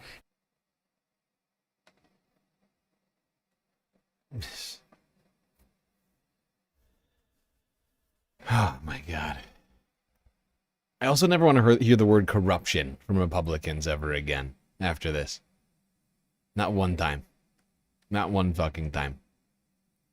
I don't care what it's about. I don't care. I don't care if somebody's robbing. Literally, I don't care if a Democrat goes to Fort Knox and starts unloading all the fucking gold into the back of their truck. I don't want to hear the word corruption from Republicans ever again. This is insane. And pardoned the fellow who was on the other end of the deal. So there's like two conflicts in one deal. It's remarkable. Russ Buettner, it's in the Times today. Thank you so much. Appreciate it. Thank you. Expanding on the conversation, another data point, President Trump gave the crypto industry its biggest policy win last July when he signed a bill he was pushing to federally regulate a type of cryptocurrency called stablecoins. I pledged that we would bring back American liberty and leadership and make the United States the crypto capital of the world, and that's what we've done. So the golden age of America is upon us, and with today's signing, the future of crypto and the crypto industry, the U.S. dollar working together, because they really are hand in hand, is going to be stronger and bigger and better than ever before. Critics raise conflict of interest concerns given President Trump and his family's vast crypto holdings. Joining me now is journalist and co-founder of Lift Our Voices, Gretchen Carlson. Okay, and that's where we're going to end that video. We're talking about money. Let's not forget hundreds of millions of dollars have been given to Donald Trump now by multiple media organizations, law firms in the way of pro bono legal work, all sorts of stuff. These lawsuits, these frivolent slap suits that they're just capitulating to for whatever fucking reason. Do not think that ABC does not have a goddamn legal department. Okay? Believe you me. Oh, CBS has a legal department. I can guarantee you of that. And yet, they didn't seem at all interested in fighting this. In the slightest. You know, all these guys have been capitulating, bending the knee. So that, oh, I don't want to lose my job. Oh, I wouldn't want to lose a dime on this deal. I'm a multi-billionaire. I wouldn't want to not make more money off of this merger deal that I want to do. Like, that's basically the complaints. A bunch of super privileged fucks. Worried about losing privilege. It's like, it's just that's what's helping suck us further into this fascist moment. Awful, weak capitulators. Awful. Weak. I wonder what Jamie Dimon's gonna do in the wake of this news from 3 days ago. I mean, you probably haven't heard yet. But Donald Trump is suing J.P. Morgan Chase U.S. and President Jamie Dimon. Donald Trump on Thursday filed a $5 billion lawsuit against J.P. Morgan Chase and its CEO, Jamie Dimon. Trump accused them of debanking him by closing several of his accounts to further a political agenda. He also accused Dimon of ordering the creation of a, quote, blacklist that was allegedly intended to warn other banks about doing business with the Trump Organization and Trump family members, as well as with Trump himself. The president spoke to reporters on board Air Force One. He debanked me, so we'll see if that means anything, but I think... This guy is a literal mafia boss. This guy is a literal fucking mafia boss. As president, he is personally suing people. Just want you to think about that for a second. As president, Donald Trump is personally suing people and businesses right now. As president. as the executive of the entire country, he is suing people in civil court for damages. A man who has his hand on the entire, at this moment, on the entire country's apparatus. That kind of leverage in a legal battle is incredible. And the fact that he is using that right now to try and enrich himself further. I'm already a billionaire, might as well try and get some more, though. Jamie Dimon is kind of mean at one point. I don't know if everybody remembers. Debanked is the word people are calling it. Very new word. No one's ever heard it before. Did he do it in his first term as well? This guy is a psychopath.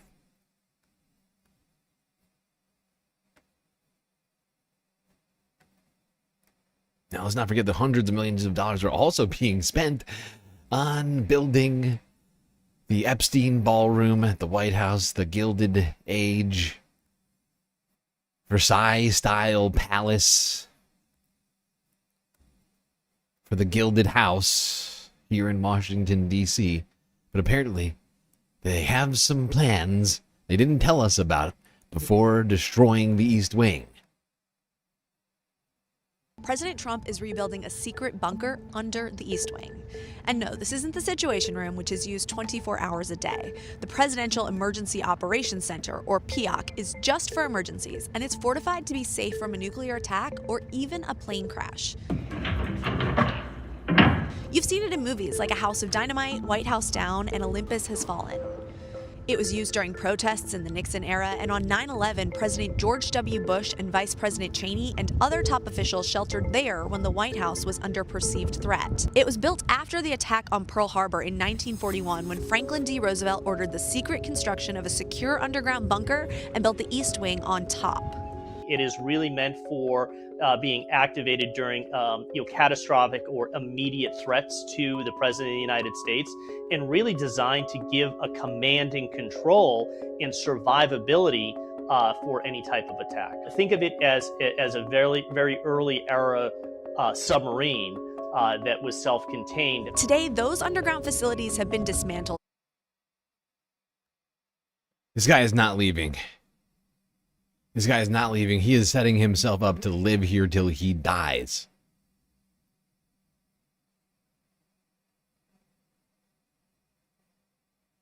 We have to pry him out of this fucking bunker in 2028.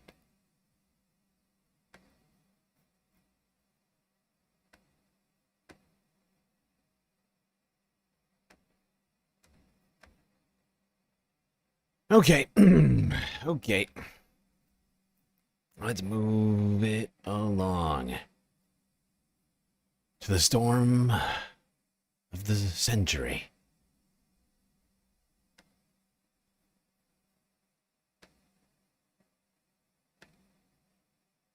If you're somehow unfamiliar, a massive snowstorm has been blowing through the United States last couple days. May have noticed. Perhaps you didn't. And you're living under, maybe you're in a bunker yourself right now. I get it. Times are a little weird. You're preparing yourself. I get it.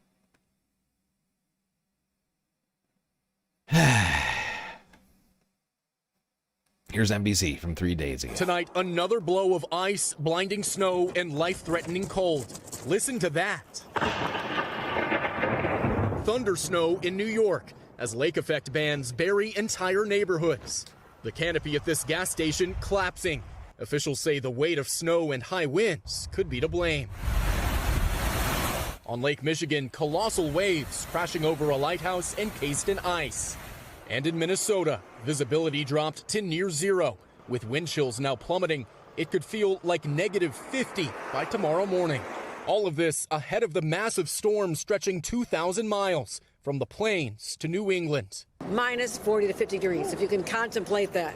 If you're not properly covered every inch of you, you can succumb to frostbite in seconds. Officials are urging residents to act before it's too late. I bought a propane heater just in case we lose power. From a run on propane in Alabama to lines snaking around grocery stores in Missouri. Bread, milk, and water are flying off the shelves. There are a lot of people in there. It's worse than Thanksgiving. Pretty busy in there. Yeah, the cashier saying every day I was getting busier. The South is in the crosshairs, with the potentially crippling ice storm threatening to bring down branches and power lines. Yes, indeed, massive monster winter storm.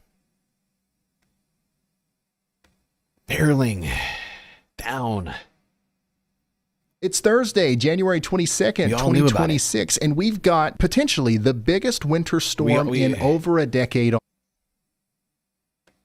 Basically, anybody who was paying attention at all knew about it, including YouTubers. It's Thursday, January 22nd, 2026, and we've got potentially the biggest winter storm in over a decade on the way. So let's get right into talking about that. Starting off with our winter storms outlook here for Friday into Saturday. This is going to be where everything starts. It's really going to start blowing up over here from Oklahoma City down to Dallas. You can see we've got an enhanced risk of significant winter weather out here right in the Red River Valley. Places like Lawton, Plano, Ada, and the Choctaw Nation area of southeast Oklahoma is included in this. It's not just there that's going to get hit by ice and snow. It's here where we think the most significant impacts will be specifically tomorrow. And of course, this is going to expand and move east as we go forward, but we're going to take this one day at a time. Okay, so let's take a look at the European model. We're going to take a look at a couple different ones during this video, but you guys know I like the Euro. I like how it's been handling the storm. This is what it could look like out there Saturday, January 24th at 4 a.m. We are going to see a significant area of icing here in that enhanced risk area. And notice how I said Saturday. The outlook time period covers 24 hours from 7 a.m. Friday to 7 a.m. Saturday. So here we are at 4 a.m. That's still in that day 2 outlook theoretically. And that's why this area has been highlighted in the enhanced risk. We're going to be seeing heavy snow, potentially moderate to heavy snow from Oklahoma City all the way over to Tulsa up to Wichita, Kansas. But watch how fast everything just blows up. This storm very quickly goes from being a pipsqueak little blip on the radar to a massive storm of the likes I haven't seen in a very, very long time. This is now a Saturday at 7 p.m. So we're moving into that day 3 outlook, but you can see very clearly here that we're still going to be seeing ice and snow in Oklahoma and Texas and Kansas at this time, even though the heaviest precipitation has moved east. So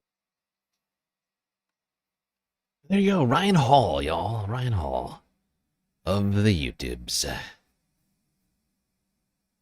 Of the YouTubes, you may have heard of it before. That's on YouTube.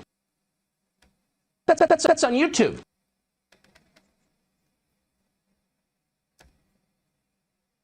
He should be pretty frail by then, so it doesn't sound like it would be a problem. That's a fair point, Grumpy Jones. You like Ryan? Yeah, I did too. Seems like a fairly nice guy. And very, very much up on what's happening with the weather. Fantastic internet meteorologist of sorts, if you will. I don't know if he's got a degree, but he does a good job. Somebody in chat mentioning something we're about to talk about here.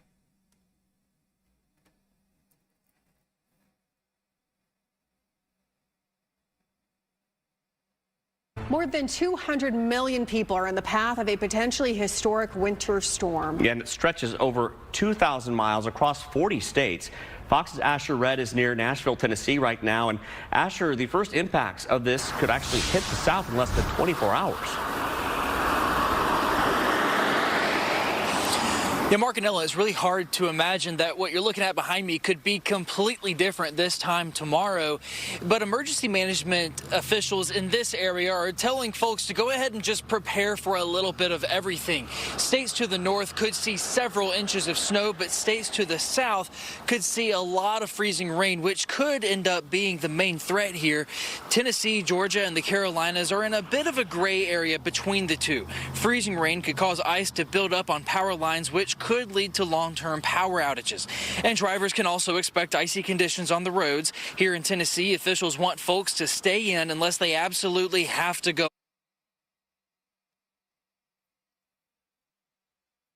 Eesh. Yeah, everybody was preparing for this storm days ahead of all of this. You know who maybe you'd think you might want to be preparing as well.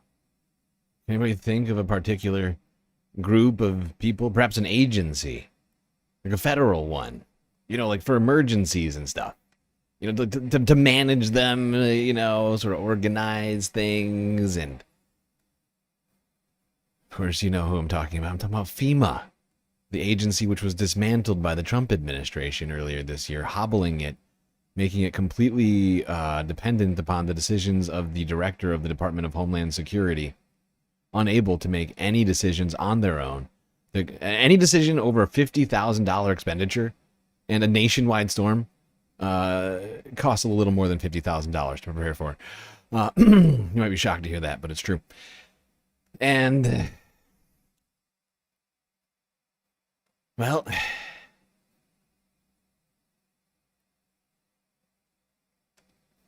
I just want to go back in time, a month ago, talk about the impact. Approximately 20 employees at the Federal Emergency Management Agency have been placed on leave because they signed a big letter called the Katrina Declaration. Okay. Do you think the flag thing is too much? No, I think it's good. Okay. They're whistleblowers. My name is Abby McElraith, and I'm an emergency management specialist at FEMA. When we are sidelined for telling the truth, the public deserves to know why.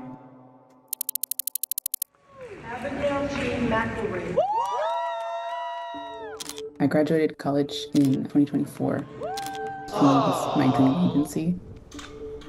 My first day onboarding into FEMA, it was the day before the 2024 election. I was really excited and I was very proud.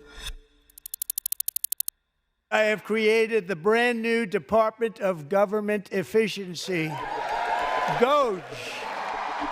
FEMA's turned out to be a disaster, and I think we're going to recommend that FEMA go away.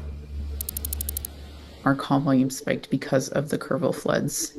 Thousands of calls from flood victims to FEMA call centers went unanswered in the middle of this ongoing disaster because you didn't renew contracts to keep call center staff in place until nearly 1 week after the floods. I watched these people who had lost everything were waiting all day on the phone, or it didn't get answered at all. false reporting, fake news. I signed the Katrina Declaration because I believe that the public is in danger. I was placed on leave on August 26th because I signed the Katrina Declaration. I'm currently locked out of my government phone and computer. I'm still getting paid, which I'm very thankful for, but I also don't know how long it'll last. When I was first placed on leave, I was pretty ill. I was worried about being fired. I did apply for jobs. I started going to the gym a lot more. Hello. My partner, Kate, supported me from the very beginning. Are we framed up okay? Okay, turkey's ready. We're with my family right now in upstate New York. We decided to come visit them for Thanksgiving. Everyone look this way. So yeah, when I was in the Walmart, I got a text from my supervisor and an email informing me that I've been reinstated. So I go back to work on Monday. Hi, Pidgey. Yeah, I can't quite believe it's all over. I mean, that part of it at least. Headed back into work for the first time in 3 months. I'm wearing actually the same shirt I wore on my first day at FEMA. We'll see how it goes.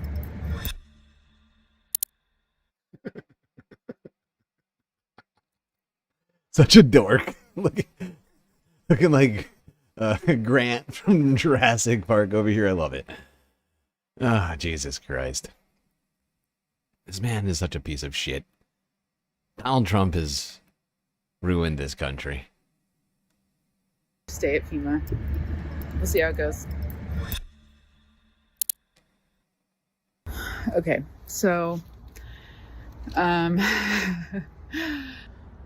I've just heard that some folks are now getting put back on administrative leave, and it might be everyone. I don't know. So I don't know what's gonna happen to me yet.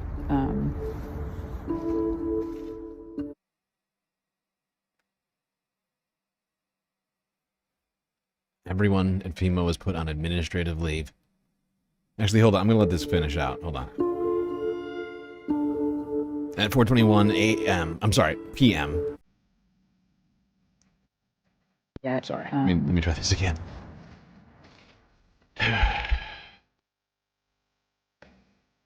At 4:21 p.m., Abby received an email from the Department of Homeland Security saying that she was being placed back on administrative leave. Really frustrating. I left the building. I took the metro home. I called my family.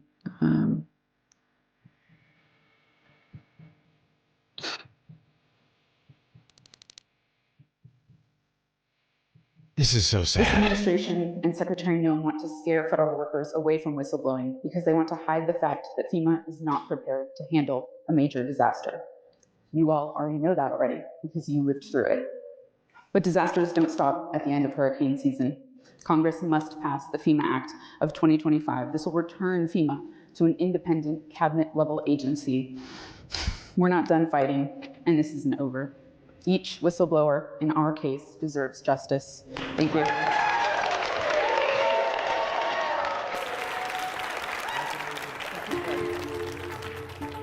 The American people deserve justice as well, and they deserve a FEMA that is prepared and resourceful and well-funded and will be there to assist them when they need it.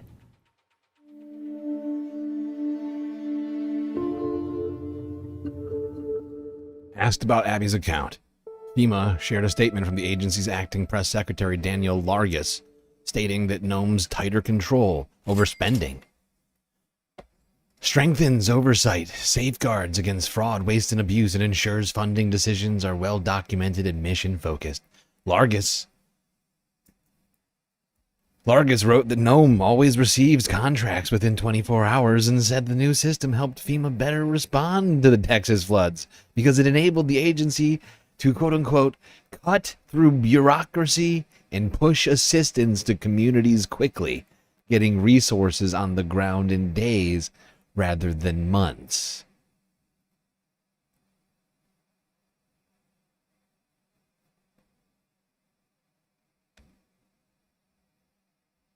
But you know what?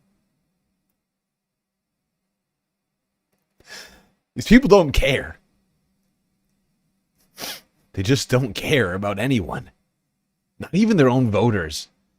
Not even the people that they used as pawns during the election to get elected.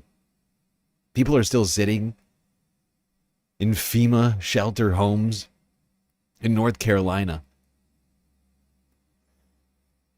Honestly, this one breaks me.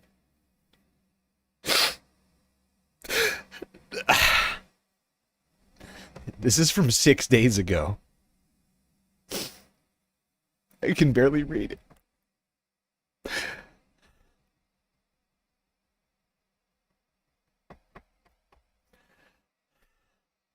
Six days ago, on Tuesday, leading into the storm,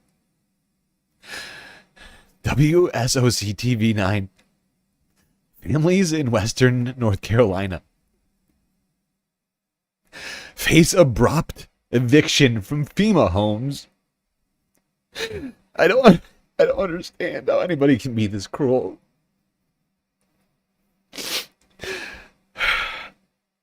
God damn it. There are new concerns for families recovering from Helene in Western North Carolina. Those families say they're being forced out of homes provided by FEMA after the storm hit in 2024. Channel 9's Dave Faraday has covered the temporary housing program and joins us live from McDowell County. Now, Dave, one woman told you she has to be out tomorrow. Yeah, she told me her deadline, 1 p.m. tomorrow. She has to move out of her home here near Old Fort. Other residents here have told me they too have been told by FEMA that they have to be out soon. Take a look at some of this video we shot this morning. Ginger Hall showed me the boxes and crates she has packed at the Old Fort RV park. During Helene, the storm destroyed her camper. She has been living here since last year. She showed me paperwork where she says FEMA said she could stay here until March 29th. Other residents like Kelly Hart say representatives from FEMA are here every 2 weeks doing inspections and telling them they too will have to move out. FEMA says the Direct Housing Assistance Program provides rent-free housing for 18 months after the storm last fall. FEMA told us the program has helped more than 240 families. Listen to what Ginger Hall told me earlier. There's no way I can live in a tent here. My health won't let me. I mean, that'll be the end of me because I've got really bad bronchitis. I'm just getting over COVID. Jesus and they want Christ. me out of here by tomorrow. And more than 24 families have been able to buy some of these homes at steep discounts. I don't know if you can see over there, there's actually some empty lots here at the Old Fort RV Park. Why some of these residents, though, are unable to do that, coming up tonight on Eyewitness News starting. Oh, God.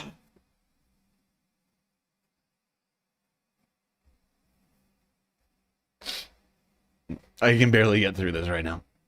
This has been such a shitty week. And the depths of depravity from this Trump administration genuinely know no bounds. And it's just breaking me inside. It is fucking breaking me inside. One church in Kentucky. And honestly, I don't even know how they made this decision. Fuck. One church in Kentucky said, fuck you to the Trump administration going into the goddamn storm. This is WHS 11. Kentucky church declines FEMA aid due to the conditions on immigration and DEI.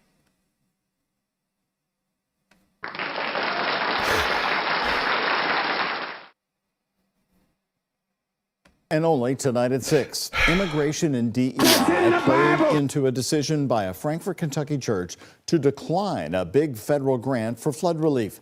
The pastors are telling us tonight it came with just too high a price, one they say would have alienated members of their congregation.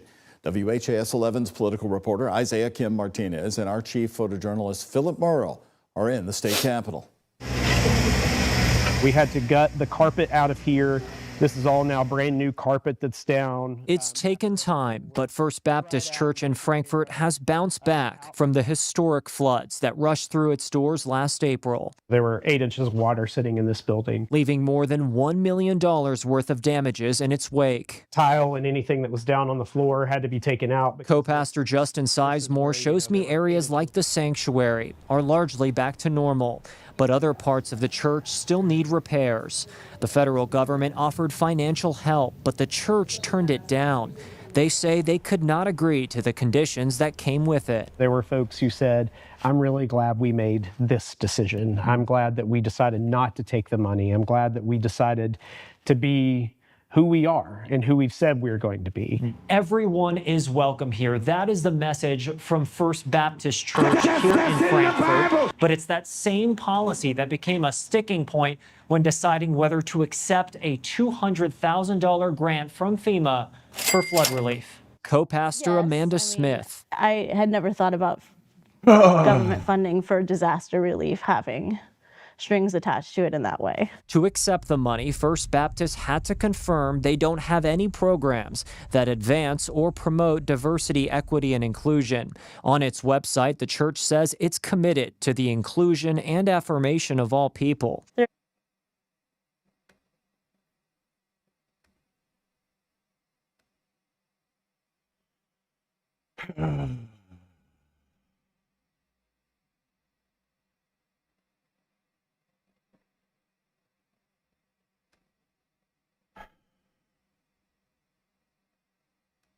Now, one thing that FEMA could have maybe done had they been focused on helping people is perhaps dealing with the salt shortage many places are dealing with.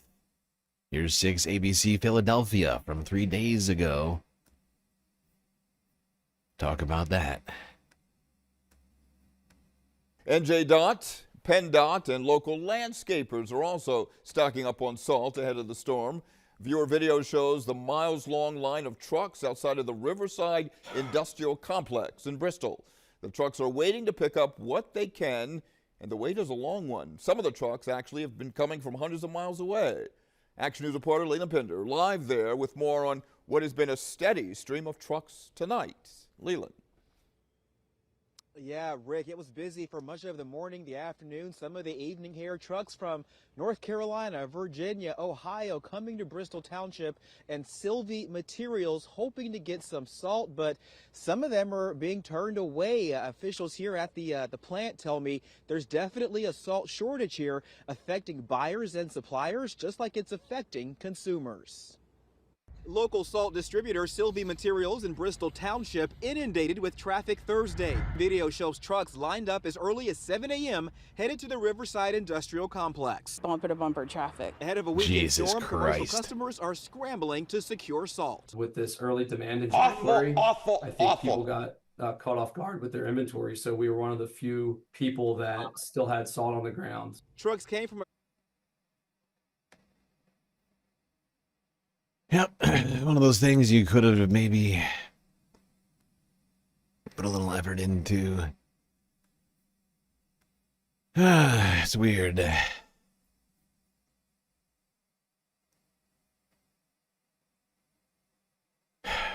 It's weird.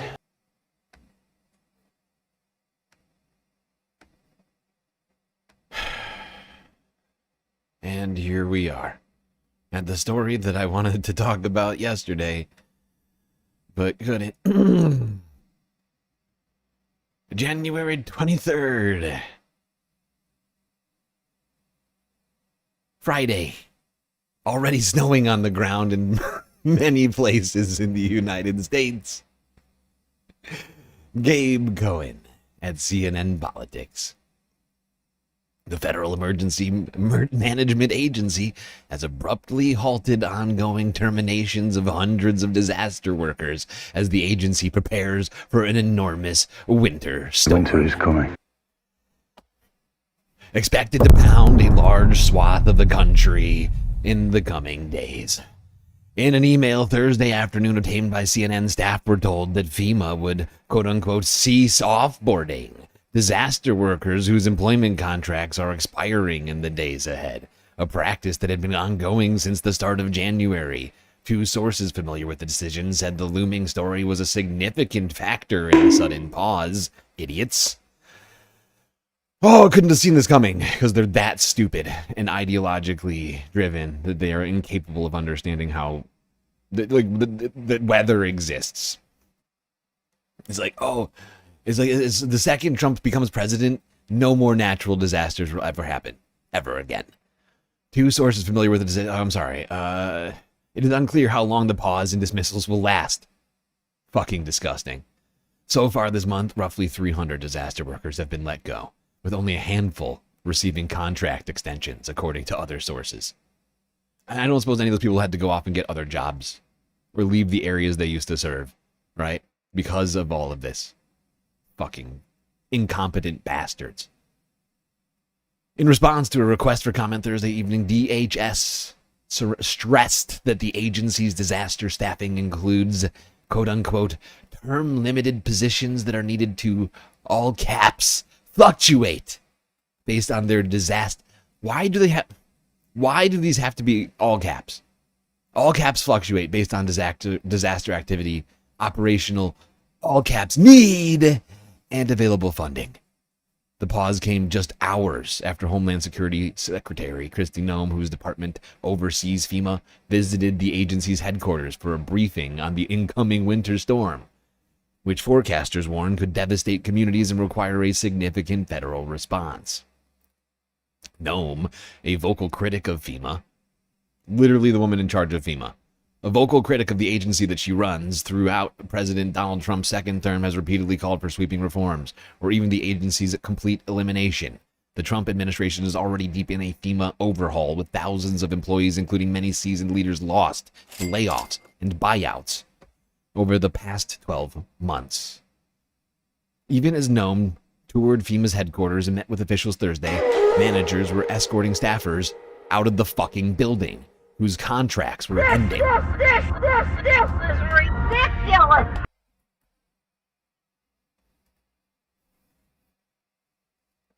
Can you imagine that? Just think about that for a second. Think about those vibes. Those are some immaculate fucking vibes there, aren't they? Think about that for 1 second. Kristi Noem is at FEMA getting a briefing on the storm. While she's walking around, while she's getting information on this, and hours later, she's out there saying, we're not going to fire anybody. Meanwhile, people are getting literally walked out of the door right in front of her. Useless woman. Flying around in fucking brand new G6 paid for by the American taxpayers. A fucking Piece of shit.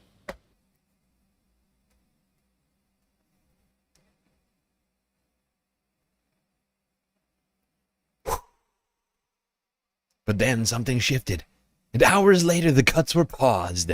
Noem held a call Thursday morning with governors from other states expected to be impacted to address any questions and concerns about preparations and federal resources.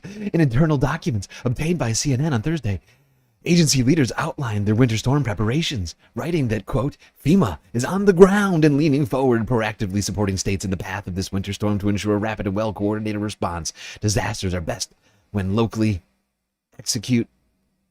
Disasters are best when locally execute. Quote unquote, disasters are best when locally execute. I am about to like rage quit. I'm about to rage quit. Like I almost smashed my computer and I had to get out of my seat so that I didn't do something stupid. I need everyone to read this for me. This sentence.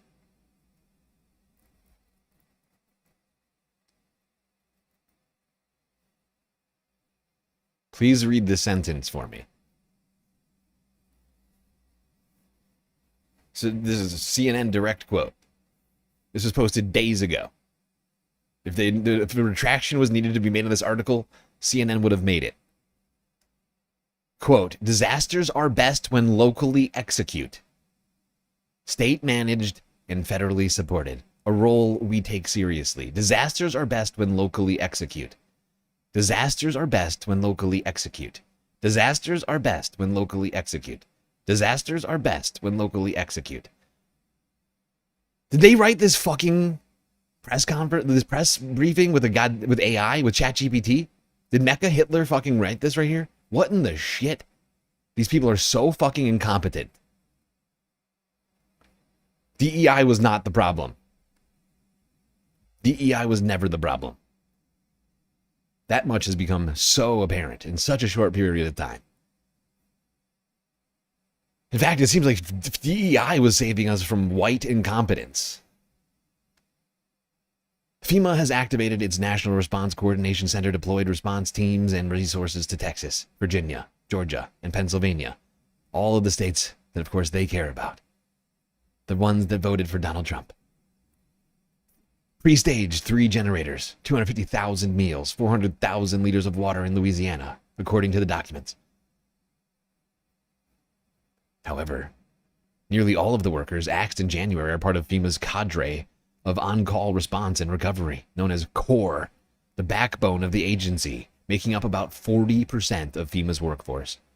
These are often the first federal boots on the ground when disaster strikes. Many play key roles in critical projects and oversee aid distribution and long-term funding to states and communities. Their 2 to 4 year contracts have almost always been extended until now. And as of January 1st, FEMA lost its authority to renew contracts, and now DHS and Noem must approve every single one. So Kristi Noem has to approve every single person's salary. It's insane. We're getting slaughtered, quote unquote, a high-ranking FEMA official told CNN last week. Quote, local disaster recovery is being heavily affected and it's only going to get worse. Applicants and local governments are getting nervous because their program delivery managers are being let go with little to no notice and no proper transition, unquote. More than a dozen longtime FEMA officials said that these recent cuts have sown new chaos and confusion, as they do not appear to be tied to performance or lack of need, but simply to expiring contracts that the Department of Homeland Security has just chosen not to renew. This will weaken the agency's ability to respond to future disasters, delay life-saving operations, and increase likelihood of operational failures when the next major emergency occurs, quote unquote, another high-ranking official warned in recent days. Nearly half of FEMA's workforce, thousands of employees, face contracts expirations in 2026, many just before hurricane and wildfire season. Yet, DHS has offered no public plan for who, if anyone, will be renewed. Even senior FEMA officials admit that they're in the dark about DHS's long-term strategy.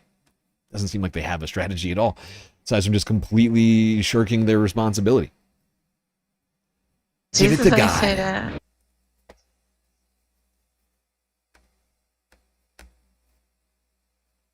People are deranged. Tango Whiskey Romeo. Oh, sorry. Oh. Chechnya Freedom, thank you for the follow. Tango Whiskey Romeo as well, thank you for the follow. I must have missed one while I was ranting over here.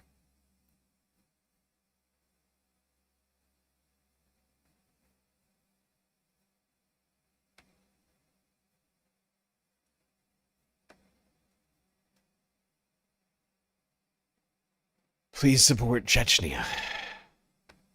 What's going on in Chechnya? Did I miss something?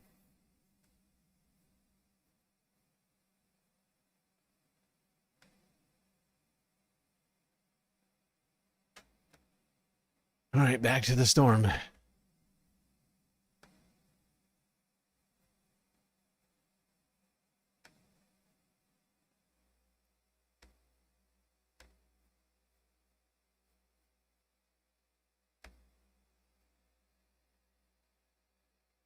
Two days ago, News 8 WROC Rochester, New York. Monroe County leaders gathering today to outline their preparation efforts ahead of this weekend's storm. News 8's Ryan Hermanet is live for us in Greece after hearing from those officials moments ago. Ryan. Hi, Natalie. Good afternoon. We've seen quite a bit of snow and ice so far this winter. We're definitely no stranger to it, but none of it compares to what we may see this weekend, which is why these leaders across Monroe County came together today to remind the community of the resources that are available to them should they need assistance. Now, we did hear from Governor Kathy Hochul today, as you mentioned, Natalie. She said that New York is under a state of emergency throughout this weekend. Now, in response to this, the county has a few reminders for folks who may be impacted by these harsh conditions. First, knowing where local warming centers are located. Now, there are 4 across the region, including the Open Door mission on North Plymouth Avenue in the city. County Executive Adam Bello explained that anyone in need of a shelter should visit one of these locations, and if they are at capacity, he assured that they will find space somewhere else for you to go. Now, RTS can also provide free transportation to one of these shelters with pickup at any bus stop located throughout the county. Local leaders also say it's crucial to keep electronic devices charged, bring pets indoors, and of course check on friends and family who may be vulnerable in these conditions. Please take this seriously.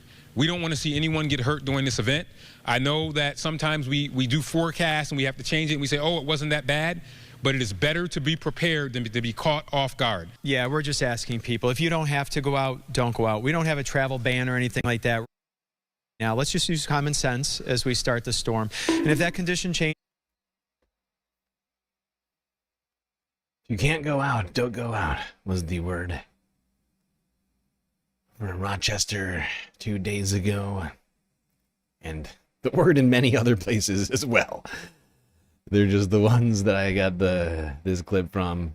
But that really did feel like the vibes from practically every single local outlet. Every single group of local leaders. Please don't leave. Stay warm. Stay home. New Jersey, for instance, declaring a state of emergency as well under new Governor Mickey Sherrill. Well, you can expect that more school districts will probably announce over the weekend that they'll be shutting down. We are standing here in Paramus, New Jersey. This is where Bergen County keeps a lot of its salt. You can see this big pile of salt right behind me. The crews have already loaded up many trucks, hundreds of trucks already ready to go as they get prepared for the storm. And if you go over to one of the shopping centers and watch people go into the stores, they're buying just about everything as they also prepare for the big storm. The carts are overflowing as shoppers are preparing for the big storm, which apparently adds up to lots of calories. Are you preparing for? Yes, I am. Yeah, I'm preparing for the big storm that's about to hit us. Just want to make sure that I have everything for my family and, we're all intact because I have my grandchildren and my daughter and her husband and the kids, so we're all getting ready for it. The parking lot at the ShopRite in West Caldwell was a bee's nest of activity. It's packed, and I don't understand why. I mean, it's okay, fine. It's 2 days. We'll be out of snow. About 2 days, maybe 3. There was only one bag of salt left to sell, and everything else was flying off store shelves. As it appears, folks plan to ride the storm out full of food. I bought stew because she's going to make stew. I bought some crushed tomatoes for Italian gravy and some macaroni. And she thinks we're in Alaskan judo somewhere. I don't know. As shoppers get ready to stay put at home. There you go.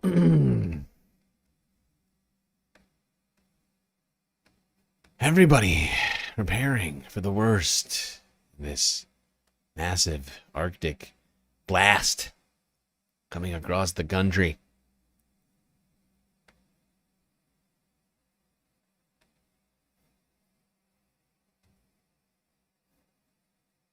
Oh God, I have got to pee. I've got to pee super bad right now. I'm gonna go to this next video. I'll be right back. Are starting to get sleet and snow. Parts of Texas and Oklahoma are starting to get sleet and snow, with people there taking the first hit of what's expected to build into a monster of a storm that is going to sweep all the way to New England. So far, more than 7,000 flights in the United States have been canceled throughout the weekend so far. Of course, we expect that number to only grow. And forecasters are warning that beyond the heavy snow and the crippling cold, the accumulation of ice could snap power lines, bring down trees, slicken roads, with state leaders issuing warnings like this.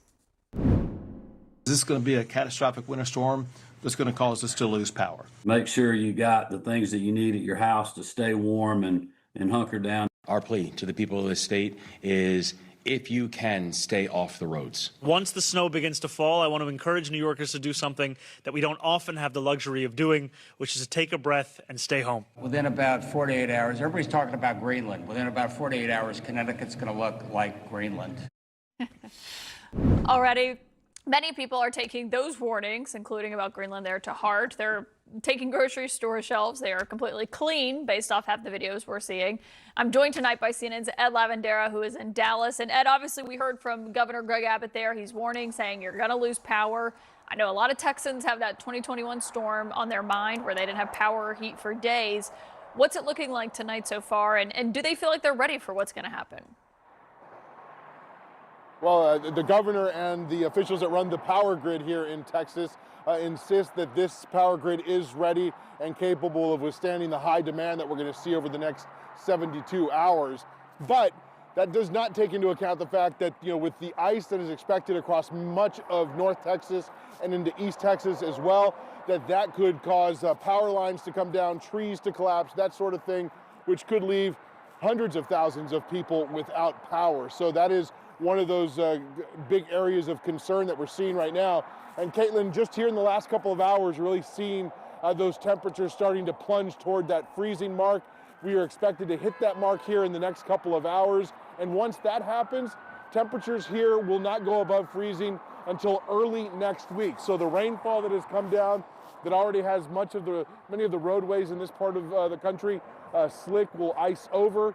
And in Oklahoma, where they're expecting to see record snowfall, between where I am and the Texas-Oklahoma border, you're going to see this line where that snow becomes ice and sleet where I'm at, and that is going to cause treacherous conditions on the roadways and really threatening a lot of the infrastructure up and down the roadways and across this region. So that is what emergency officials say that they're the most concerned about tonight.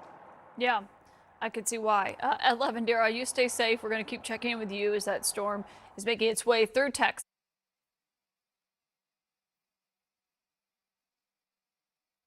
I love how FEMA gave themselves like 12 hours to prepare for this storm.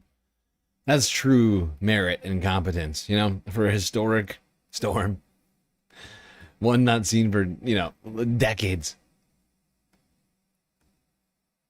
Which is, of course, not the definition of historic. The point is big ass storm like this, 12 hours, that's good enough.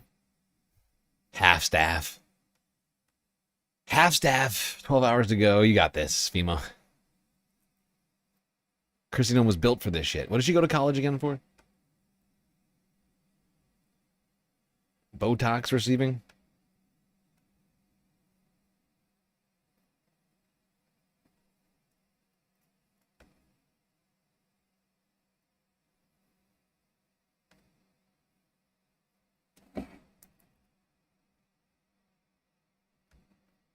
All right, here we go. France 24 English. Yesterday. Honestly, I might just stay on this screen. A frozen landscape. This breakwater on Lake Michigan is completely iced over after a severe polar blast. Temperatures could plunge to minus 35 degrees Celsius this weekend, and a storm is expected to stretch across 3,000 kilometers, bringing heavy snow, hail, and freezing rain. The state of New York is being battered by snow, but for residents, it's nothing out of the ordinary. To live in Western New York and say, well, gee, I hope it don't snow. Authorities have been preparing for this extreme cold snap. We're out at 4 in the morning, and we usually shut down around 9 o'clock, 10 o'clock at night, and then get some rest and then back out again. New York City has deployed more than 2,000 snowplows, 700 salt spreaders, and plans to use nearly 350 million kilos of road salt. Snow removal vehicles are already in action, like here in North Carolina. Supermarket shelves have been stripped bare in many places as residents rush to stock up. You assume she went to school for veterinary mortician studies? Yeah. Puppy executors, what do you call them? A puppy executioner license from the Community College of Miami. That is a I'm out in Miami, that's a good degree to get.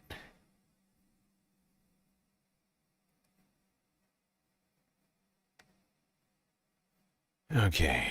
Honestly, it doesn't matter. It's not that. It's literally not.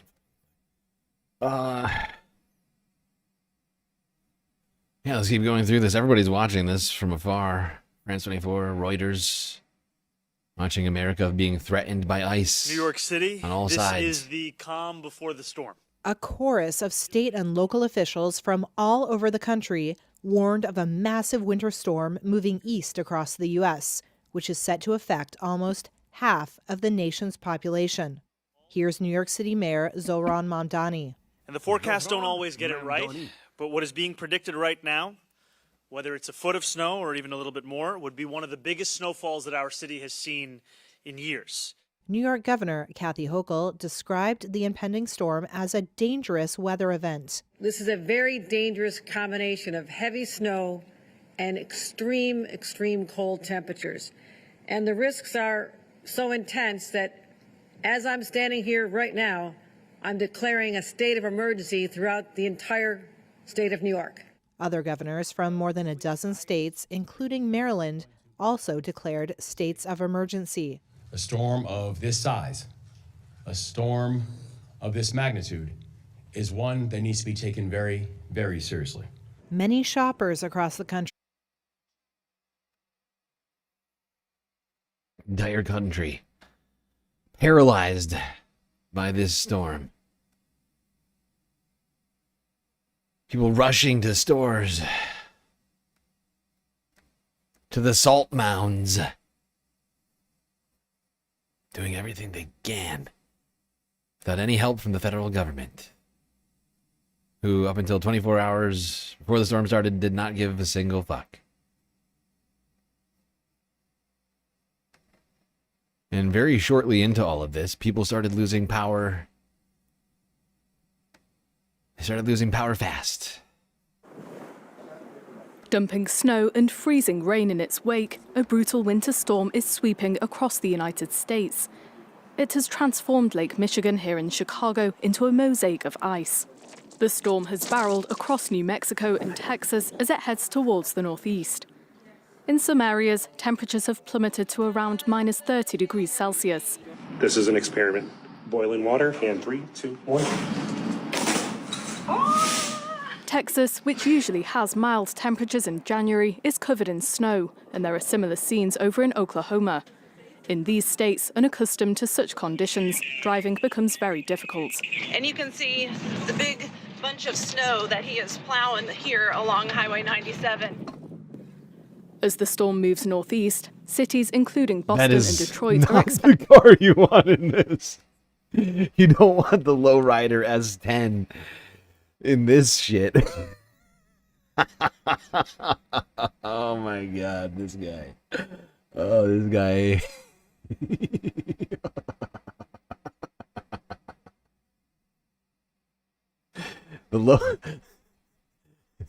The bottomed out S10. In the middle of this fucking this thing. What is this guy thinking? That is like that guy. It is not. That is a sled. That is a sled, not a truck. You are. This is not a recommended mode of transportation in this kind of weather. Whoopsies! I did not mean to do that. It's my bad. I was distracted by this guy. This great patriot over here.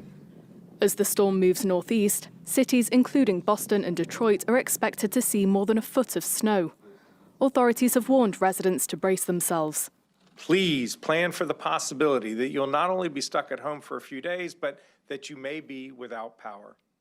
Ice accumulation is heavier than snow, and it can knock over trees, which can then fall on power lines. Many on the East Coast have been rushing to stock up on supplies. Empty shelves. People losing their minds. Keep on rocking it, baby. Yes. Yes, as long as you keep rocking it. It'll catch a little bit of. There's no way that it does not work.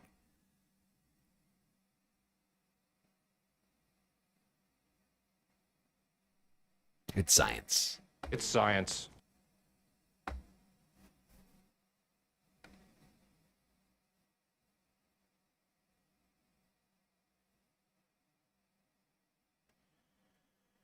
Yep, it's been going all across the country, from New Mexico to New York.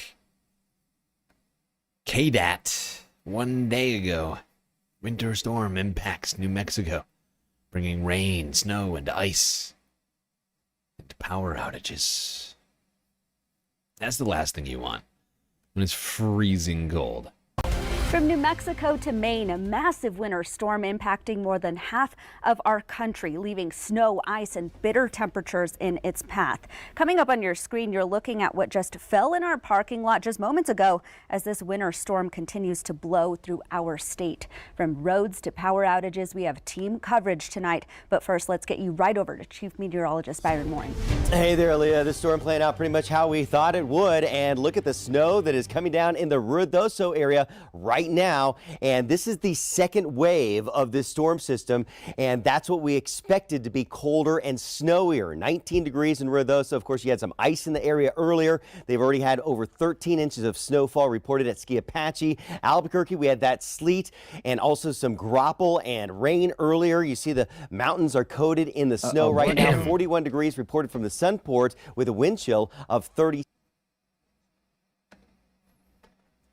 What in the fuck is a grapple? I'm sorry. That's a weather term I've literally never heard. Now I have to know what the fuck a grapple is. Grapple. Grapple is similar to hail.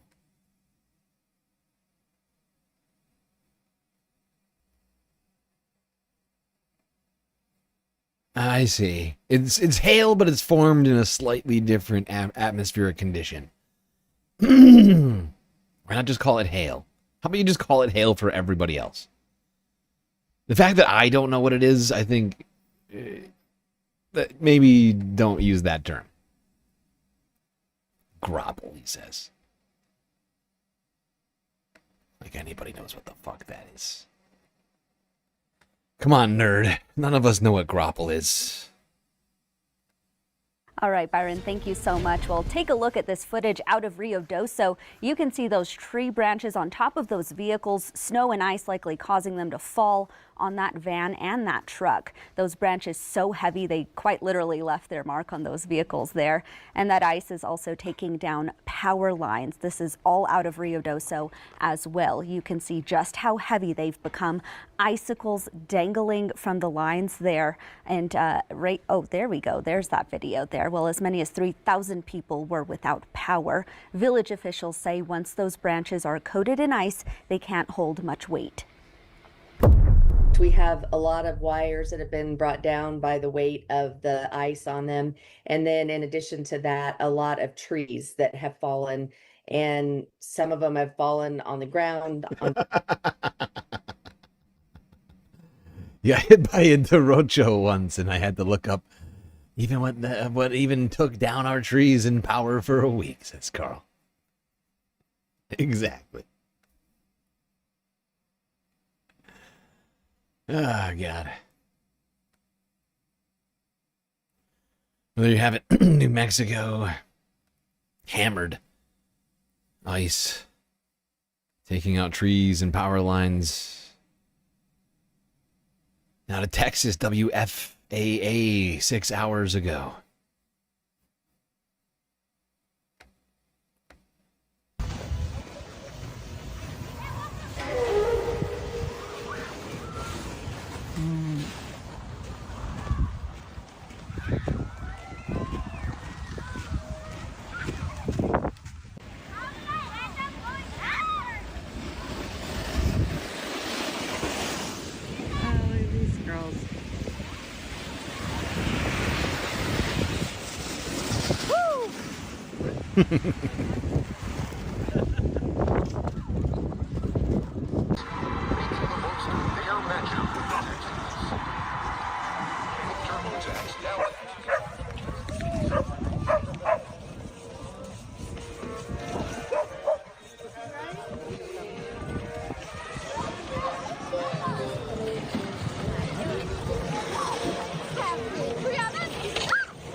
Oh, to be a kid. There you go. Yeah, some people taking advantage of the snow, while others being completely inconvenienced by it.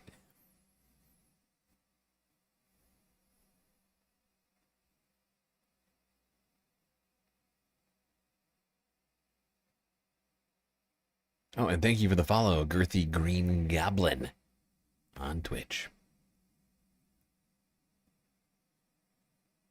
All right. Now to Minnesota. A place we've been talking about quite a lot lately.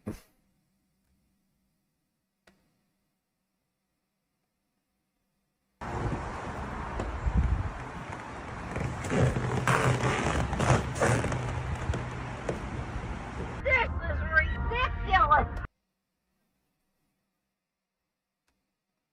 That's quite and if everybody missed that clip, I'm just going to go back, because you only had 11 seconds to see it. Let me just go back for you, in case you missed it. And take a look at this puppy.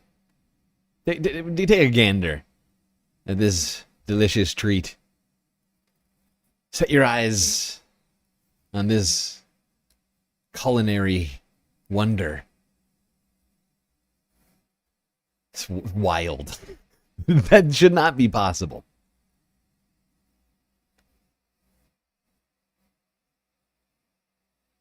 This is a semi-truck that was Minnesota, jackknifed folks. on the Dan Oh, Ryan and this is Expressway, Illinois, and we are expecting more snow. I think. Of course, later on today. Yes, this is Illinois, ABC7 Chicago. Dan Ryan Expressway, and we are expecting more snow, of course, later on today. Overnight, the wintry conditions just really made a mess of the roads.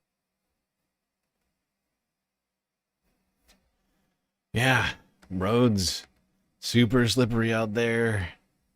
You don't drive safe, and even if you are driving safe, just be safe. Might wind up in a situation like this guy in Ohio. My God, look at it out there. That is not coming out, man. That is not coming out. Oh my God.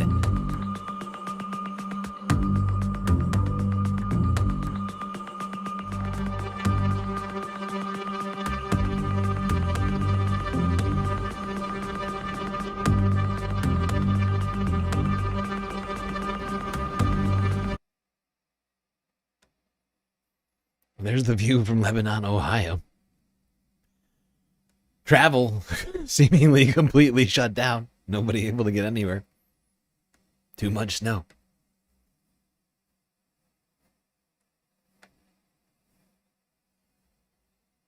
All right, now all the way down to Mississippi. All the way down to Mississippi, where ice is causing some serious problems.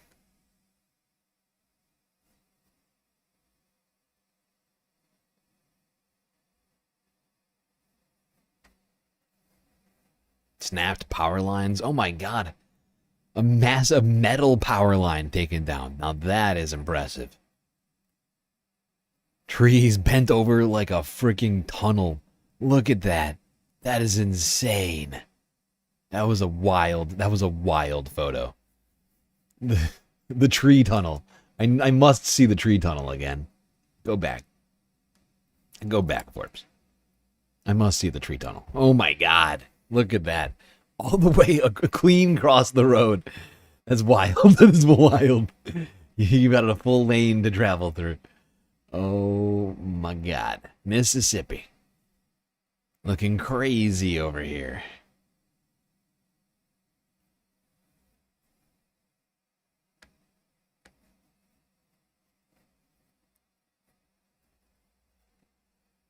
All right, now up to Tennessee. Let's see how things are looking up in the Grand Ole Opry.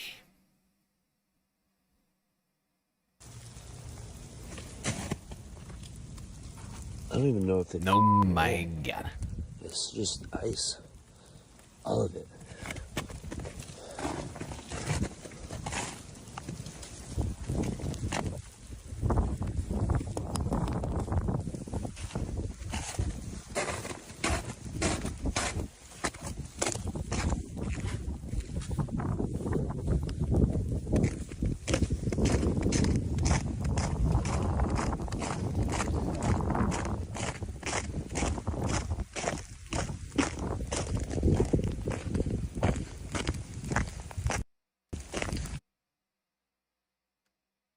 As a person quite familiar with snow, you can tell at first it snowed, and then you can hear what sounds like rain as well. Like it's crunchy on the top, which means the top layer got wet and then froze again. So it's just like ice. It's just ice everywhere. If you can't tell what's going on.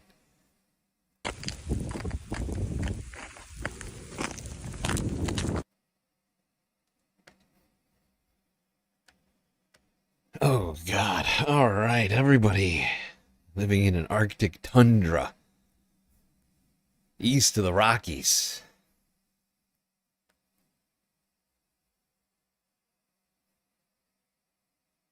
All right, what else we got? All right, from Tennessee to God damn it, which is North Carolina, I think, right? Yeah. WRAL. 15 hours ago.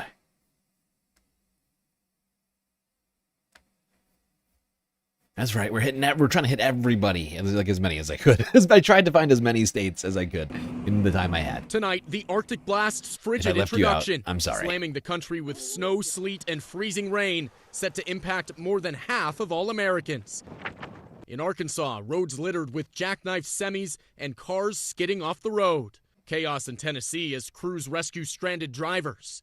At least 17 states declaring a state of emergency, as 196 million Americans from Arizona to New England are under winter weather alerts. This morning, wind chills crashing to the negative 20s and 30s across the plains and upper Midwest. In hard-hit North Texas, we saw highways typically packed with traffic nearly empty as Texans stay home. For those who can't, volunteers run life-saving warming centers. It is deadly cold out, and it's going to get even colder. Serving nearly 1,000 people with a warm meal and a place to ride out the storm. What are the greatest needs you're seeing from people as they come in? So people are coming in real cold, and thankfully the building is a warm place. People are hungry, so we're trying to get as much food as possible to them. Farther north in Oklahoma City, people could get snow they haven't seen in years. Candace Sweat from our Dallas station is there. The state of Oklahoma blanketed in snow today. People ventured out for tools they desperately needed. We even spoke to a man who snagged the very last shovel for his house. How lucky did you feel? Lucky. The storm is a shock to the system for the South, ill-equipped to handle the worst of winter. Please stay off the roadways. They're starting to cover back over. This Transportation Nerve Center in Tennessee watches the roads. Kathy Park is there. How do residents typically react when there is winter weather moving this way? It's a snow apocalypse, basically. It's mayhem. It's panic mode around here, but we always end up surviving and working together and cooperating as a community, and that's what we expect during this storm, too. Thousands of power outages reported in Texas, Louisiana, and New Mexico. George Solis is tracking them from North Carolina. A massive mobilization of resources has been deployed. Utility Duke Energy has more than 18,000 workers at the ready at sites just like this one, as everyone braces for an ice storm not seen in 2 decades. There we go. Live from North Carolina, WRAL. Local news. Oh, God. Christopher Tablante needs help. Someone help him, please. You've never heard anybody use a soft eye on semi? Is the semi truck? Is that what you're saying? What did he say? Semi-truck? A semi-truck. It's a semi-truck. Oh, God. Sorry. So sorry, man. So sorry. All right, from North Carolina to Washington, D.C. Let's see how things are in the Capitol. Whoopsies. I meant to do this in a different order.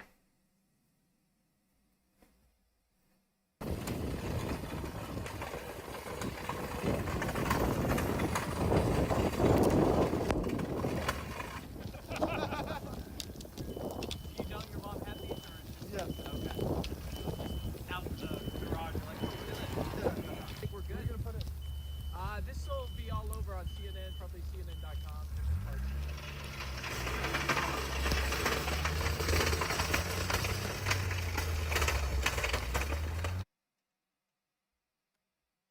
You know things are bad when the snowplow is stuck in the snow. Dude almost got stuck. Oh my God.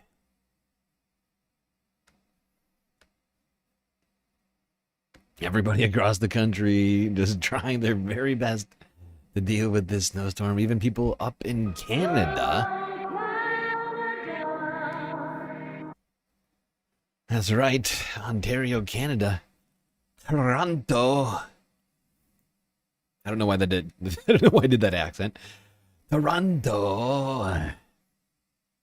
Getting hit by this historic snowstorm. walloping Torontonians. The GTA is feeling winter's wrath tonight. Snow has been falling throughout the day, and it's not set to stop for the next several hours. We could see anywhere from 20 to 50 centimeters of snow by the end of the day, and Toronto's downtown core has been one of the hardest hit areas, courtesy of lake effect snow. And that's where we find our Sean O'Shea, who's right on the waterfront tonight. Sean, talk us through those nasty conditions out there.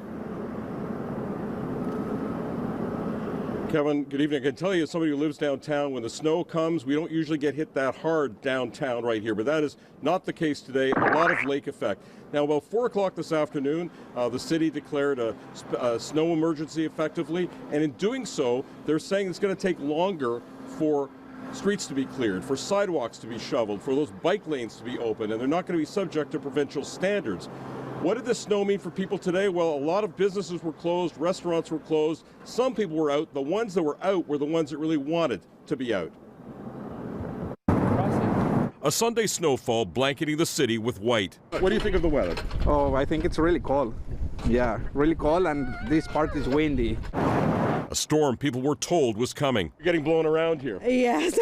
But you're out. You're enjoying it? Yeah, enjoying it a little bit, but it's definitely affecting our lives. Those who needed to get somewhere faced delays, whether on public transit or in vehicles. Road conditions included whiteouts. Police urged drivers to stay off highways if possible, but the OPP shared they've already received 100 calls for collisions and another 100 calls for cars getting stuck in these snowy conditions over the past 24 hours across the GTHA. The snow forced all kinds of cancellations, but not the scheduled NHL game between the Toronto Maple Leafs and Colorado Avalanche. Okay, Canada.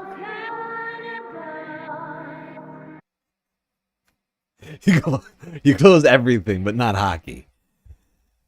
Not hockey. You're good. Like, what? You shut down Canada?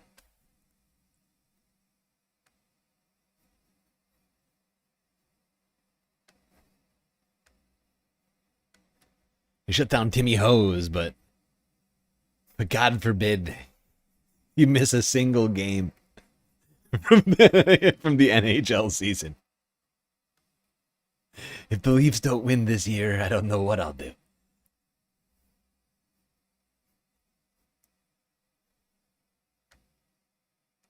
Okay, let's go down. We're actually getting to one of the more fun parts of the stream. Although I shouldn't get ahead of myself, but I'm probably going to do that anyway. Let's go here to CBS Philadelphia. The city of brotherly love. Our team is live all across our region, tracking the latest conditions minute by minute. Let's get to CBS News Philadelphia's Brandon Goldner. He's live in Cherry Hill for us this morning. So, Brandon, how's it looking out there? Well, Jan, as Grant and Tammy mentioned, it's getting a lot worse. The snow coming down at a much heavier pace compared to earlier, where it was coming down a lot more lighter. The air incredibly freezing. It's a little bit tough to talk just because of how freezing the air is, especially with exposed skin and the roadways right now. We've seen cars out here, which they really should not be out here at this time. But look at the snow on the roadway. This is NJ 38. This is a major highway. It looks like actually we have a plow truck on the other side of the highway coming through here, but these are the dangerous conditions that we've been telling you about, with all the concerns that we have been seeing, especially with cars coming through here, cars going a little bit faster than really they should be. Also seeing some issues. You guys trying to start something about me being Batman? Is that what's happening right now? Is that somehow I'm Batman, and so whenever I'm not streaming, the streets of Gotham are somehow unsafe? Is that what you're saying to me right now?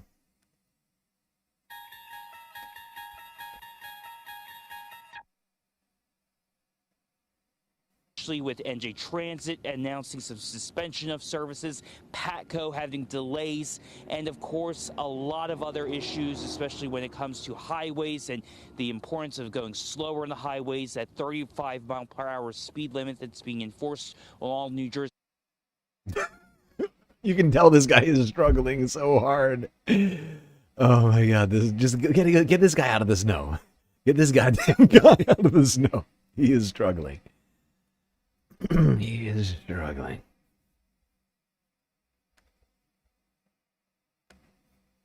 One more in Philadelphia. And then we're going to the place I think everybody knows we're going to. All right. Hey, if you're not having a little fun on this snow day, you're doing it all wrong. Take a look at these kids making the most of it in Doylestown. The dogs are also getting in on the fun as well. Keep an eye on your pets, too, please. For the many who had to hunker down at home today, I hope you had the chance to make the most of it and get some relaxed time in as well. They're having a great time. They're having a great time. Aww. Let's keep it in Doylestown and check in live with Nikki Dementri. And young lady, I hope you've been able to combine a little pleasure with your work, huh? At all? Anything? Yeah, I mean, we made snow angels within the last hour or so. Natasha joined us for that. And those kids you just saw, that's Finley and JJ, they were having a ball this morning. I'm told that they're in bed right now, drinking some hot chocolate before they went to bed, and they're excited for sledding tomorrow, so we might join them. I want to show you the conditions, though. We keep talking about this wintry precipitation that's falling right now. No better way to explain it and show it than the hood of our car. So our car's been running. It is melting things just a little bit. You would see our windshield covered in ice if it wasn't for the mass defroster that is on right now. If you don't have your windshield wipers up, they're probably frozen to your windshield. Their car is on and is turning to ice as they do the news. Oh shit! It's getting crazy out here. But look at this layer of ice that is really caked on the hood of this car. You see a little bit of that snow on top of it, but really it's just that thick layer of ice right underneath it. And that's something you're going to have to be careful when you do go out to your car tomorrow, later tonight. All right. Well, it's time. It's Zoran time. I've been waiting for this. Honestly, I've been waiting for this since before this. I want everybody. Actually, I'm not gonna get into it too much yet, but suffice to say, if you know, you know. But I've been waiting for this since before the storm ever came. Okay, if you know what I'm talking about, you know what I'm talking about. But ever since Zoran got elected, I was like, oh boy, it's winter. It's winter. Winter is which coming. means, and so is the snow.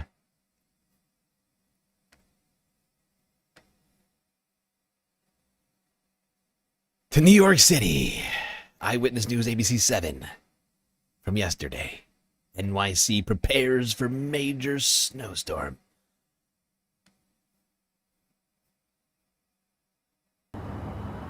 Yeah, Jeff, they're preparing for the worst, certainly hoping for the best, but the city is taking all the steps needed to prepare for what could come tomorrow. While it is the calm before the storm right now, it's also the cold before the storm. So it is very cold right now. New Yorkers have also been preparing. We're here in Brooklyn right now, and you can see there is actually a plow behind me here, a sanitation truck that's sitting there. It doesn't have anything to do yet, but it certainly will have a lot to do tomorrow. And again, here in Brooklyn, people have been taking advantage of being able to travel around the city today because they can't tomorrow, and they have been finding ways to endure the freezing temperatures.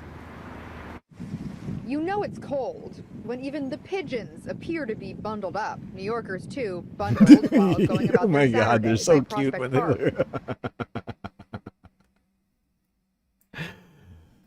look how cute they are, all bunched up together. Ah.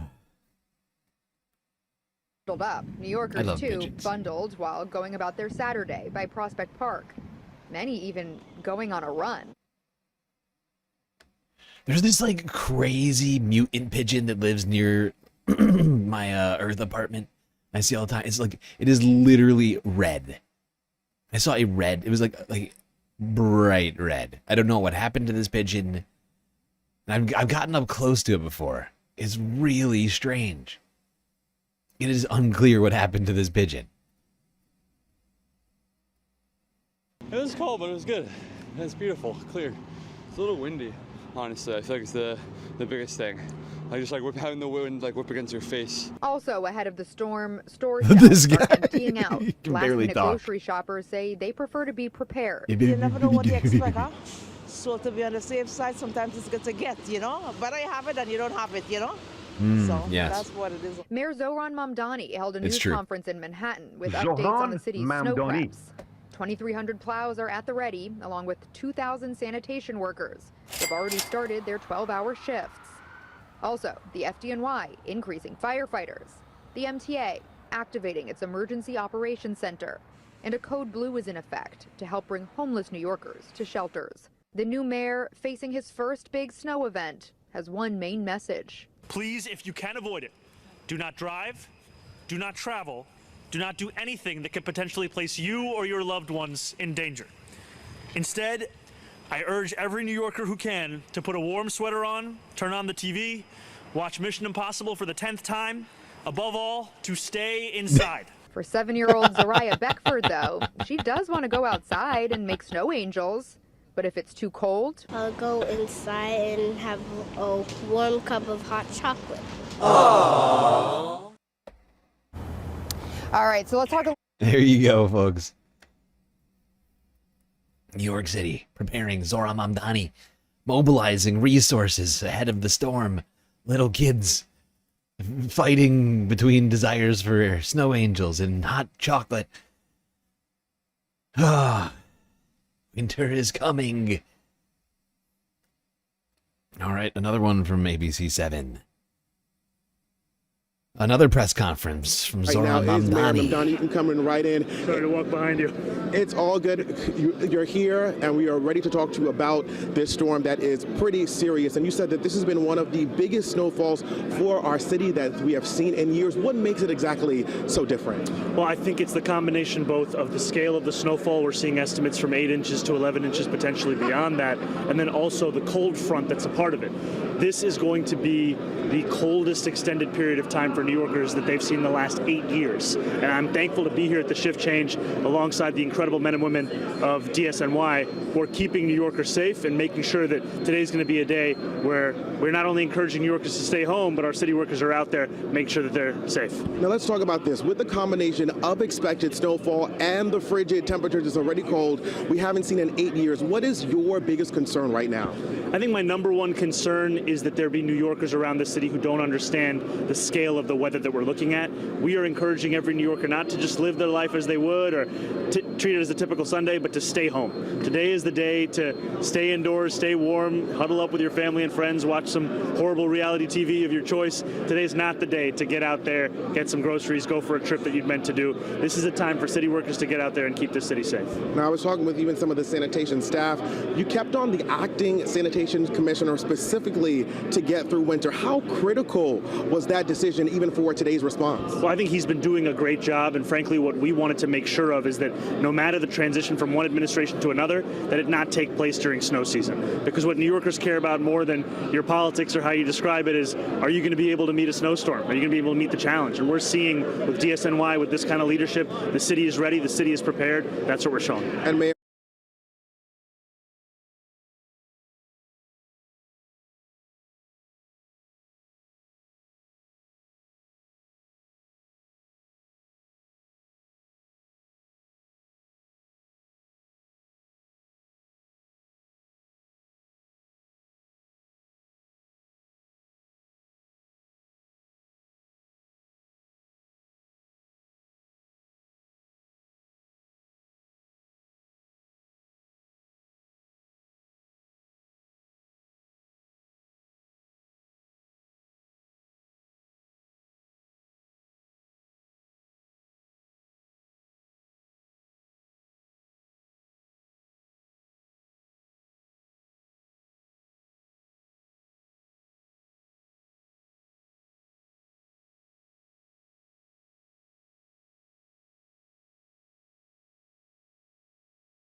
Take a look at this live look at Dallas from our affiliate KTVT. Near Pittsburgh, the heaviest snow is yet to come, but forecasters say some areas could see a foot of snow before the storm. God damn it, how did I get muted? I don't even understand. How did that happen? I was talking for a minute. That's pissing me off. Ah, you bastard. I made a huge, tiny mistake. How did I do that? What I was saying is that totally screwed my segue. Fuck you. Anyways, I was saying that's it from Zoran Mamdani. We're not done talking about it because there's a whole I'm doing a whole thing here. Maybe people aren't aware of. So I think there's like 1 or 2 people in chat who might know what it is that I'm building to. But it's a story of the ages in New York, a wintry tale, one that I have been worried about since last year. I was thinking it during the before the not the inauguration, at the victory, during the victory, like literally the day that he won. I was like, oh god, it's winter. And if you don't know what I'm talking about, you'll know soon. I think there might be a couple of people around still in chat, possibly, who know what I'm talking about. But we can't. It's not gonna do it all in one go. I'm gonna build to it. Back to CNN now for an update from earlier on Sunday. This is from 11 hours ago. Number of people without power rising rapidly to well over 1 million. Take a look at this live look at Dallas from our affiliate KTVT. Near Pittsburgh, the heaviest snow is yet to come, but forecasters say some areas could see a foot of snow before the storm tapers off tomorrow. This is what people awakened to this morning in Austin, Texas. Ice and snow blanketing the city as the worst of the storm blew through the region overnight.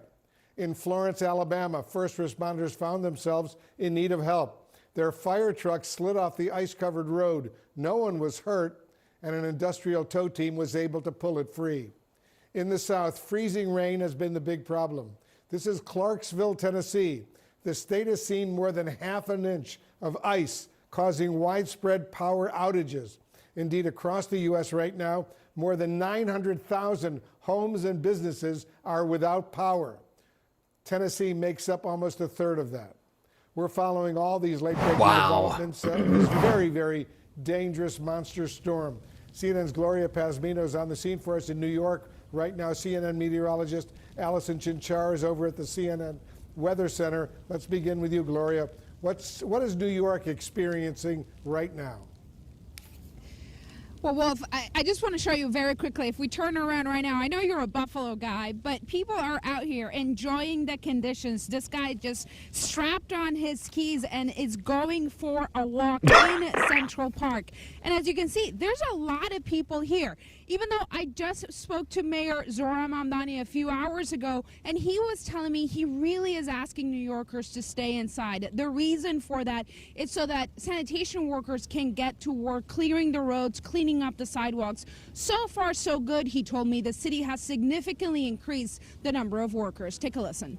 We had initially had 2,000 DSNY workers for every 12-hour shift. That's now gone up to 2,500 people per 12-hour shift. We're seeing a lot of their work in advance of the storm being critical in helping us meet this moment. We are frankly seeing too many New Yorkers still out on the roads. That's actually impeding the ability for sanitation to meet this moment. So the more people stay home, the more work our city workers can actually get done. Well, also important here in New York City, the mayor announced earlier today that tomorrow the city schools, the public schools will be closed. The buildings will be closed, but students will be doing remote learning. That's big news for families and parents who, of course, need the time to be able to plan starting into the work week tomorrow. Remote learning. You can hear the groans. You can hear the collective. What do you call it? The cherubic groans of New York children everywhere. Why, Mayor? I told my mommy to vote for you, Mayor Mamdani. Why are you doing this to us?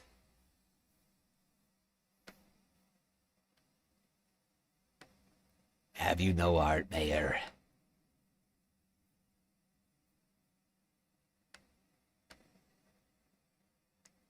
Sonia Rincon is in Nassau County. She is in Great Neck with more on the situation there now. Oh, Sonia, boy. you know, Long I was Island. talking about the pellets falling. You're witnessing that, and you grab the guy. Getting pelted in Long Island over here. Dark Sparkle. Oh, thank you for feeding, like, she was looking pretty hungry over here. She needs a snack in this cold winter storm. We can feel it all the way up here in space. I grabbed the goggles. These are safety goggles to protect me from the pellets because they sting, they hurt. When you get a gust of wind, they really hit you in the face and they kind of blind you for a second. And it's very firm little pieces of ice, but I want to show you what we're looking at right now. This is the situation. We have seen so many vehicles getting stuck in this very, very deep snow. And thankfully, the Vigilant Fire Company here in Great Neck is coming to this driver's rescue. And there's another stuck driver just up the street who is also waiting for some help. We've been seeing this all afternoon where vehicles have been getting stuck in this very, very deep snow. This road is not much of a hill. It's just a slight incline, but you can see these cars need to be shoveled out and pushed, and because they have been slipping backwards or just spinning their wheels and getting stuck. Now, we are just over the Nassau County line outside the city, but, oh, this driver's trying to turn around here. Yeah, it's probably a good idea to go. Over here in Great Neck, on Long Island, they don't have the great work of Zoran Mamdani to keep the roads clear. You got gangs of firefighters running around pushing people through the snow. Well,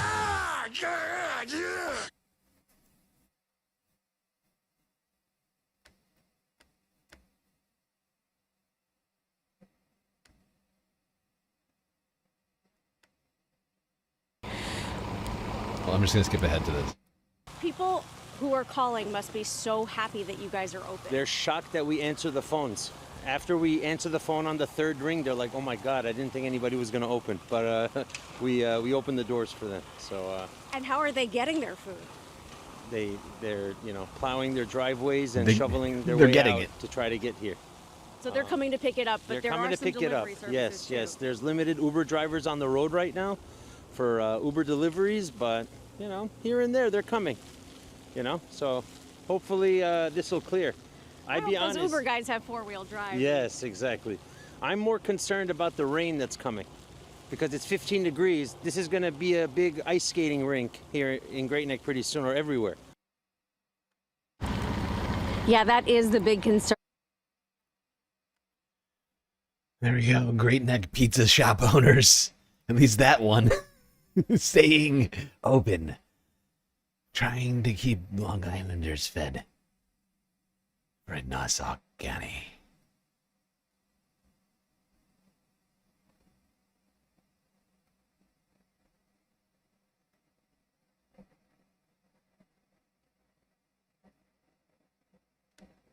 All right.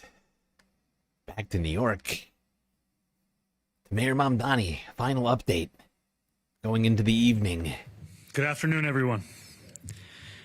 Early this morning, snow began to fall. And while the sun had not yet risen, New York City's workers certainly had, including the DSNY workers that I had the privilege of thanking earlier today for all that they have done. Overnight and for the past several days, a vast, coordinated, citywide response has prepared New York City for one of the largest anticipated snowfalls and periods of sustained cold in recent years. I just got out of a comprehensive NISM emergency planning meeting where I was briefed on everything our city continues to do to respond to this storm. I'm grateful to our NISM leadership, our agency leadership, and every single city worker who has been working tirelessly in freezing conditions. Our city is in good stead, thanks to them. And while I will share details and updates from the briefing, before I do, I want to also speak directly to the parents and students of New York City. As we announced earlier this morning, due to extreme weather conditions, tomorrow will be a remote school day. There will be no in-person instruction. All after-school programs, adult education, and school-based programming has been canceled. Immediately, for high schoolers if not sooner. And students in schools serving grades 6 through 12 with a previously scheduled professional learning day, tomorrow will remain a day off. And as of 10:20 a.m. this morning, we saw that more than 162,000 students had already logged on in advance of tomorrow's remote school day, as well as 77,000 teachers. We say that because we want the city to know that our teachers, administrators, and students are prepared for this. We have stress-tested systems, sent students home with the materials and technology they need to learn virtually, and are working with vendors to ensure that our systems have the capacity that they need. And I know that this may disappoint some students, so if you do see me, feel free to throw a snowball at me. In terms of the forecast, we are continuing to expect up to 11 inches of snow. We anticipate continued heavy snowfall this afternoon, with several hours of sustained 35. Zoran's not leaving Gracie Mansion tomorrow.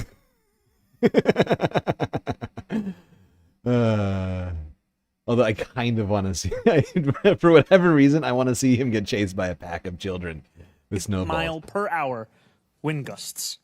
Around 8 p.m. this evening, light freezing rain will begin to fall and continue overnight.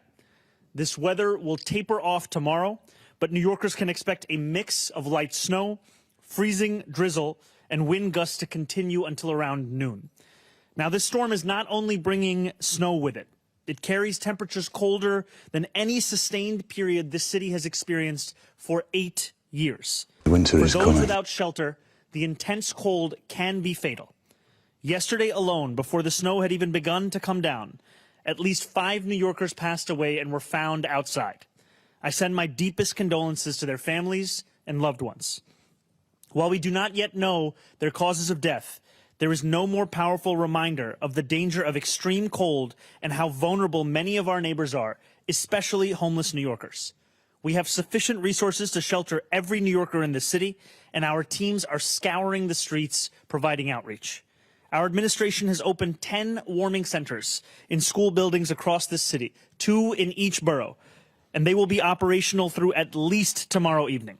Full food will be provided at each of these sites. That is in addition to the 126 shelters, over 50 hospitals, and 35 safe havens where people in need can come in and get warm. A code blue remains in effect, and DSS staff and partners are checking in on our most vulnerable residents every 2 hours. But I also ask New Yorkers to help us in this moment of need. If you see anyone you believe might require help, please do not wait to call 311. In a code blue, as we are currently in, any one of your 311 calls on this issue will be rerouted directly to 911. And I want to be very clear, no one in this city will be denied shelter. All hospitals, Department of Homeless Services drop-in centers, and DHS shelters have a fully open door policy with enough shelter beds for every single New Yorker in need. Should homeless New Yorkers require hospital services, DHS will connect with hospital emergency departments to assess needs and capacity. We want every single New Yorker to make it through this storm. As we contend with this snow and bracing cold, New Yorkers should rest assured this is exactly what our city government has prepared for. DSNY pre-salted highways and major streets beginning Friday at 6 in the morning. Since last night, over 2,500 sanitation workers have been deployed on every single 12-hour shift, laying down salt. To give you an idea, the first snowfall landed at Staten Island this morning at 5 a.m. By 5:10 a.m., sanitation had already started spreading salt citywide. The public plow tracker is also live for New Yorkers to be able to follow along, and you can do so at nyc.gov/plownyc. What you will see if you log in there is the fact that these sanitation workers had already completed a full plow across the city by 8:30 a.m. This immense snow fighting operation, the largest in the entire country, is working across our city every single minute. We are speaking of more than 700 salt spreaders and 2,200 plow vehicles, which are being monitored in real time by DSNY's Blade Runner system. Every agency across the whole of government is working in close coordination with each other and with NYSEM. DOT crews are tending to bridges. Parks Department workers are removing snow and downed trees from our parks. The NYPD is providing escorts to EMS and DSNY as needed. And the FDNY is maintaining its full emergency response capability. The MTA is continuing regular operations, although conditions may require service adjustments, while the Long Island Railroad and Metro North are operating at reduced schedules.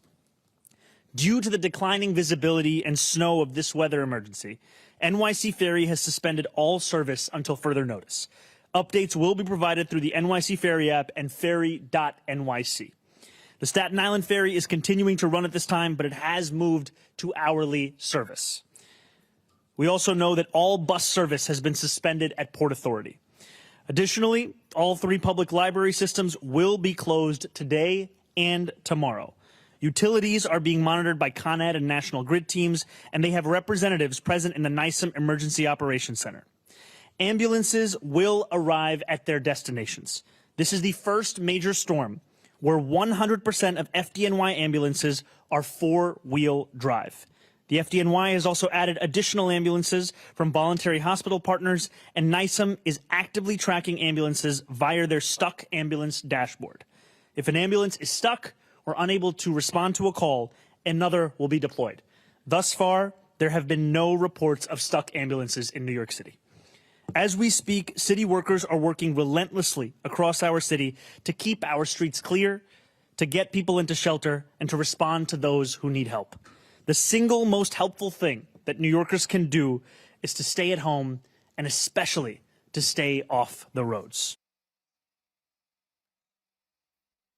I'm not done with this press conference, but if you can't tell yet, Zoran has put an incredible amount of effort to handling this snowstorm, and there is a reason for that, and we're going to talk about it when we're done with this press conference.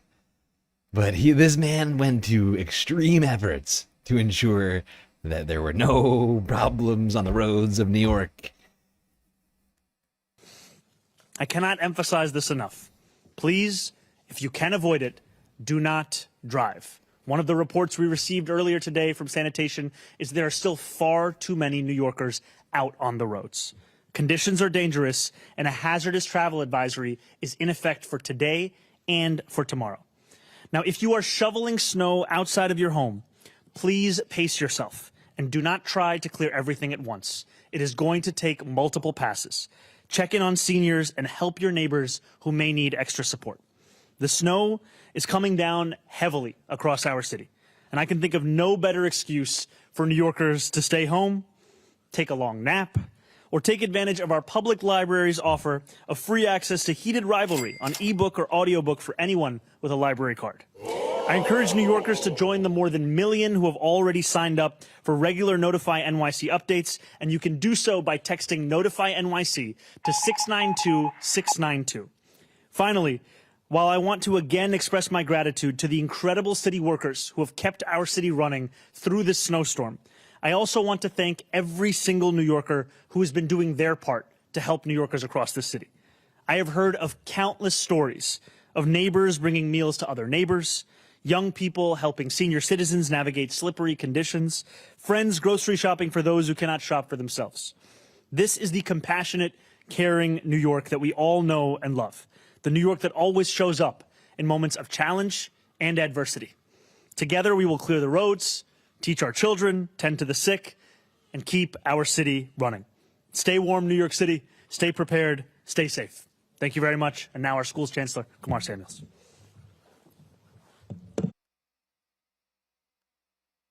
Okay, I'm going to skip past Kumar here. Back to Zoran, because he had some more stuff he said here. Where do they switch over? I think it's around here, right?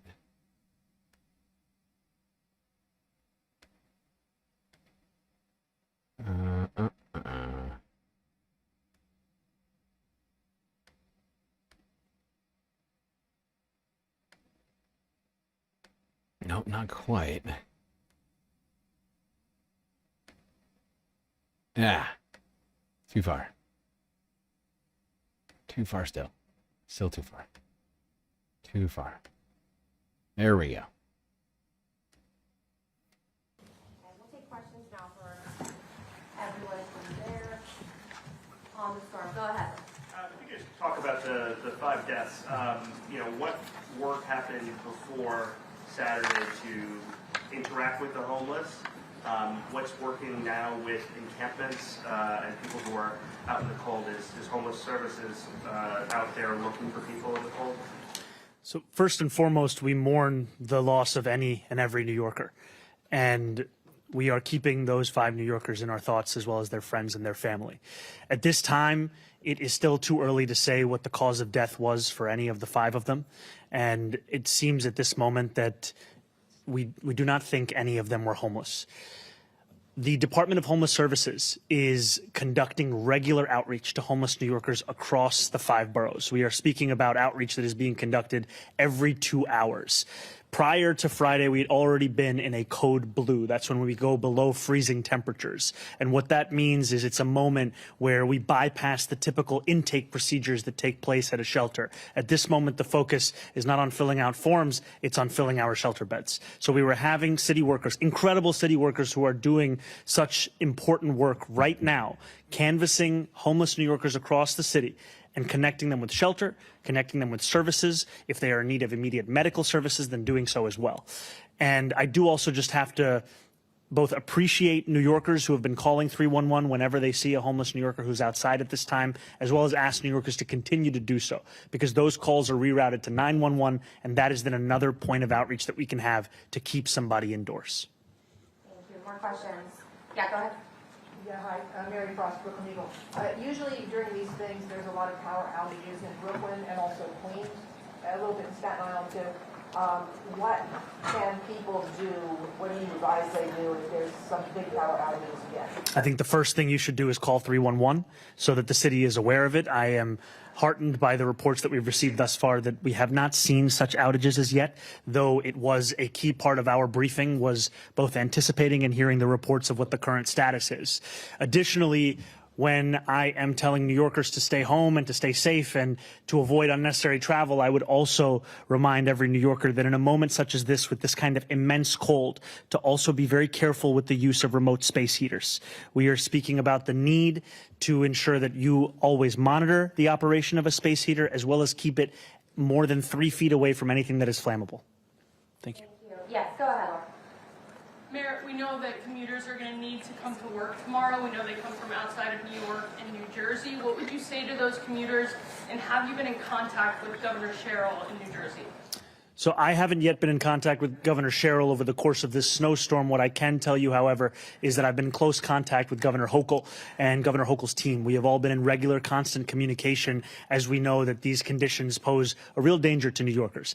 I am thankful for the incredible work of our sanitation workers, as well as the workers and the leadership at the MTA, for ensuring that when we speak about service in our public transit, it is continuing at this time. If anything, there may be minimal service delays, but by and large, it is as expected. Now, the key part of this is not just how we meet the moment of the storm, but also how we recover from the storm. And as you said, for tomorrow, we are still trying to take every precaution we can so that if a New Yorker does not have to come into work, that they actually do that work remotely. For those that do, we are trying to do everything we can to make it as least hazardous as possible. I don't know, Jano, if you want to add anything to that. No, you got it right. Okay. Two things. Going back to the fatalities yesterday, you said that those you don't believe that those were homeless. At this time, it doesn't appear that those New Yorkers were homeless. Do you have any other detail about it? You know, there is a medical examiner's investigation that is currently ongoing. As soon as we have the results from that autopsy, we will be releasing that. And then on schools, it wasn't too long ago that you told Hellgate that you were pro snow day if the kids can go to school. What changed your mind on that? You know, I think there's always the tussle between the head and the heart. I can tell you, as a New Yorker who loved snow days growing up and would sit and watch local news at 5 a.m. to see if my school was mentioned on the ticker at the bottom, I know what this means for students. That's why I've invited them to pelt me in the face with a snowball. However, New York City also operates in accordance with state law, where we have to have 180 days of instruction. And given the additions of holidays over the past few administrations, it reduces the flexibility that we can have to have an old-fashioned snow day. All right, probably got time for one more. All right. There's one more. Yeah, go ahead. Mayor Wobegon, you said you have much faith in the technology as students going remote tomorrow. If there is perchance a hiccup, what do parents or children need to know in that case? So The first thing I would say is we've already increased our capacity at our help desks from about 90 to 140 people. If there is any kind of an issue that a parent or a student is facing, I would tell them that they should call our support desk. They can do so at 718-935-5100. That is a support desk that will be active from 6 a.m. tomorrow to 6 p.m. And I do also just want to acknowledge and appreciate the work of our chancellor, the work of our DOE, because what they've been doing is ensuring that we learn from the lessons of the past. That means stress testing the system such that it can handle a capacity of the entire school system logging on. Now, we know that tomorrow it will not be the entire school system because high school students and students at schools that have grades 6 through 12 already have a previously scheduled day off as part of professional training day. And yet what we know is that the system would be prepared even if that was the case. So for every student that will be logging on tomorrow, our principals are fully prepared, thanks to the hard work of those at DOE, where we will have staggered start times. Students have their tech, and it's going to be a good remote learning day. Thank you, everyone. Thank you. Yo, and a shot of a frozen Lady Liberty here. Zoran Mamdani crushing this press conference out of the park. You can tell just how prepared he was. I've been hinting at there being some sort of reason for all of this. I'd like to take us all back. Over a decade. 12 years and nearly 1 month ago. January 1st, 2014. Yes, indeed.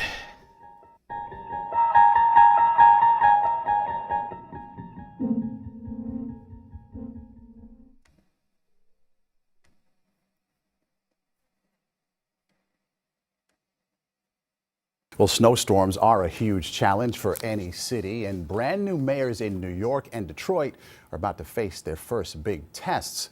Don Daler has that part of the story. I, Bill de Blasio. Just hours before he was sworn in as mayor, Bill de Blasio assured New Yorkers he knows what's important to them. I remember that my own block didn't get cleared for 3 days, so something like a snowstorm I take very personally. That was a lesson learned from his predecessors. Michael Bloomberg was excoriated for days of impassable streets following a 2010 blizzard. The world has not come to an end. The city is going fine. Broadway shows were full last night. And John Lindsay almost lost re-election in 1969 for not having the streets in Queens cleared quickly enough following a snowstorm.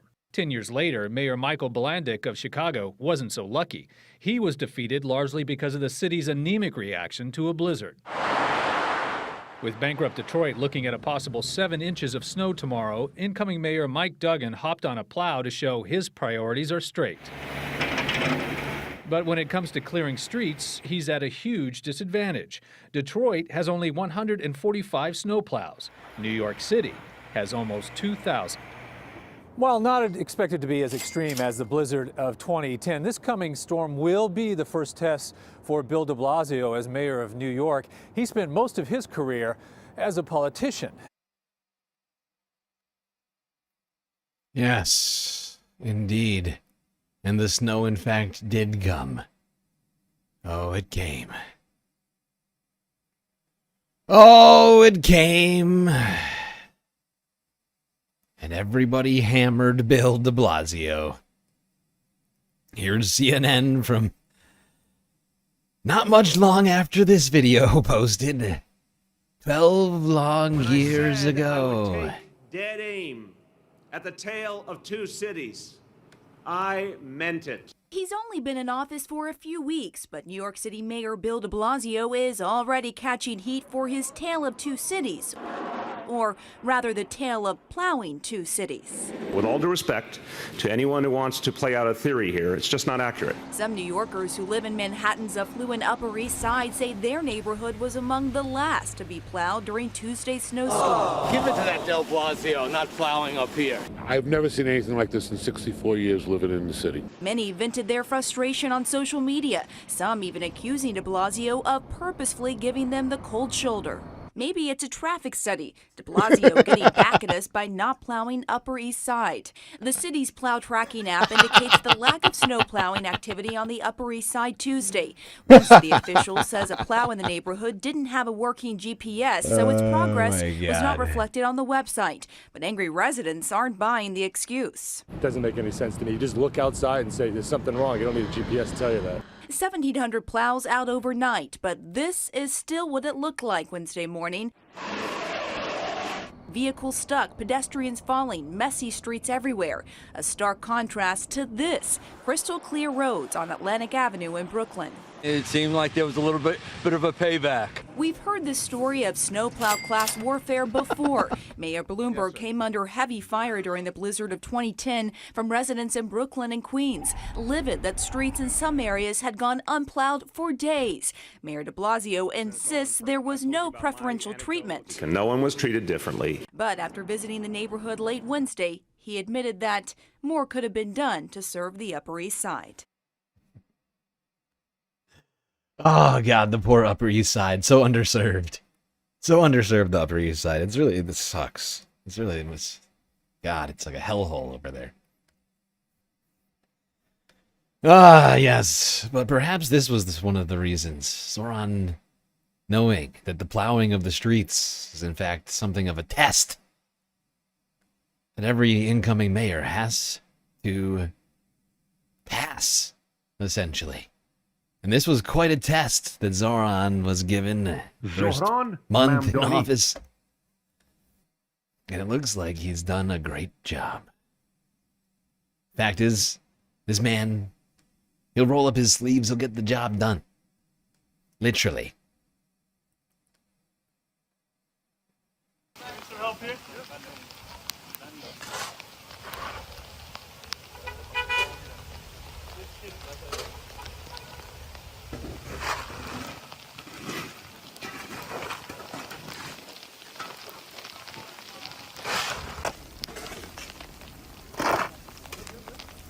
Look at this guy over here. Look at this guy. That's the mayor of New York. He's just shoveling. He's just shoveling. Just out there in the cold, Ocean temperatures keep setting all-time highs. Did I show the video of Zoran shoveling snow? Yep, I just showed it just now. I don't know if you noticed.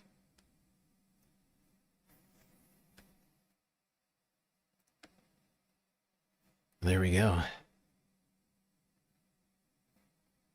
Did you post that in the stream suggestions? I didn't even know. Honestly, I did not check all the stream suggestions today. But I knew what my plan was for today, honestly. I didn't need any help on this particular segment. I think I had it covered. I think I did a fairly good job on it. Zoran, not nearly as good of a job as Zoran did, clearly. I mean, he's crushing it over here. Crushing it.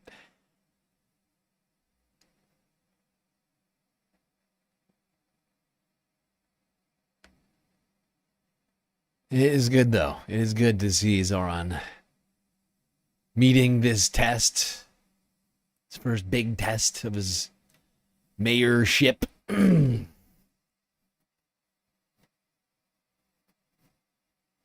All right. Whoa, we went way over the third break. I got all caught up on Zoran over here.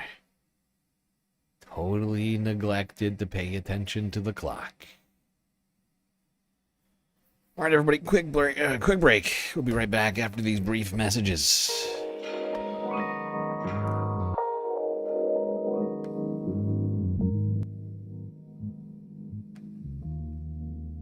Okay, everybody, hope you've been enjoying the show so far. If you haven't already, hit the follow button on Twitch and the subscribe button on YouTube. While you're at it, do consider contributing to the Galactic News Network, as we are completely funded by individuals like you.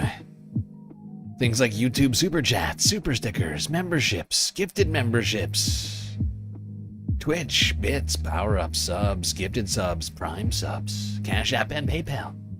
If you prefer your money go directly to producing this show, rather than padding the bottom line of Amazon and or Google. But of course, the very best way to get the most base benefits for your earned dollars is to go on to Patreon. Become a Galactic patron.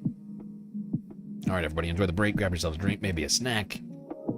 And I'll be right back.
All right, everybody.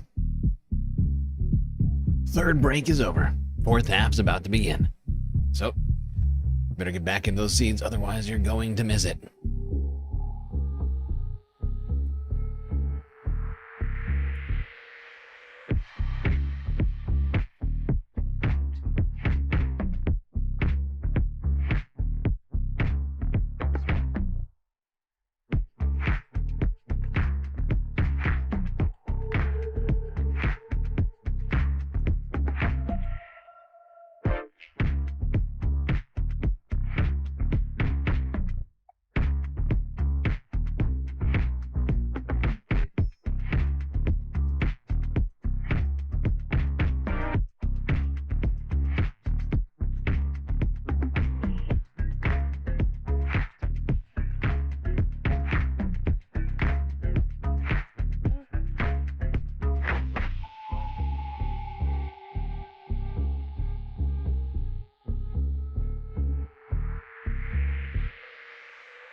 Okay.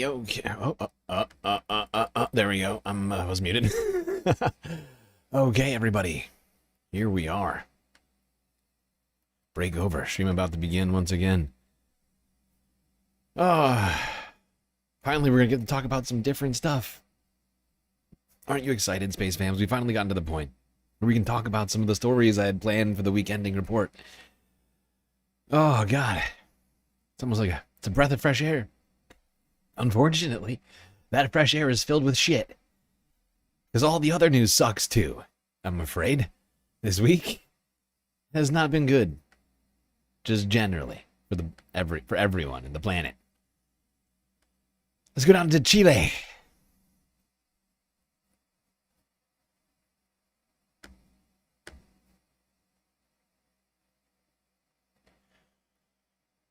Forest fires ravaged part of Chile, killing at least 16. Fuck you. Fuck you. I don't know who's in charge of all this, but fuck you. Okay? Fuck you. Alright? Look, Space Fams, it's not my fault. I don't make the news. I don't create the carnage. I don't create the devastation. I just talk about it. I just try to make you all aware of it. I wasn't in charge of the week. Had I been in charge of the week, things would have gone drastically different. Not this. Wouldn't have been this. Would have been something else.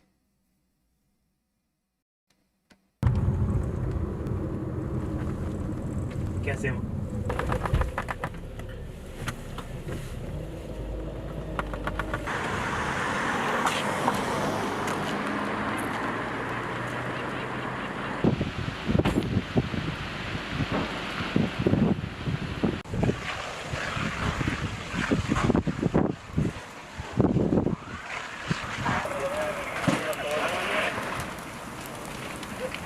Se no tiene presión el...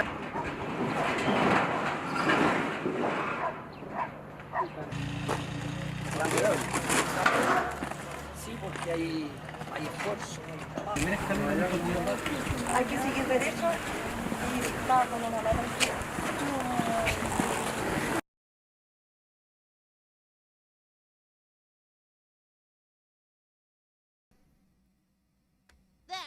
These photos are so haunting. OmegaStar gifted 5 subscriptions to the community. Hey, OmegaStar, where you been? Five sweet gifted subs over on Twitch. Oh my God. Hype train started.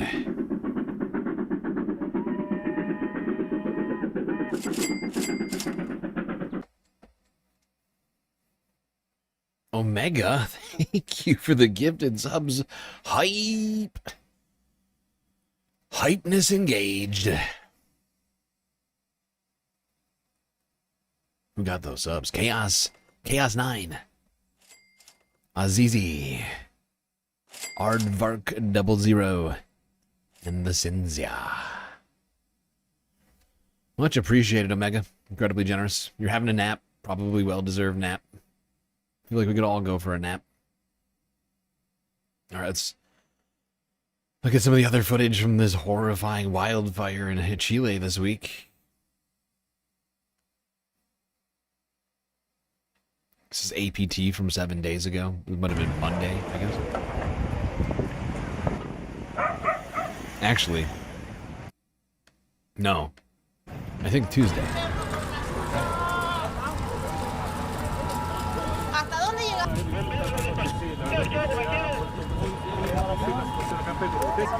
Entre más lejos estemos del humo, mejor. Yo creo que hay que darle una cosa a los bomberos.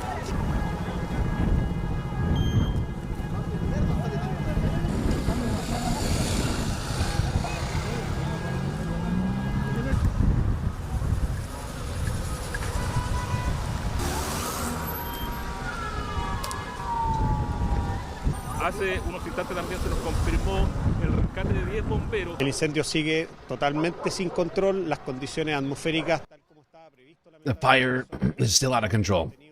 Unfortunately, the weather conditions are very bad. We've had strong winds all night and morning.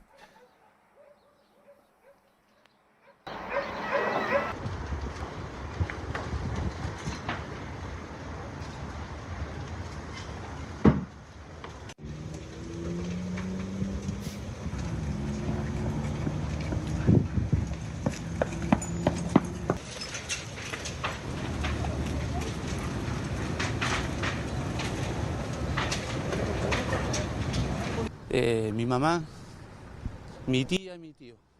My mom, my aunt, and my uncle. They evacuated in time? Yes, they left everything behind and evacuated.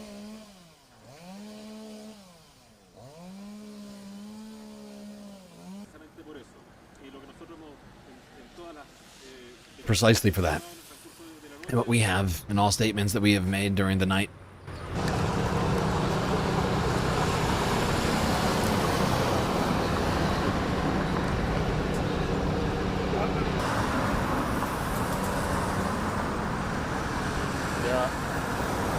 La distancia. ¿Cómo está? Buen día.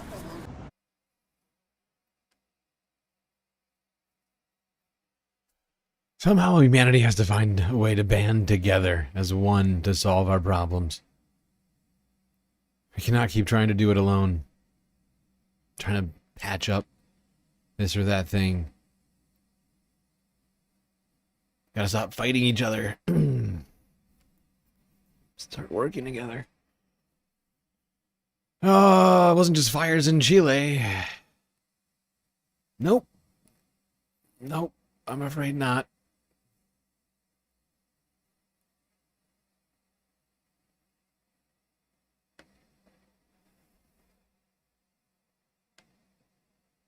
Oh, wait, shit. I'm sorry. I realized... So how did this get broken up like this?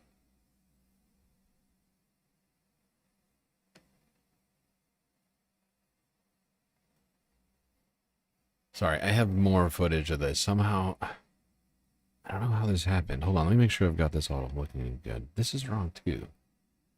Wait, no, that's fine. No, that. Yeah, those are fine. I made a Sorry. huge tiny mistake. Huge tiny mistake over here. It happens to the best of us, especially me.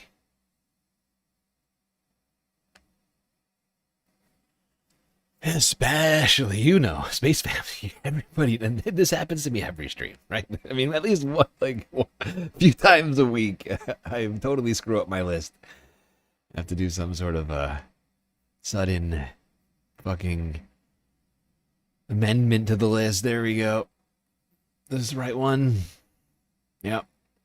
Okay, here's the AP. Still in Chile. These pictures are just horrifying. Everything's gone. It's like LA. It looks like LA. We're going to look around at this. It looks the same. Everything gone.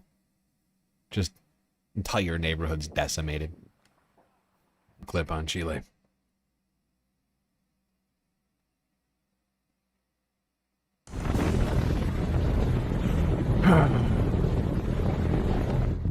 Chile has announced a state of emergency in 2 of its regions as raging wildfires have left at least 16 people dead. As of Sunday, firefighters were battling 24 active fires across the country. The most impacted regions are in the south, where at least 20,000 people have been forced to evacuate. Authorities say adverse conditions like strong winds and high temperatures helped wildfires spread. Both Chile and Argentina have experienced extreme temperatures and heat waves since the beginning of this month. En el caso de Biobío, nosotros podemos confirmar parte de la Policía de Investigaciones, Carabineros, que tenemos 15. In the case of BOBO, we can confirm that the investigative police found 15 deceased people. When we refer to this, these are people who have been identified. Identified and designated. The locations and measures are being taken together with the prosecutor's office to isolate the crime scene.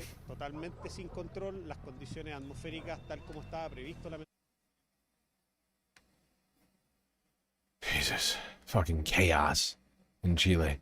People forced out of their homes to flee for their lives, leaving everything behind, everything burned to the fucking ground. Unbelievable. Unreal. Ooh, I earned a hype chest. Hype 2. Hype train, level 2, 50% completed. Over on Twitch. Honestly, I love you guys. Do you know that? I hope you know that, Space Fams. I really do. I'm not kidding. You know, I tell you all, hey, we're not going to do a galactic content goal tonight. I said it, I think at least twice. Twice times. Deux fois. Dos X. Actually, that's not. I forget. I don't know what time. Dos tiempos. Whatever it is. In Spanish. I really wish I took Spanish sometimes. I told you, no galactic content goal. And here we are. We've received more galactic subs on Twitch than we would need to complete a galactic content goal, as well as a couple of chats on YouTube. It's like you people love the Galactic News Network so much, you don't care. You don't care if there's a galactic content goal. What's up with that? What's up with that, chat? What's going on with you over there? Spill the tea emote. Why can't I want to let me use it? Very rude.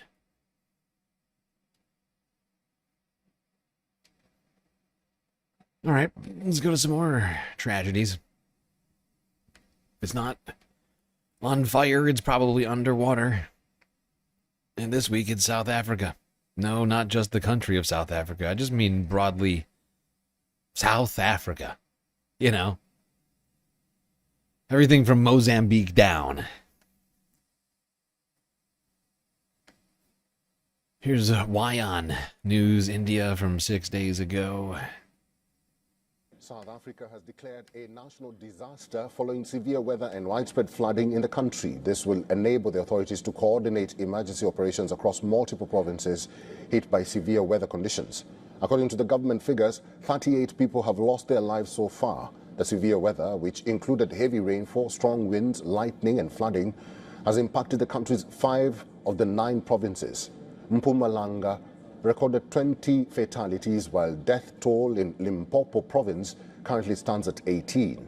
Extreme weather has resulted in loss of life with significant damage to infrastructure and property alongside displacement of communities, disruptions to schooling and agricultural activities, and closures in parts of the country's iconic Kruger National Park.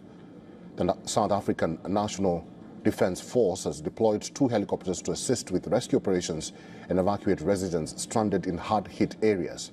Last week, authorities were forced to close gates of Kruger National Park and evacuate its staff and tourists from bush and tented camps. Visuals emerging from the park showed bridges and camps submerged underwater as rivers burst their banks. Animals were seen stranded looking for a place for safety. And for more details, our correspondent Kalden Ongmu has sent us this report from Johannesburg. South Africa is clearly bearing the brunt of climate change. From severe flooding to devastating fires, experts are sounding the alarm on the urgent need to modernize the country's disaster management framework. The recent events highlight the rapidly increasing frequency and intensity of climate-related disasters and expose the limitations of the current disaster management system. Experts have called for an urgent and official need for immediate national action to tackle this particular problem. Pretoria declared ongoing floods a national disaster as the country confronts the aftermath of weeks of torrential rain that has killed close to 40 people, displaced communities and caused extensive damage to homes, roads and public infrastructure. This is Calden Almo from Johannesburg, South Africa for We All World is One.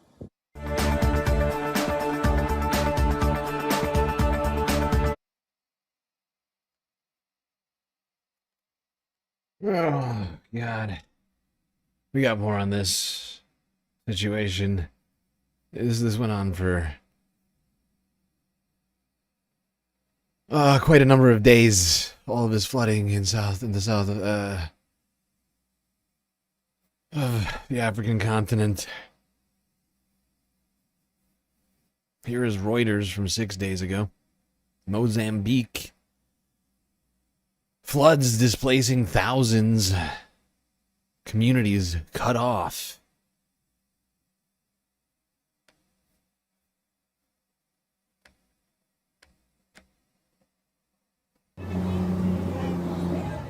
Severe floods in Mozambique have forced thousands to flee their homes, aid workers and witnesses said on Monday. Some people were left stranded as surging waters swamped settlements. The International Federation of Red Cross and Red Crescent Societies has been assisting with relief efforts. They say more than 620,000 people have been affected by the floods, which have caused widespread damage to homes, infrastructure, and health centers. Rachel Fowler works for the organization. The situation continues to evolve quite rapidly. Rains are still expected to continue for the coming days, and the water dams are already at full capacity, so the situation could worsen, placing further people at risk. Fowler added that volunteers have been using small fishing boats to reach survivors, but access to flood victims is becoming increasingly hard. Swaths of land have been submerged in water with only the tops of trees visible, with no immediate estimate of a death toll or number of injured. Mozambique President Daniel Chapo cancelled his trip to the World Economic Forum in Davos, saying on social media that, quote, "The absolute priority at this moment is to save lives."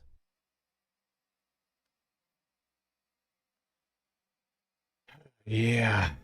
Unfortunately, I mean, at that point, already like dozens of people had died from this flood in the two countries hit hardest, South Africa and Mozambique.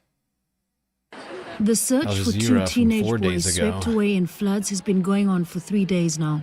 The water tore through the village of Mashishimali, destroying roads and tearing down bridges.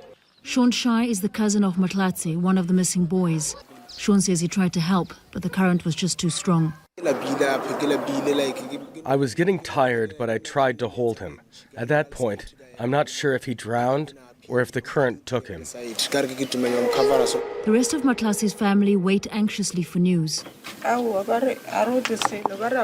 They have told us they can't find him. They just can't find him. We have just come back from the mortuary to identify the body that was retrieved, and it's not him. It's the other boy who was trying to help. Many here say this is the worst flooding they've seen in years, following weeks of almost relentless rain. The provinces of Limpopo and Mpumalanga have been worst hit. The rain has subsided, but the damage is clear. Cities disturbed schools, and there is a clinic here next to the school. If you got sick or something, you won't be able to get help because there's no bridge. If you get sick, ambulance, they will struggle to assist us. Heavy rain and flooding are expected to continue affecting South Africa, Mozambique and Zimbabwe through the rest of summer. Climate change experts say extreme weather events are likely to increase, affecting and tearing apart communities like this one. It's science. Damn you, science. Did I hydrate? I don't know. Did I hydrate? A tinfoil hat wearing cheese stick. Now this is the content that you're here for. Wow, a tinfoil hat wearing cheese stick. A cheese stick, really? Really? Incredibly rude. Incredibly rude. You just showed up in the chat and you're calling me a cheese stick. I don't know how to handle this. This is ridiculous! At my own stream. On my own stream. Good God, Twitch. That's it. I'm going to talk to YouTube instead of Twitch. 'Cause Twitch is being mean, okay, right now, YouTube. They're being very rude over there.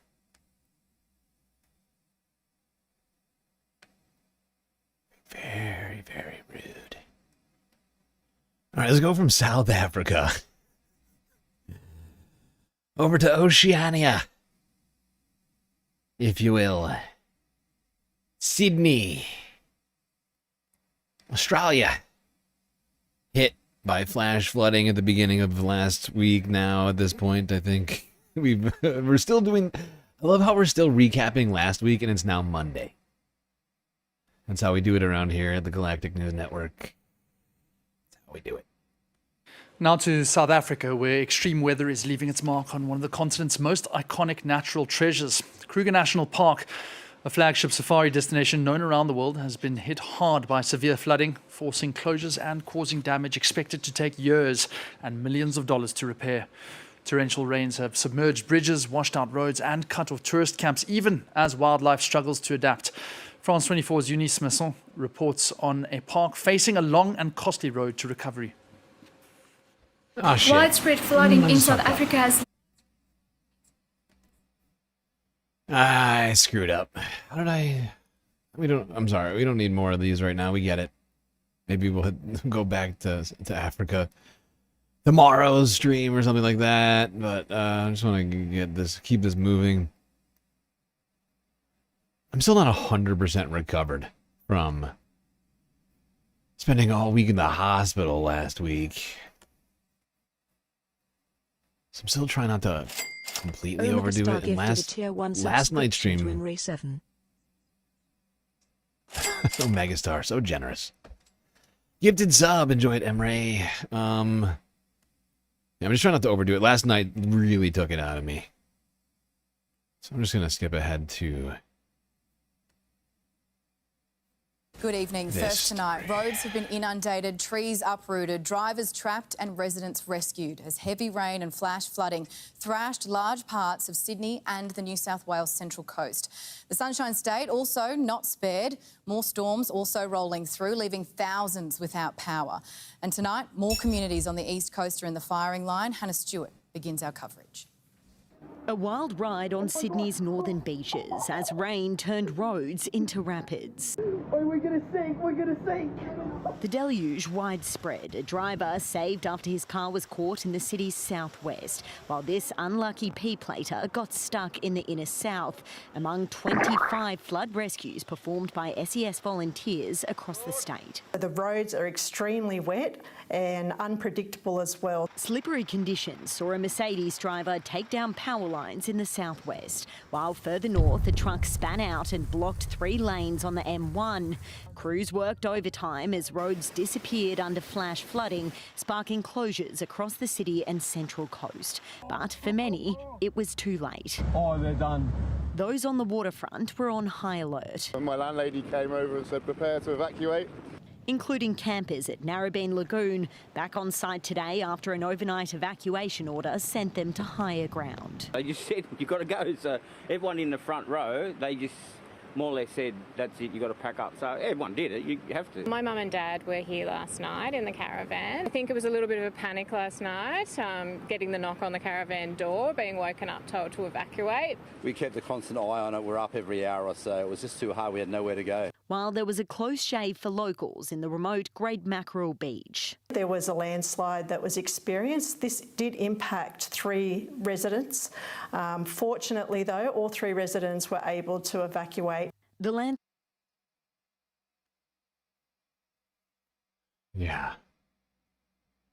Just horrifying. Just horrifying. Unfortunately, we're not done talking about horrifying things like this because we got another landslide. Not in Australia, but up in New Zealand. This is a disturbing fucking story. Happened a few days ago. NewZealandHerald.co.nz. Oh, God. A massive landslide at a campground at a place called, I believe it's Mount Marganui. I'm probably butchering that. But landslide suddenly collapsed a campground. Oh, it's horrifying. Can't even imagine what this would be like. Police Commissioner Richard Chambers has told the Herald that it could take days to reach those trapped beneath the landslide at the Mount Maunganui campsite. He says the situation is complex because of the massive amount of dirt that needs to be removed and because of safety risks to rescuers because of the possibility of the slip moving further. He says his heart goes out to family members of the missing, but that staff are working as quickly as they can. The Herald has been told up to 9 people are unaccounted for, but Chambers would not be drawn on a precise figure, saying that a reconciliation process to establish exactly how many people were checked in at the campsite when the landslide hit is ongoing.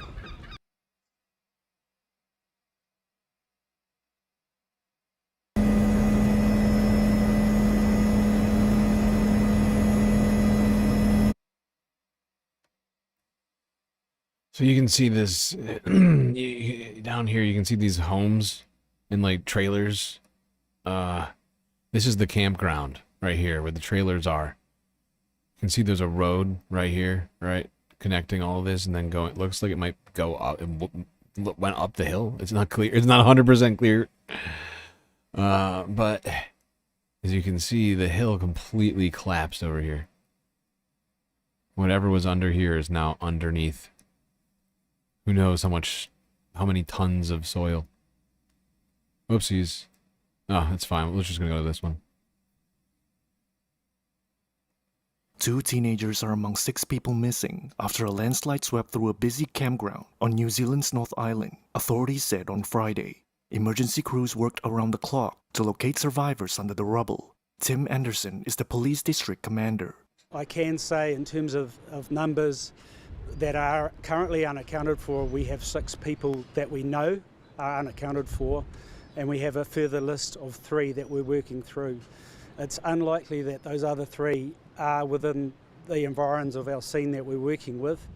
Anderson added that no signs of life have been detected from the rubble since first responders initially heard voices on Thursday. Officials said the scale of the disaster and the risks at the site could hold back the rescue effort. No deaths have been confirmed at the campground. However, heavy rain also unleashed another landslide in the neighboring suburb of Papamoa, killing 2 people. Residents in the area recounted the devastation. My father lives up the road and basically said his next door neighbour's house was destroyed. It's pretty incredible, the devastation, just water everywhere, all over the driveway. You know, we had a stream that's all blocked, spilling its banks. New Zealand Prime Minister Christopher Luxon visited the site on Friday. Fuck this guy. Fuck this turd. Anyway, horrifying disaster there in New Zealand. Pray for those people and their families.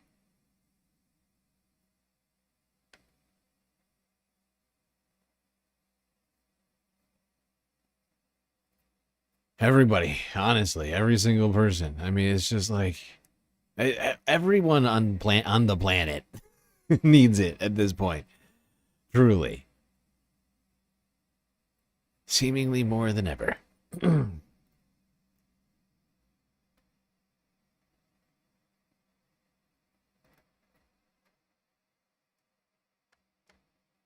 Okay. So,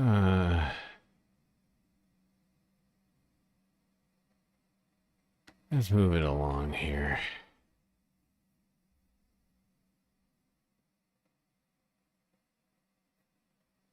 How long have we been going? 7 hours? 15. Jesus. Did it really take us that long to get through this? I guess we did have a fuck ton of videos. 130. How did I still have 130 videos today after last night's stream? I don't understand. I don't understand. Last night was 200, almost 200 videos, and we went for 12 hours, and I'm here with 130 videos again. I don't understand.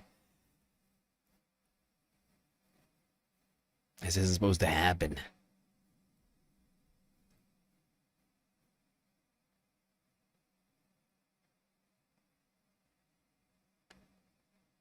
All right.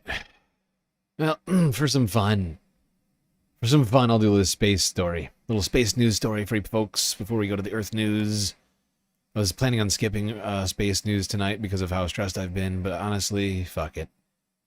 This story is not that, you know, like it's not that big a deal. Might as well do it.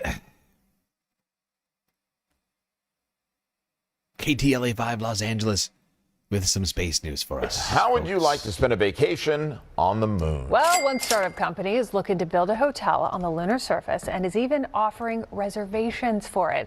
The company is called Guru Space. It announced its intent of building a hotel on the moon. You can reserve a room for a whopping $250,000. What is up with these guys naming everything after, like, you know, like characters in books and shit, like in like science fiction crap? Gru Space? They named it after the villain. He's not really a villain. I mean, he is technically a villain. Technically. But the character played by old I wanted to call him Michael Scott. Why can't I think of his actual name right now? Oh, God. Really? Gru Space? Couldn't think of anything new. Children's cartoons? Yeah, exactly. You couldn't think of anything? A Gru Space. Might as well. Fuck it. Didn't he literally try and steal the moon at one point? Yeah, from Minions. Steve Carell. Can go up That's what I was as trying much to think as of. $1 million per room. The founder of the company plans to bring an inflatable pop-up hotel to the moon and then test it out in 2029. Okay. It would then be launched 3 years later, Henry. Here's a question. What kind of douchebag can afford $1 million a night for a hotel or for anything? What kind of fucking despicable douchebag? Since we're talking about Minions. What kind of despicable fuck can spend $1 million to go anywhere or to do anything like that? Just chuck $1 million. Just chuck $1 million. No big deal. Chump change. Give me 5 nights.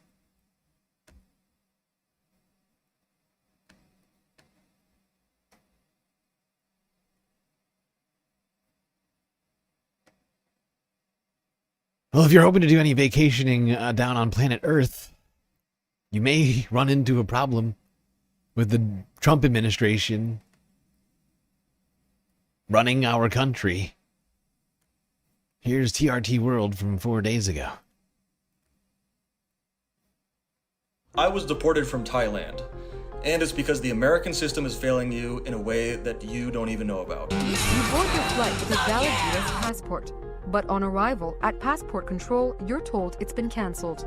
In multiple documented cases, Americans have been deported after their passports were flagged by Interpol as lost or stolen, despite never being reported missing. Content creator Parker Anderson details what unfolded when he flew from Miami to Thailand. And upon arrival, I go into immigration and I'm told that my passport is flagged as lost or stolen by Interpol. The only way that it can be marked as lost is if you yourself mark it as lost. I did not do that. I'm then told that I am not allowed to enter the country and I'm detained until I am back on United States soil.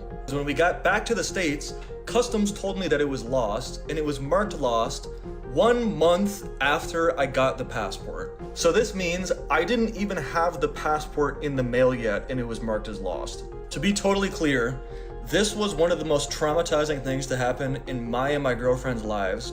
Another traveler and content creator, Marcy, was flagged on arrival in Rome and allowed entry only after producing her birth certificate, then paying hundreds of dollars for an emergency passport. I was able to leave JFK with not a problem in the world. I land in Rome. They tell me that there's an Interpol alert on my passport. They say that it was reported lost or stolen. Why would I have reported my passport as missing and then decided to go on a trip a month later? The U.S. State Department describes such cases as extremely rare, but airlines typically conduct only visual passport checks before boarding, meaning travelers often discover a problem only after reaching a foreign border. They let me get on 24 hours of flights to be as far away from home as I possibly could be to find this out. If you're watching this, I sincerely hope you understand just how freaking dangerous that can actually be. These passport failures are unfolding alongside an expansion of travel surveillance inside U.S. airports. Under a directive from the current administration, the Transportation Security Administration is routinely sharing passenger data with immigration. This is fucking wild. These guys are literally just angry children. A bunch of fucking entitled bullies who now have access to nuclear weapons and have the entire apparatus of the U.S. government at their disposal, just going after people they don't like. Just fucking with people. Just petty. Just petty nonsense. Garbage. They're ruining this country. I don't think they even see it. I think a lot of them are so fucking stupid, they believe that they're actually doing something good still. Like, I'm not capable of understanding how you could be that stupid, but it exists. I know that much because I'm seeing it with my own eyes. Allowing agents to cross-check travelers against deportation databases and detain individuals in transit. Records show the program has already led to arrests, including that of a 19-year-old college student detained at her gate while traveling for Thanksgiving and deported 2 days later. The measures also coincide with a broader visa crackdown. Since the administration took office, the State Department has revoked more than 100,000 visas, a 150% increase, under a new system that monitors social media and political activity. There you go. Don't travel if you're a political person. If you have any criticism of the president, you're not allowed to leave the country. China!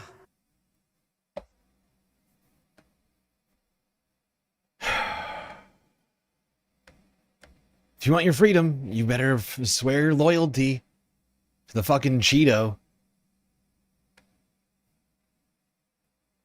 That's in the Bible! That's in the Bible!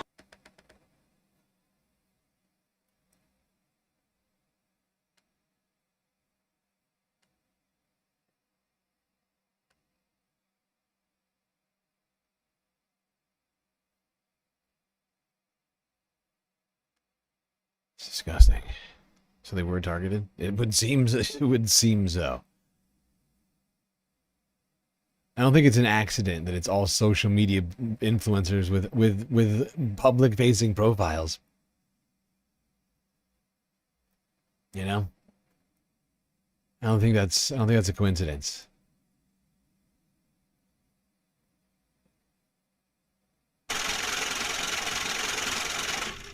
Omega Star just cheered 100 bits. Fuck DJT. Come at me, bro. Thank you, Omega, for the biddies. Much appreciated.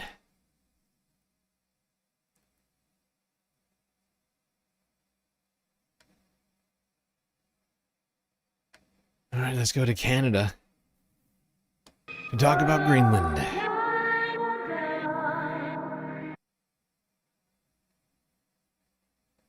The Rational National. David Dole. Full screen, please. Sorry, I had to skip some shit. Had to skip some shit over here. The only debate at this point is prison, gulag, or psychiatric hospital. Right. Donald right Trump away. sent a letter to the Prime Minister of Norway implying that he wants Greenland because Norway didn't give him the Nobel Peace Prize. A what now? Oh, yeah. I'll be right back, chat. Gotta do something real quick. I think you're in good hands here with David.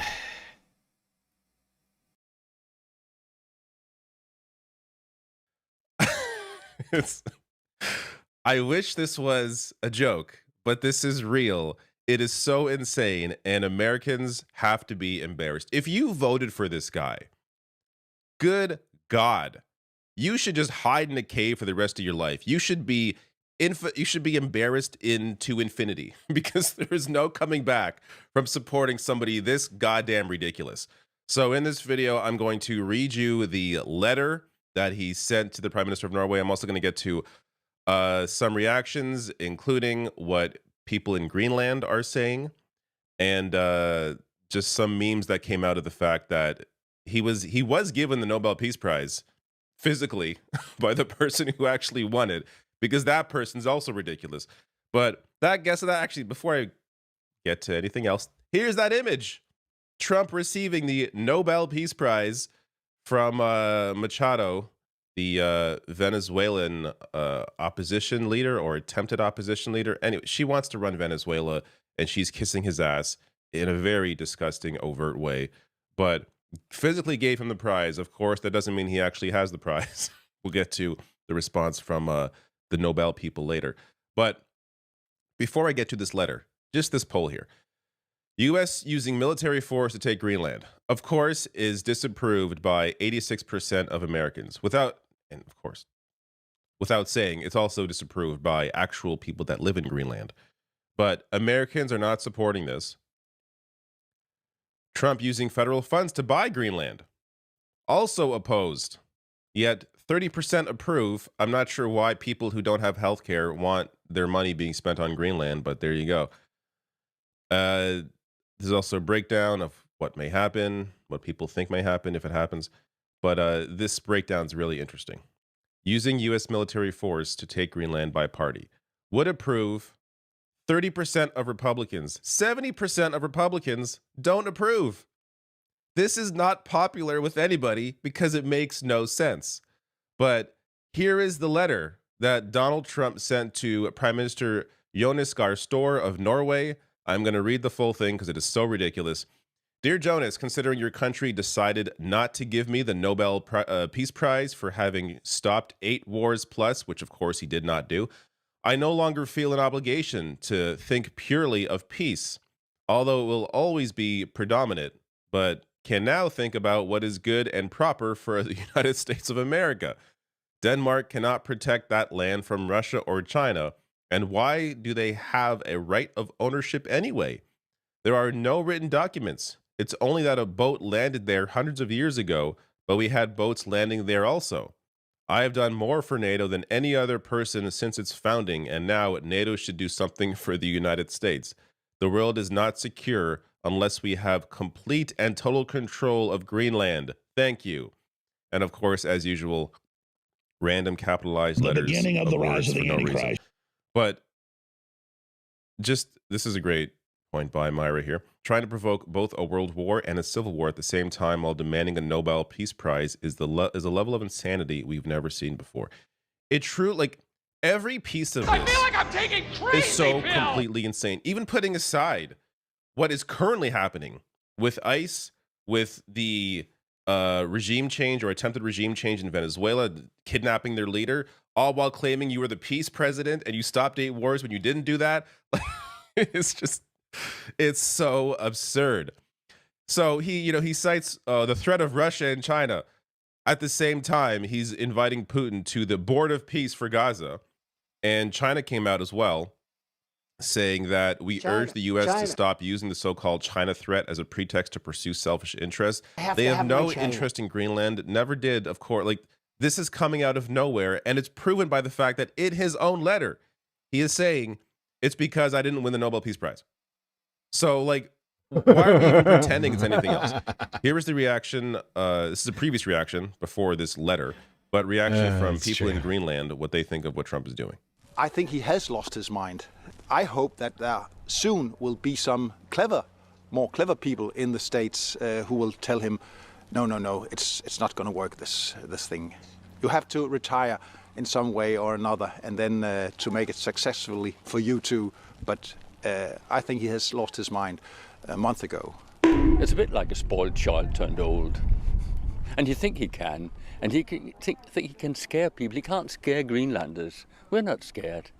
We'll fight him to the end. You're a little baby. Give in. And we are so happy we have so good allies.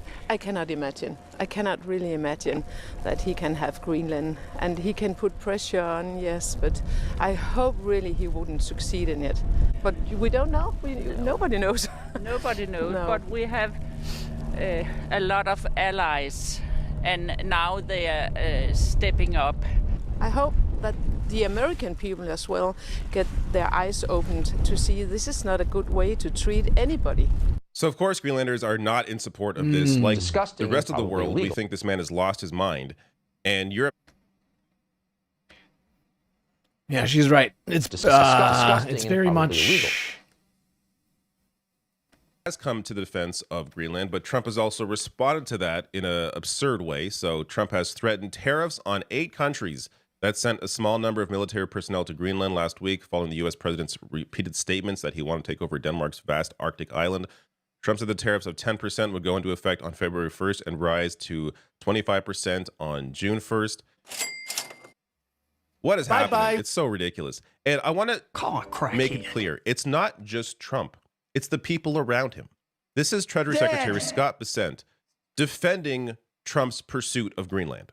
Denmark has given the United States a green light to beef up its security as much as is needed in Greenland. Why not take that route? Why is it necessary to take over and annex all of Greenland, something that 85% of people living in Greenland oppose? Well, again, and let's look back. Denmark has a terrible history with Greenlanders. There was forced sterilizations up until the 80s or the 90s. So all of a sudden, now that the U.S. has expressed an interest, they're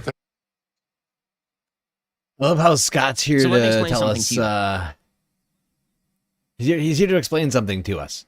He's like, look. Okay, so you say we're being mean, but have you heard of Denmark before? Okay, context, please. All right, yeah. Are we threatening them with the same sort of territorial sort of aggression that Denmark? Yeah, but it's 2026. It's different because same but different. This new interest, and again, the United States needs to be in control to prevent a war, and that we do not want to get dragged into someone else's war. So you want to start a war in order to prevent a war over a piece of land that nobody says they want. These people are perverts. Russia has no interest. China has no interest. You're putting Putin on your peace board. How does this make any sense? The attempt at justifying the absolute insane ramblings of a madman is... Wow. Unironically. This is one of these stupid things. One of the most stupid things I have ever... I mean, this man is... We have a demented, unintelligent person running the United States of America. This is just insane. Why? Why is this still... honestly, 80 million people have a long, hard look to get through. Who knows if they'll ever get to it? But there's a bunch of people who should have a lot of questions for themselves right now, and for the man in charge of the country. None of them seem to be very concerned, though. Sure, are the numbers getting worse for Trump slowly, but surely, yes. But it's not moving nearly fast enough, and it's that the speed at which the numbers are moving is evidence of just how monumentally stupid and honestly how unexamined the lives of so many millions of people in America truly are.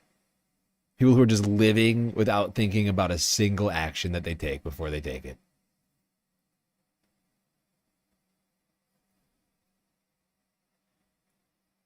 Can't even see what's happening around them. Too fucking stupid. Now let's go from David to Mark. Staying with Canada.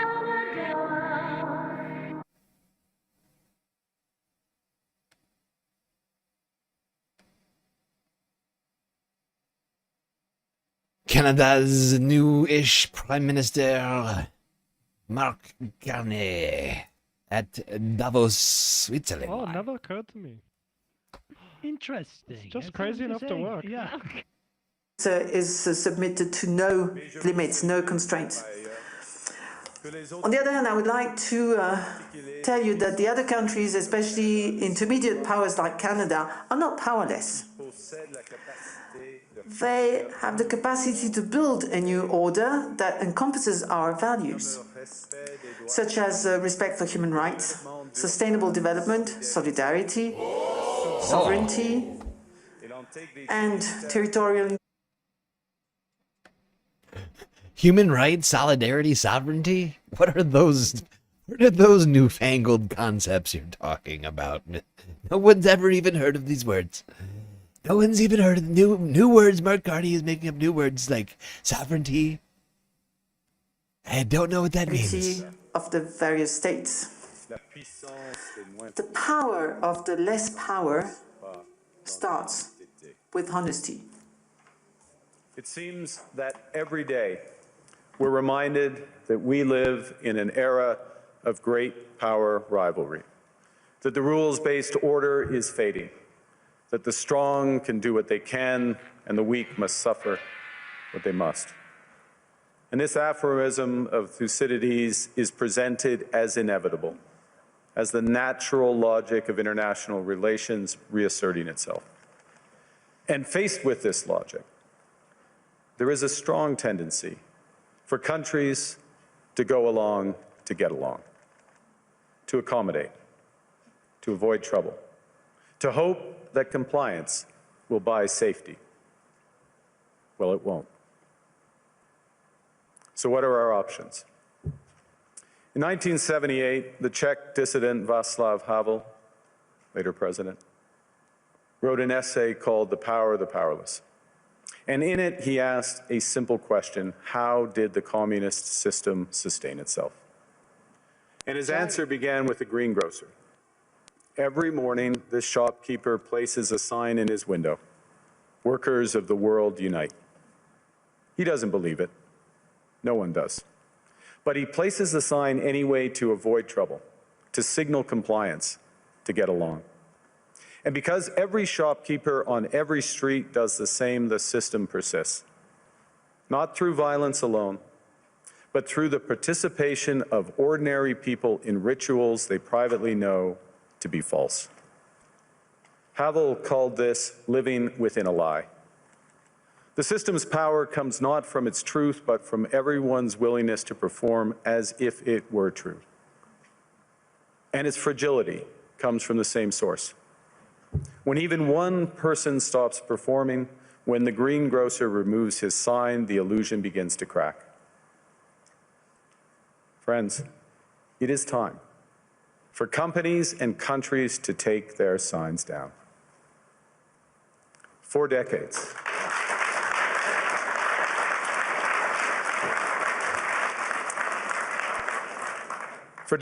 countries like Canada prospered under what we called the rules-based international order.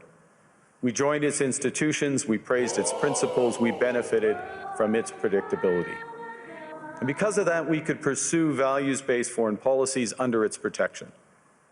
We knew the story of the international rules-based order was partially false, that the strongest would exempt themselves when convenient, that trade rules were enforced asymmetrically. And we knew that international law applied with varying rigor depending on the identity of the accused or the victim. This fiction was useful. And American hegemony in particular helped provide public goods, open sea lanes, a stable financial system, collective security, and support for frameworks for resolving disputes. So we placed the sign in the window. We participated in the rituals.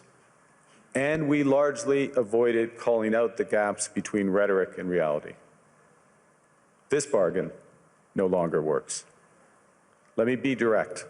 We are in the midst of a rupture, not a transition. Over the past 2 decades, a series of crises in finance, health, energy, and geopolitics have laid bare the risks of extreme global integration.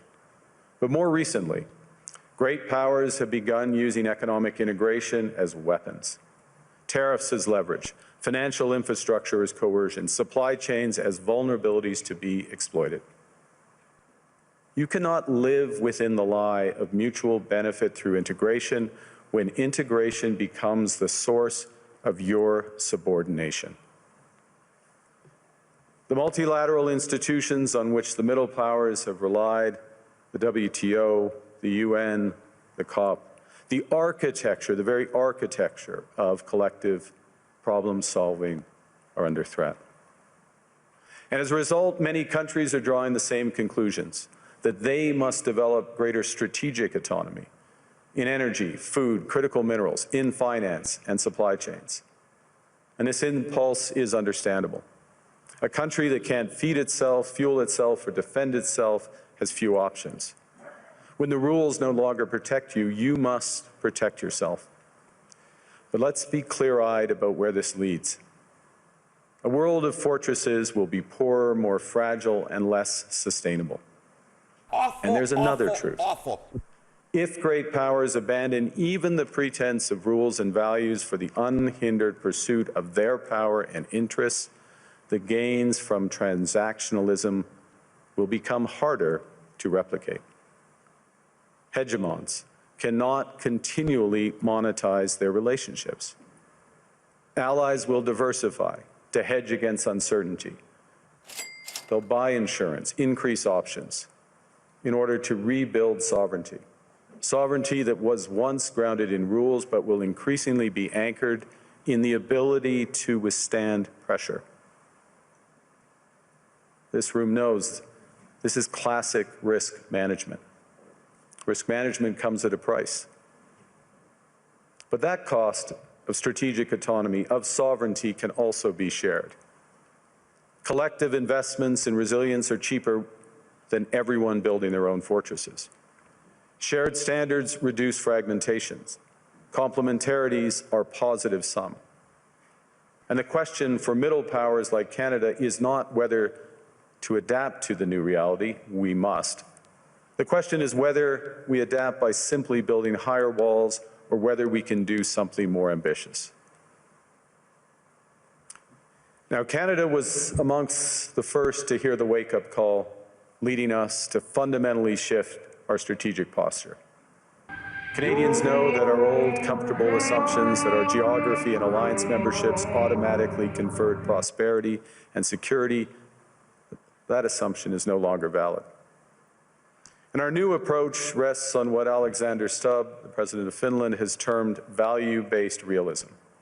Or to put another way, we aim to be both principled and pragmatic. Now, I don't want reality. Principled in our commitment to fundamental values, sovereignty, territorial integrity, the prohibition of the use of force except when consistent with the UN Charter, and respect for human rights. And pragmatic in recognizing that progress is often incremental, that interests diverge, that not every partner will share all of our values. So we're engaging broadly, strategically, with open eyes. We actively take on the world as it is, not wait around for a world we wish to be. We are calibrating our relationships so their depth reflects our values. And we're prioritizing broad engagement to maximize our influence, given the fluidity of the world at the moment, the risks that this poses, and the stakes for what comes next. And we are no longer just relying on the strength of our values, but also the value of our strength. We are building that strength at home. Since my government took office, we have cut taxes on incomes, on capital gains, and business investment. We have removed all federal barriers to interprovincial trade. We are fast-tracking $1 trillion of investments in energy, AI, critical minerals, new trade corridors, and beyond. We're doubling our defense spending by the end of this decade, and we're doing so in ways that build our domestic industries. And we are rapidly diversifying abroad. We've agreed a comprehensive strategic partnership with the EU, including joining SAFE, the European Defence Procurement Arrangements. We have signed 12 other trade and security deals on 4 continents in 6 months. In the past few days, we've concluded new strategic partnerships with China and Qatar. China. We're negotiating free trade pacts with India, ASEAN, Thailand, Philippines, and Mercosur. We're doing something else. To help solve global problems, we're pursuing variable geometry. In other words, different coalitions for different issues based on common values and interests. So on Ukraine, we're a core member of the Coalition of the Willing and one of the largest per capita contributors to its defense and security. On Arctic sovereignty, we stand firmly with Greenland and Denmark and fully support their unique right to determine Greenland's future.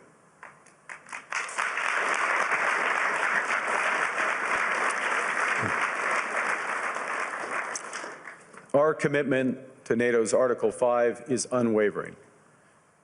So we're working with our NATO allies, including the Nordic-Baltic Gate, to further secure the alliance's northern and western flanks, including through Canada's unprecedented investments in over-the-horizon radar, in submarines, in aircraft, and boots on the ground, boots on the ice. Canada strongly opposes tariffs over Greenland and calls for focused talks to achieve our shared objectives of security and prosperity in the Arctic. On plurilateral trade, we're championing efforts to build a bridge between the Trans-Pacific Partnership and the European Union, which would create a new trading bloc of 1.5 billion people. On critical minerals, we're forming buyers' clubs anchored in the G7 so that the world can diversify away from concentrated supply. And on AI, we're cooperating with like-minded democracies to ensure that we won't ultimately be forced to choose between hegemons and hyperscalers. This is not naive multilateralism, nor is it relying on their institutions. It's building coalitions that work, issues by issue, with partners who share enough common ground to act together. In some cases, this will be the vast majority of nations. What it's doing is creating a dense web of connections across trade, investment, culture, on which we can draw for future challenges and opportunities.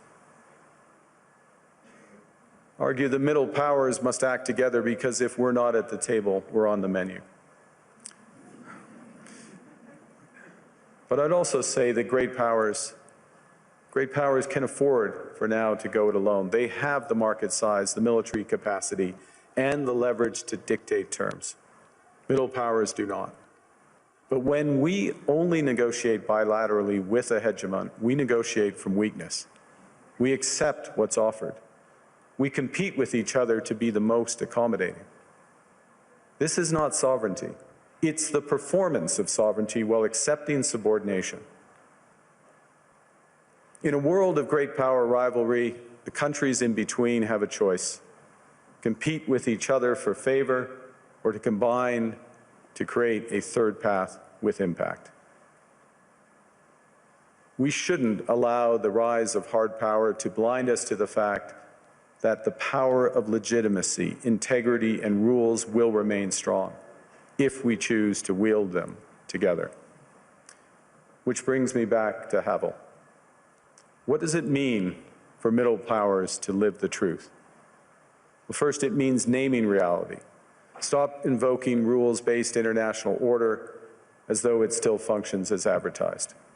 Call it what it is: a system of intensifying great power rivalry where the most powerful pursue their interests using economic integration as coercion. It means acting consistently, applying the same standards to allies and rivals. When middle powers criticize economic intimidation from one direction but stay silent when it comes from another, we are keeping the sign in the window. It means building what we claim to believe in. Rather than waiting for the old order to be restored, it means creating institutions and agreements that function as described. And it means reducing the leverage that enables coercion. That's building a strong domestic economy. It should be every government's immediate priority. And diversification internationally is not just economic prudence, it's a material foundation for honest foreign policy, because countries earn the right to principled stands by reducing their vulnerability to retaliation. So Canada. Canada has what the world wants. We are an energy superpower. We hold vast reserves of critical minerals. We have the most educated population in the world. Our pension funds are amongst the world's largest and most sophisticated investors. In other words, we have capital, talent. We also have a government with immense fiscal capacity to act decisively. And we have the values to which many others aspire. Canada is a pluralistic society that works. Our public square is loud, diverse, and free. Canadians remain committed to sustainability. We are a stable and reliable partner in a world that is anything but. A partner that builds and values relationships for the long term. And we have something else. We have a recognition of what's happening and a determination to act accordingly. We understand that this rupture calls for more than adaptation. It calls for honesty about the world as it is. We are taking the sign out of the window. We know the old order is not coming back. We shouldn't mourn it. Nostalgia is not a strategy. But we believe that from the fracture, we can build something bigger, better, stronger, more just. This is the task of the middle powers. The countries that have the most to lose from a world of fortresses and the most to gain from genuine cooperation. The powerful have their power. But we have something too. The capacity to stop pretending, to name reality, to build our strength at home, and to act together. That is Canada's path. We choose it openly and confidently, and it is a path wide open to any country willing to take it with us. Thank you very much.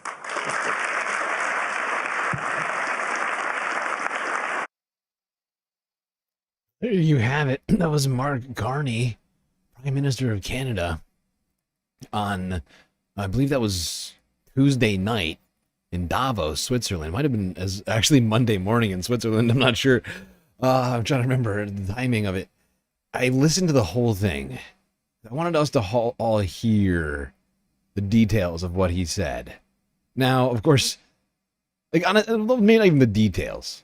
Okay? Like, really, what we just heard from Mark Carney was an advertisement for Canada. Carney just went out onto the world stage and did an advertisement for Canada. I would point out he started that advertisement off in French, something that he spoke like a 5-year-old back like a year and a half ago, before he got before he wound up getting picked to run the Labour government. And the advertisement was, "Buy Canada, go fuck yourself, America." He's selling unity over here to all the middle countries. And the fact is deals were made as well this week. Mercosur agreement was signed into law. EU agreeing with South American countries like Argentina and Uruguay, Brazil. Tariff-free trade. Or at least I think greatly reduced. I can't remember if it's 0% tariffs or I think it is. I think it's a frictionless trade essentially now between I think it's Uruguay, Paraguay, Argentina, and Brazil. Don't quote me on that. I could be missing one or putting one in that's not supposed to be there. But this was an advertisement from Mark Carney to the world. Buy Canada, go fuck America. All right? That's what he said. If you didn't hear it, that's what he said. Sure. Do I think Mark Carney is a neo-lib? More than a little bit. He would describe himself as a neoliberal. I'm fairly certain. He's a banker. He's a literal central banker, okay? So that's why he's saying things like, I don't know, that cutting capital gains taxes is going to fix things in Canada, or AI, or oil, all this other stuff. But the fact is he's making the hard sell right now for Canada, for the people in Canada. Honestly, to some degree, for the world, right? He's out here saying we need unity, right? We can't allow the United States to implode the world order as it is, as it stands, and subordinate every single country that Donald Trump decides he wants to subordinate. Who is it today? The Ukraine? Who next? Like it's every other day. Is Ramaphosa? Who's he gonna bring to the office and scold this time with fucking with JD Vance, VD Jance over there?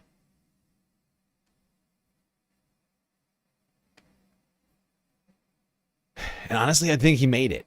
I disagree with so many things that he said during the speech, which is why the fact is that's why I didn't interrupt him, because I knew I was going to disagree with him on so much, including the way he opened it with all of this workers of the world shit. I mean, it wasn't this speech was not geared towards us. It was geared toward the people at the World Economic Forum. He's a neo-lib central banker representing the country of Canada. Honestly, speaking to the audience, he hit all the points that all the World Economic Forum folks want to hear.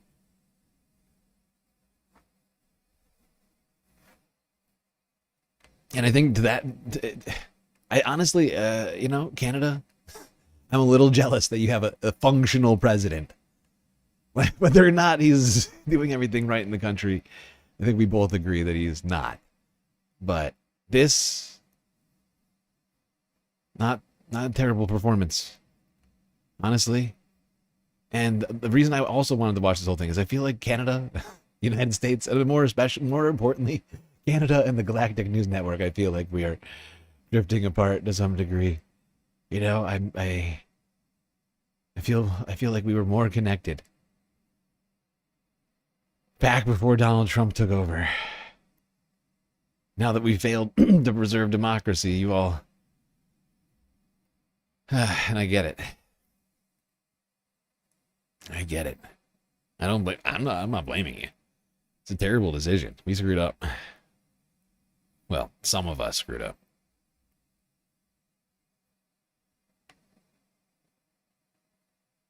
Now, what's fascinating is this is almost simultaneous. I don't know what happened first, but around the exact same time, while Mark Carney was speaking, the president's plane was in the air to Davos, Switzerland, and suddenly, unexpectedly, without warning, turned back minutes after leaving for Switzerland.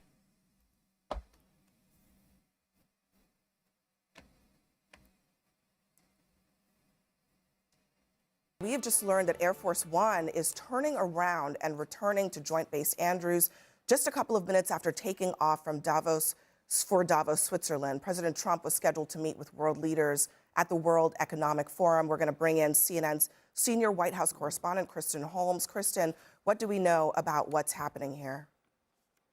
So we have been told by a source that was familiar with what is going on that Air Force One did turn around moments ago. It is on its way back to Joint Air Force Base Andrews, and this is because of what they are calling a small mechanical issue. They're saying that it is not serious, but that they needed to return back, and that President Trump is still going to go to Davos, but he will be. Yeah. I wonder what kind of mechanical issue they had. Maybe Pam Bondi's nose got stuck in Donald Trump's butt. Maybe little Marco got lodged underneath the plane somehow. No, don't worry about it, little Marco. Gentlemen. Don't worry about it, little Marco.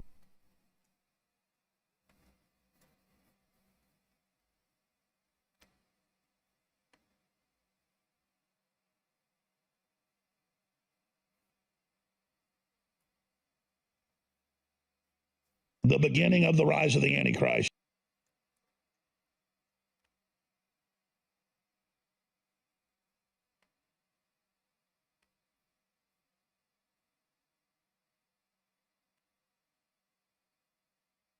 Trump's plane was just coming into Washington from Florida, nearly 2 a.m. US time, when he posted an abusive tweet mocking our supposedly brilliant NATO ally, the United Kingdom, for the decision to give away the island whoopsies.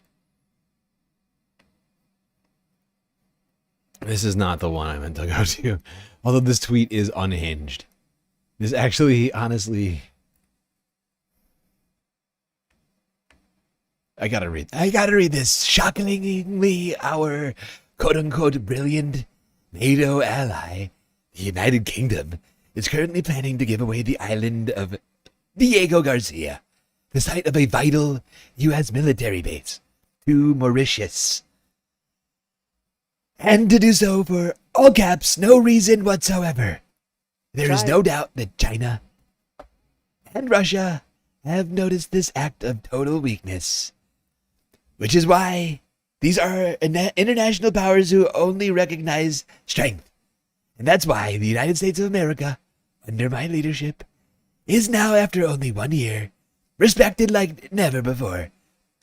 The UK giving away extremely important land is an act of great stupidity, and is a very long line of national security reasons why Greenland has to be acquired.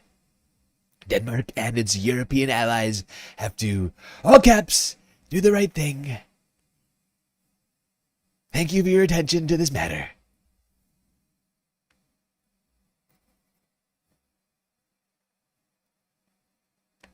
What an idiot.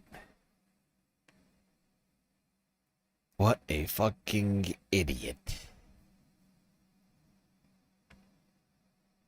This is Democracy Now! I'm Amy Goodman with Juan Gonzalez. Tensions are escalating between the United States and Europe after President Trump threatened to impose tariffs on 8 European allies that oppose his push to take over Greenland, the semi-autonomous territory of Denmark. On Sunday, Trump sent a text message to Norway's prime minister writing, quote, "Considering your country decided not to give me the Nobel Peace Prize for having stopped 8 wars plus, I no longer feel an obligation to think purely of peace." Trump went on to write, "The world's not secure unless we have complete and total control of Greenland," unquote.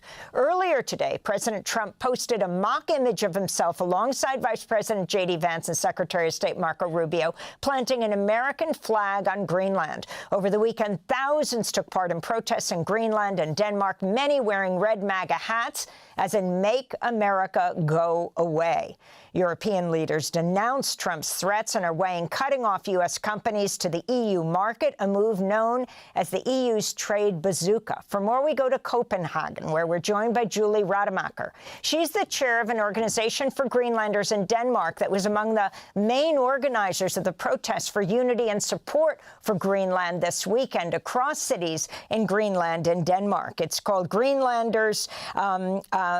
We thank you so much for being with us. Can you respond to President Trump saying he will militarily take Greenland? Well, I have a message also for the American. We pulled back on this. It's not clear. It's not clear. But yeah, technically, we're covering some of the stuff from all of this again. So I'm trying to go in, like, we did a really quick run through on this last night, like, so fast that, like, it kind of pissed me off. So I'm trying to take a little bit more time with this one today and hit some of the points that I don't think I don't feel like I did enough of yesterday. Honestly, I'm still in a fog. Honestly, in a fucking fog right now. But yeah, I'm doing my best. I get it. Yes, you're right.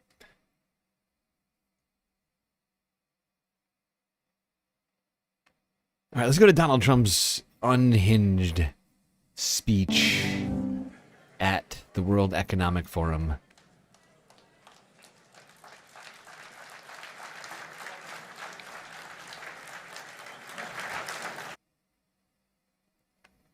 A lot of different sites are reporting, but who knows what. No. I'm not saying that. People are reporting that that we've pulled back, right? But Donald Trump called off the threat but that's because he says there's a deal on the table. Like, we're gonna get to that in a second, but like, I feel like that's like people like rushing for the story on that one.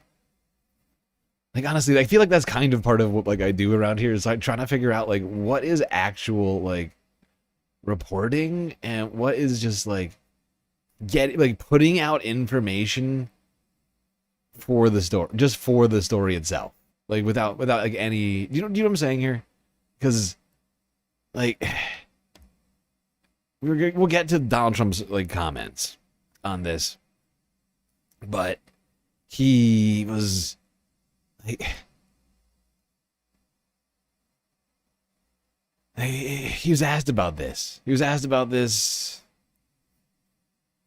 And his answer, in my opinion, not sufficient. It shouldn't, or at least not. It should not be sufficient for anyone to feel some sense of calm. Honestly, I think to some degree, it's possible there was like some sort of coordination with people to like calm markets and things like that. You know, like the stock market and things. Because the massive, like, this would have caused like, and honestly, this is probably going to cause serious tumultuousness in the markets, in my opinion. This is not investment advice, but this feels like a very tenuous moment here. Very fragile. And I think it's entirely possible that with everything we've seen, and I honestly, I think especially in this country, right? Especially in this country. Because sure, we've seen this, but with what's happening back in this country, I think everyone else around the world are reading the tea leaves better than people in America are.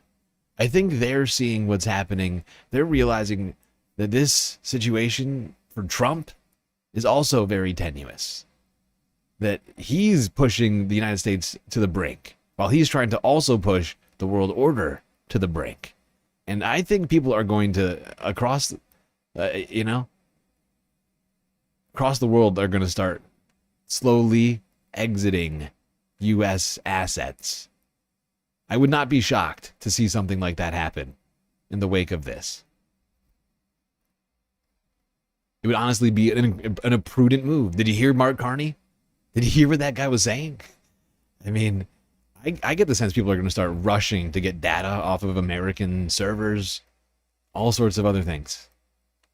And that could present a huge problem for U.S. markets. And other markets, too, that are like, you know, like Japan. I think Japan just had a very bad day. I was looking through the different indices. I think they were down like 3%.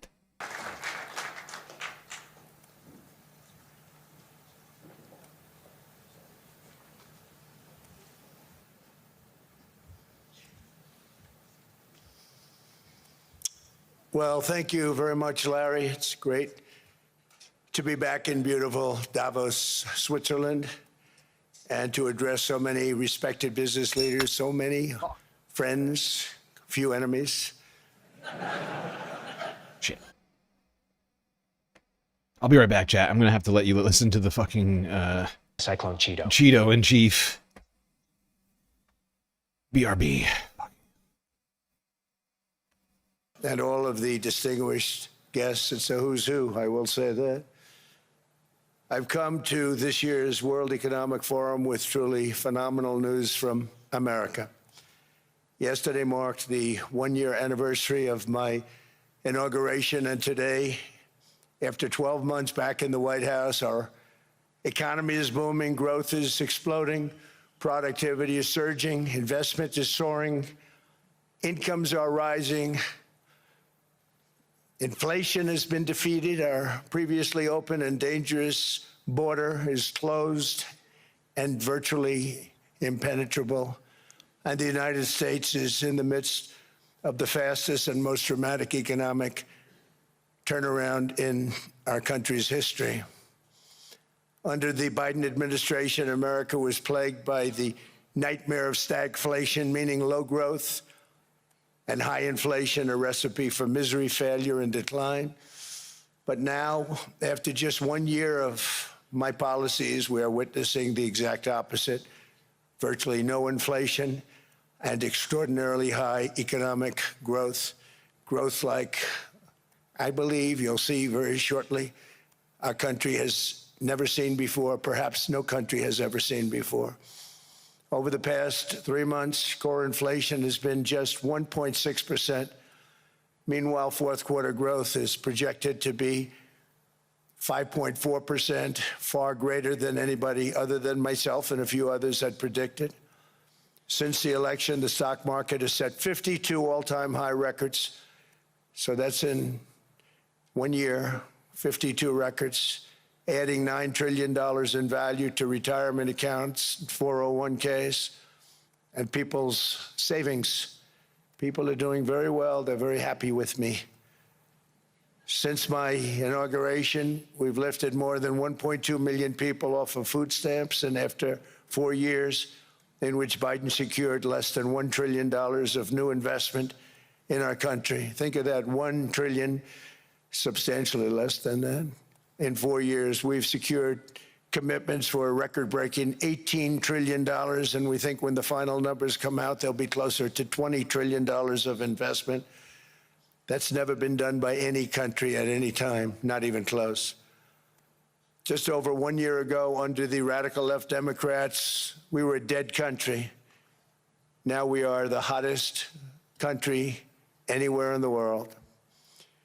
In fact, the United States economy is on pace to grow at double the rate that was projected by the IMF just last April. And with my growth, Oh my God! In the time I've been back so far, he's lied at least like I don't know, like 3 or 4 times. First off, that $18 trillion number is fucking bullshit. Even he knows that number is fucking bullshit. I don't know whether or not he knows that the GDP numbers are not good and they are not projected to do well. And he is literally living in an alternate reality if he thinks that's the case. No one is saying that. Absolutely nobody is saying that at all. One of the dumbest fucking things. Like man, one of the dumbest men on the goddamn planet. Unintelligent person running the United States of America. And this dumb fuck blathers on for like literally an hour and a half. I'm not joking. You think I'm joking? 1 hour, 36 minutes. We're 7 minutes in right now. Look at him go. You thought that Mark Carney speech was long. Mark Carney's speech ended right here. No, yeah, that was 20 minutes. Yeah, look, he's still going 30 minutes, 35 minutes in, 37 minutes in, 45 minutes in, still going, 54 minutes in, hour and 18 minutes in, still talking, but now he's sitting. It's a little tired. Let me sit down. I'm gonna talk. I'll keep talking. Grandpa says no, sit down, and Grandpa still has things to say. Just bring me over my chair. That's right. Thank you. Very nice.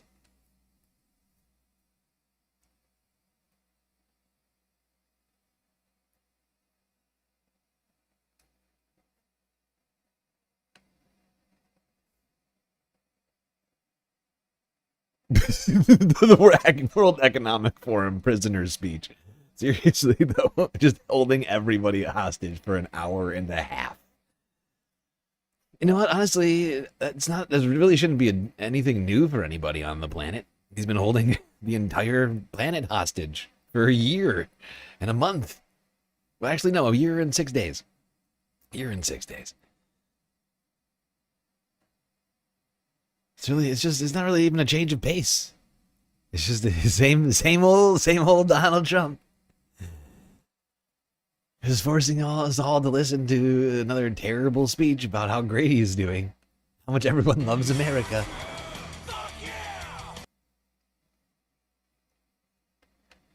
Now, he said all sorts of insane things during this fucking long-winded diatribe, monologue, soliloquy, whatever you'd like to call it. Oration. How's that? How's that for a vocab word? It's oratorical nightmare.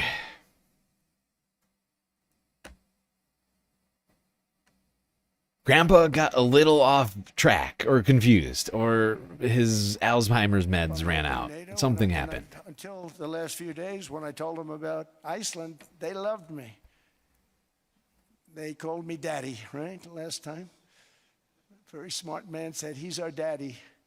He's running it. I was like running it. I went from running it to being a terrible human being. But now what I'm asking for is a piece of ice, cold and poorly located, that can play a vital role in world peace and world protection. It's a very small ask compared to what we have given them for many, many decades. I don't know that they'd be there for us. They're not there for us on Iceland, that I can tell you. I mean, our stock market took the first dip yesterday because of Iceland. What now? So Iceland's already cost us a lot of money.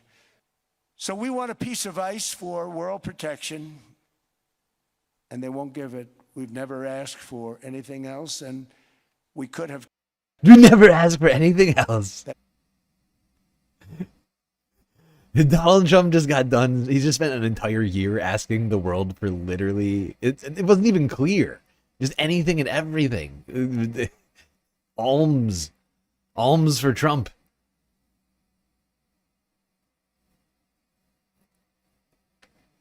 You know, like, it's insane. We would never ask for. I love how he trails off. He's like, maybe. Now that I'm saying it, actually, there's something I can think of asking for right now. You can see it in his face. This guy is literally sundowning in front of our very I'm eyes. staying in the race. Where the fuck is Jake Tapper? Where the fuck is that book, Jake? Where the fuck is that book, huh, pal? This guy, Iceland. They won't give us Iceland. I don't know why.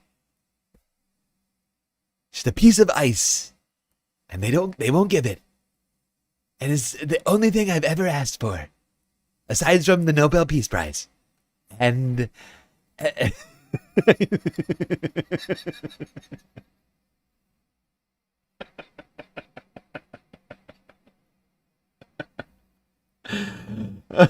don't even know what to fucking do about it, man. I feel like this week has really pushed me to the limits of my fucking sanity. I swear to God. Like I'm pushing right up against whatever the other side is. I swear to God, having to hear this man and like watch what we've witnessed, on top of me being in the hospital for, however many days that was last week, 3 full days or something like that. Oh my God, I was sick for 2 days before that. Before I gave up and was like, all right, I guess I'll find out if I still have health care right now. It's still January, says Donut Secret House. You shut up. You don't remind me of what day it is, okay? I don't appreciate that one bit. It's very rude. It's very rude of you. How dare you remind me that we have 2 years and 11 months of this? It's incredibly rude of you. I think it's an inconsiderate thing to do. To just come out and say that to me while I'm trying to maintain my sanity. You're like, hey, by the way, you got like a whole lot, you have like a whole lot more to go. That's really rubbing salt in the wound a little bit, don't you think? Don't you think that's just unfair? You don't think I know that? Come on.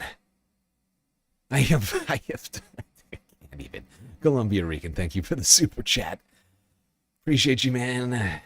Go up your land and your rights is just a small ask. Exactly. It's so reasonable. I don't know why anybody would complain about such a thing.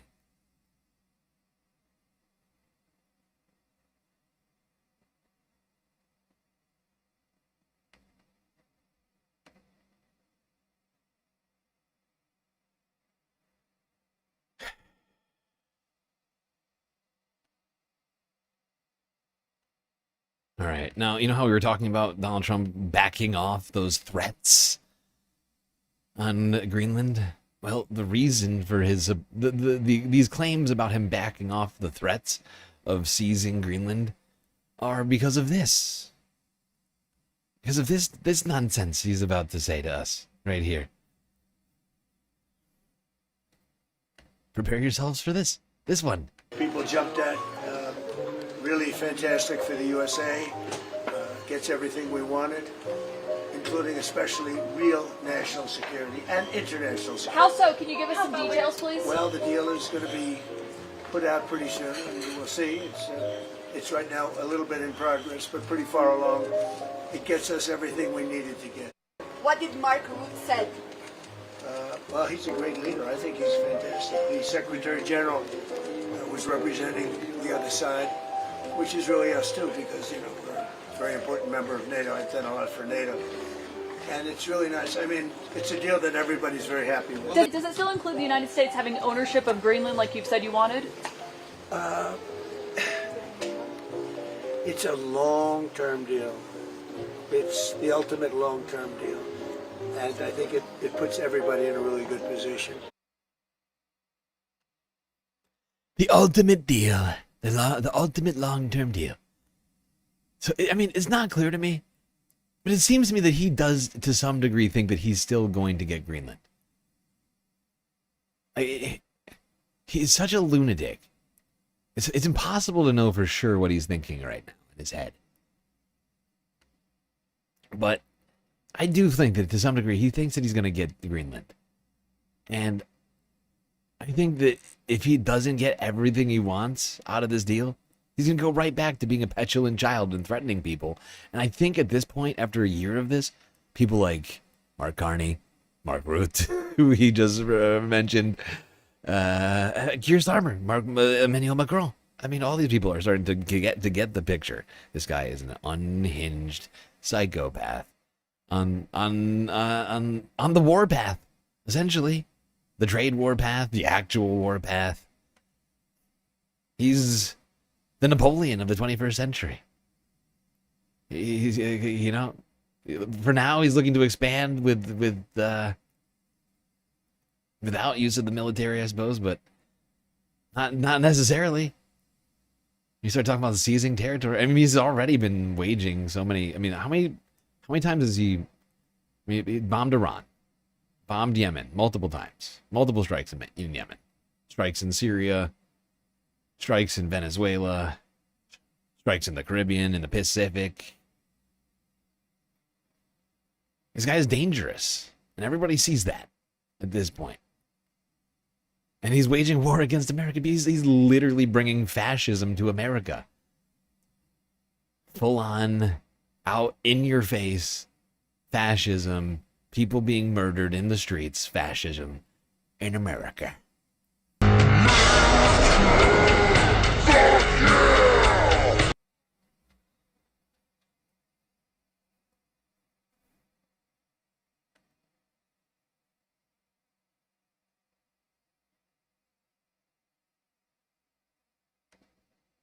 All right, let's go here.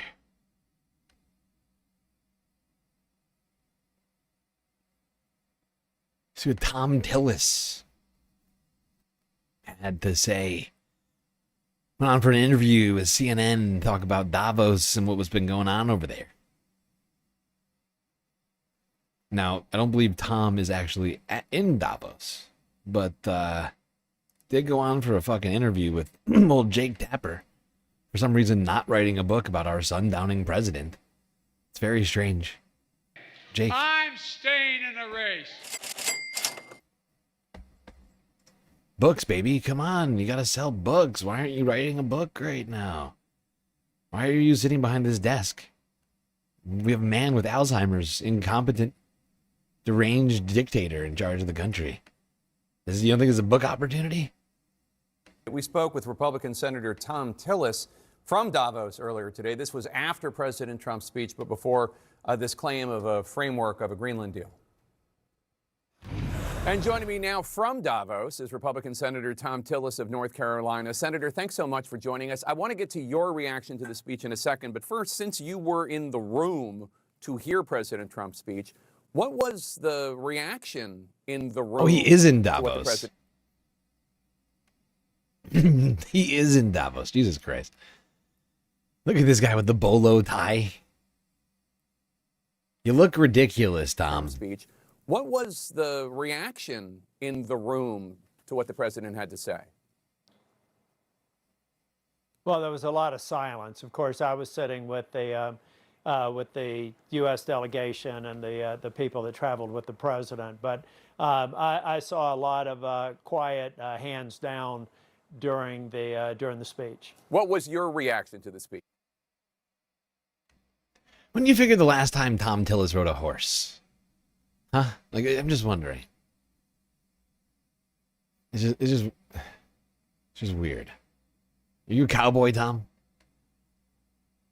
Well, you know, I think it was an opportunity missed. Davos, this is the first time I've ever been to Davos, but I'm concerned with many of our allies, our partners, militarily, economically, starting to think that they have to diversify away and de-risk from the United States of America.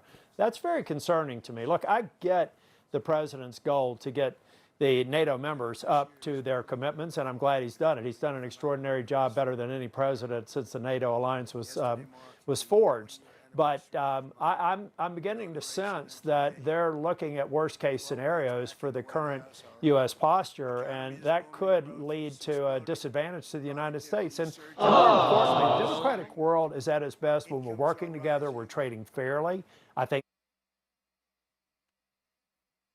And yet you support President Trump in almost everything he does, Tom.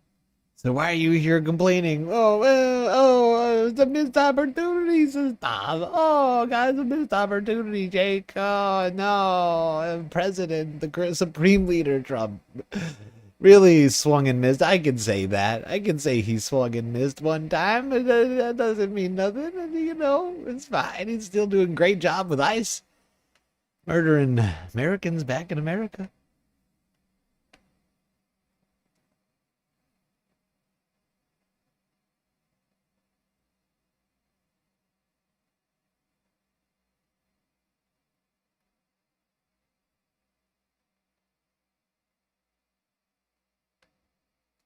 These Republicans are so feckless, such useless losers.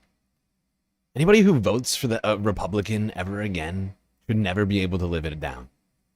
And they have the opportunity to change themselves in 2026, to never support one of these idiots ever again.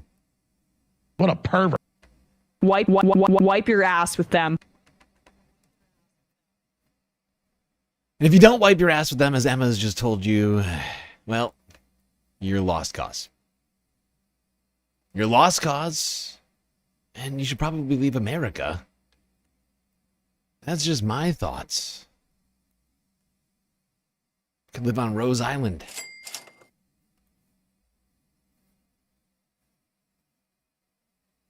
It's a good place for you. I think you'll do good. All right.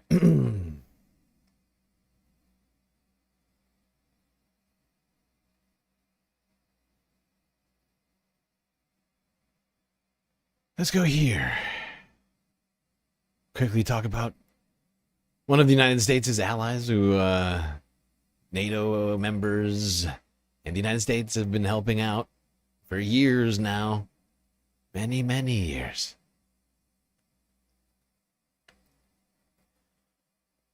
Ukraine. Really quickly. And we're going to go back to Davos. I mean, this is really not leaving Davos. I think Steve Witkoff made this comment at Davos. I could be wrong. Now, Steve Witkoff said that Donald Trump is considering, wait for it, wait for it, wait for it, a tariff-free zone for Ukraine. What you talking about?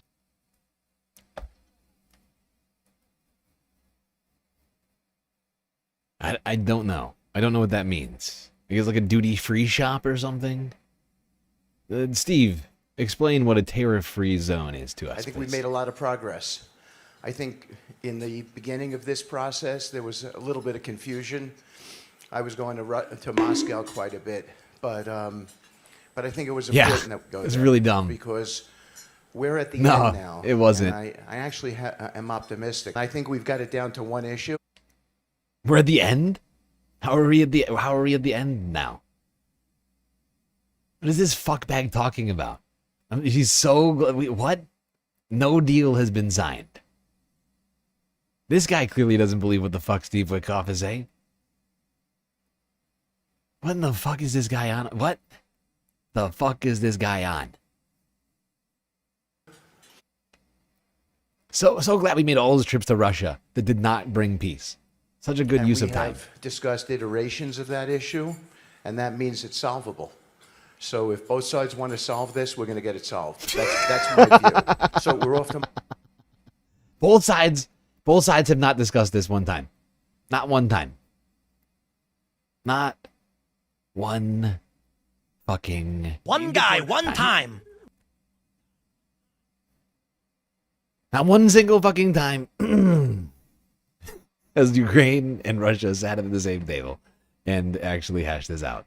I don't know what the fuck Steve Witkoff is talking about. They have completely failed on making that happen over an entire year. It was going to be day 1. Now we're day 6, year 2. And Steve is trying to congratulate himself over the great job he's done with fucking Ukraine and Russia while there's still fighting going on as we speak. We're not staying over. We're going right to Abu Dhabi. That's an important data point because in Abu Dhabi will be the working groups. Yeah.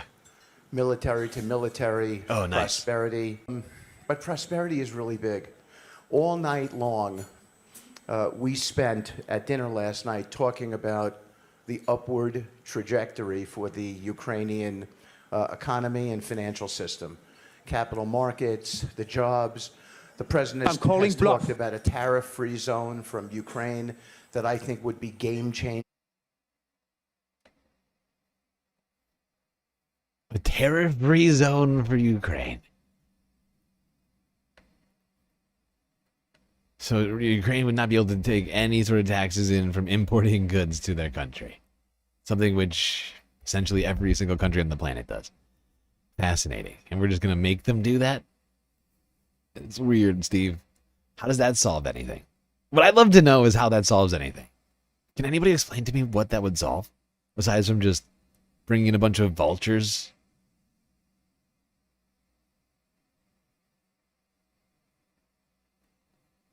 Just trying to figure it out. Can anybody help me with that? Steve Witkoff, I know he's a genius. He's like a real estate magnate or something. I can't grasp it.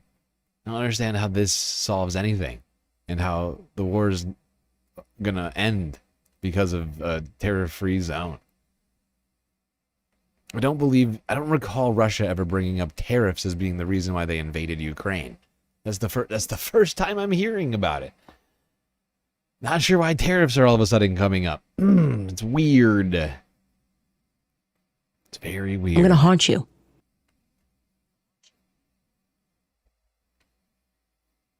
Back to Greenland, where it looks like Minnesota.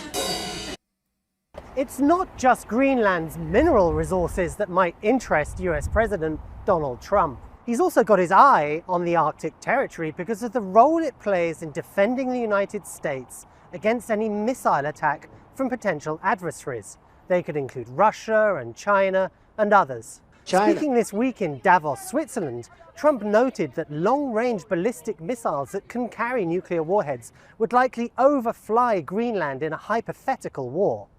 That threat is why the United States has a radar installation on the Arctic island.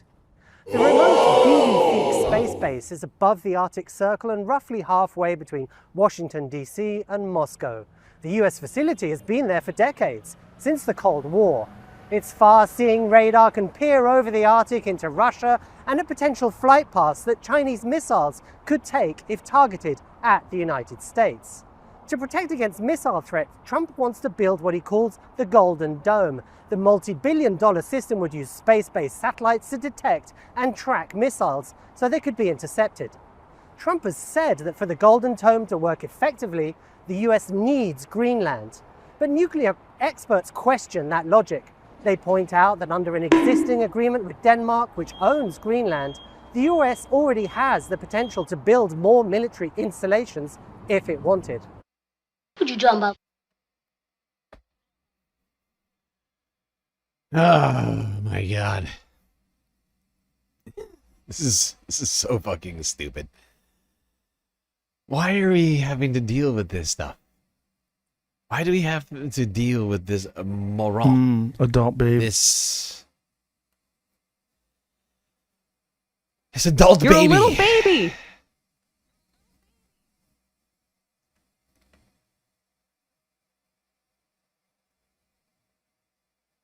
What? Shut up.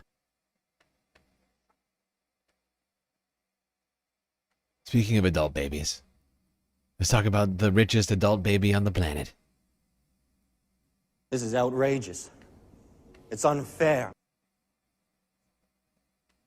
Elon Musk.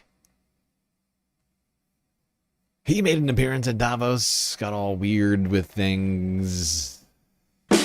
What better way to start off a fun half with some comedy, ladies and gentlemen? It's like legalized comedy. It is legal again, but if there has ever been a better example of why just because something's legal, it should be often regulated, this is a prime example of why we need regulation when it comes to comedy. Now, to be fair, this is from Davos, so it's not on U.S. ground, so U.S. regulations regarding comedy would not apply. But the EU has some pretty stringent ones. But the EU, you would imagine, I can't even with the cultural divide, I can't imagine that the EU would not look at I've actually done stand-up in Switzerland, and I think this is probably right down their alley. Oh, you think? Okay, well, as far as their sense of humor. All right, so fair. It could be an act of civil disobedience here for him to be so funny. Yeah, well, in Europe. Here we go. Here is Elon Musk being interviewed by somebody. Really, this guy may end up just in Wikipedia just for actually being present on stage when this happened. It's hilarious how Elon's hairline is Benjamin Buttoning, but nice work done. I heard about the formation of the Peace Summit, and I was like, is that PIEC? A little piece of Greenland, a little piece of Venezuela. we got one. All we want is peace. Okay, now. The left it's good to laugh before we get to the development of the actual substance of the joke, let's look at the delivery. One of my favorite parts of this is actually the host showing what a bootlicker he is by laughing when he clearly could not have known what Musk was getting at this point, because this is Musk's sort of like ham-fisted way of setting up this joke. I am having trouble doing a show. The host laughs more as he goes, "Oh, I thought it was PIECE," which of course is like, okay, all right, well, yeah, I know. I mean, you don't like homonym-related humor, right? This, the classic homonym mistake. Norm Macdonald has a good one with "Bored of the Dance," but yeah, I had the same thing when someone offered me the pear dessert, and I was like, why would I need two of them? I'll just take one. PEAR. Now watch the host here. Watch this. I heard about the formation of the Peace Summit, and I was like, is that PIEC? A little piece of Greenland, a little piece of Venezuela. we got one. All we want is peace. Yeah, we want peace. The thing is, he was so excited to tell this joke that it does seem to have come completely out of nowhere. Well, he looked him right in the eye and was like, "You gonna laugh?" I wish that guy just was like, and because then Elon couldn't have gone to explaining it, right? If he is almost like he needed permission to go to explain it with the guy's laughter. He gets right? so excited when the guy laughs. I know. He's so happy. So happy. Now, you probably asking like, wow, how does a genius like this develop this type of humor? I mean, obviously, like he's really, very, very clever stuff. He's a coder. He cracked the code. He cracked the code. Yes. True. Here is one possible way in which he developed this joke. Do we have the clip? Could you jump up? What number is it? I'm a perfectly stable individual. Yes. This is a clip from the Mel Brooks film. What was it? To Be or Not. To Be or Not to Be. Matt on Con. They played who? a traveling. It's sort of like that. We were just talking about that show the other day, actually. Or like they play a theater troupe during the war. Yeah. And during the First War. And here is Mel Brooks. This is not from the producers, although you could certainly see like the inspiration for maybe Springtime from Hitler here. I would say as a Jewish veteran of World War II, Mel Brooks probably has a lot of Nazi jokes throughout his career. Now, now let's play this, but I want you to keep an open mind here because Elon Musk is such a genius. Maybe he has built a time travel machine that he hasn't told anybody about. Smart. He existed. This movie is at least like 30 years old, 40 years old. Yeah, 40 years old now. Have it in South Africa. It's quite possible Elon Musk went back in time and inspired Mel Brooks. I don't want war. All I want is peace. Peace. Peace. A little piece of Poland, a little piece of France, a little piece of Portugal, and Austria perchance. Okay, I think you get it. Two great tellings of a wonderful joke. Yeah, there's different ways. It's all about delivery. It's just we're being kind of mean here because remember when he went on stage with Dave Chappelle and the whole of San Francisco booed him off and said, "I'm Rick, bitch." Yeah, right. And didn't he have some sort of like mental breakdown after that? It was too emotionally difficult for him. So we're kind of re-traumatizing him here by even engaging in this gutter mockery. Now here's the question: do you think he actually saw this movie? That is low. That is low and disgusting. Now that Emma has mentioned it, pretty sure these people over at the Majority Report. These people are perverts. He saw it and identified 100% with the Nazis. Yeah. That's why Well, that's what I was thinking. Is this? I was thinking 100%. I wonder if this is like porn for him. I wonder like how many times he masturbated to this movie when seeing Mel Brooks as Hitler there. He's the type of guy who like how guys watched like Wall Street and thought it would be cool. Or Colbert and we're like, oh, this is awesome. He's great. Yeah, he really exactly gets it. 100%. No idea that it was a joke. Tony Soprano's really cool. And I want to be just like Don Draper. Yeah. Well, I mean, it's almost wish fulfillment, getting to dress up and act like a Nazi. He did it at the president's inauguration. Mm-hmm. And we're no, we still don't have any more extra money. Like that was another punchline of his. He's so likable. I get why everybody loves his, his thing. Cars.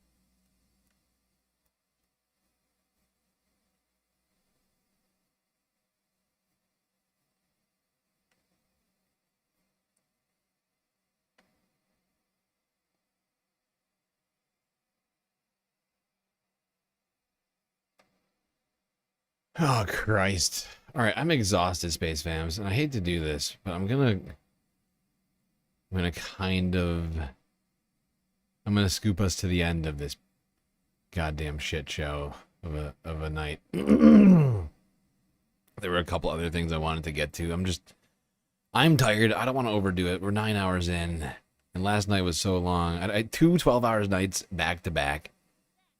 That would be, as they say...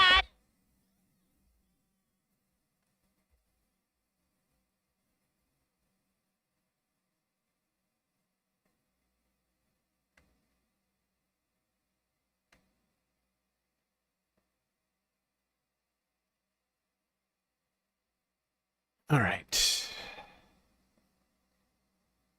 We're gonna go. I can figure. Yes, let's go to the Board of Peace. A sensible place for people who just love peace so much they want to be involved in it however they can. Even if they got to spend, I don't know, $1 billion. You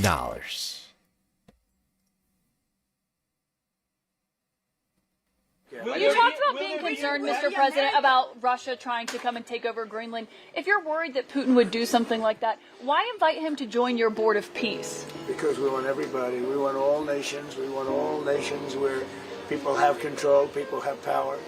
That way we're never going to have a problem. This is the greatest board ever assembled. And everybody wants to be on it.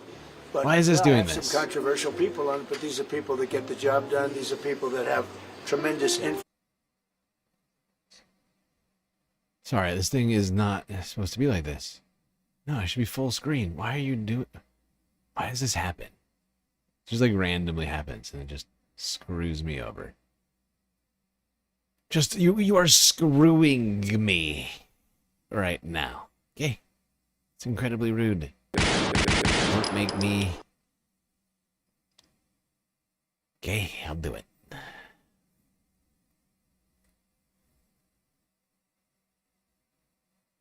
I love you. Just kidding. All right. Back to the Cheeto in Cyclone charge Cheeto. of the country.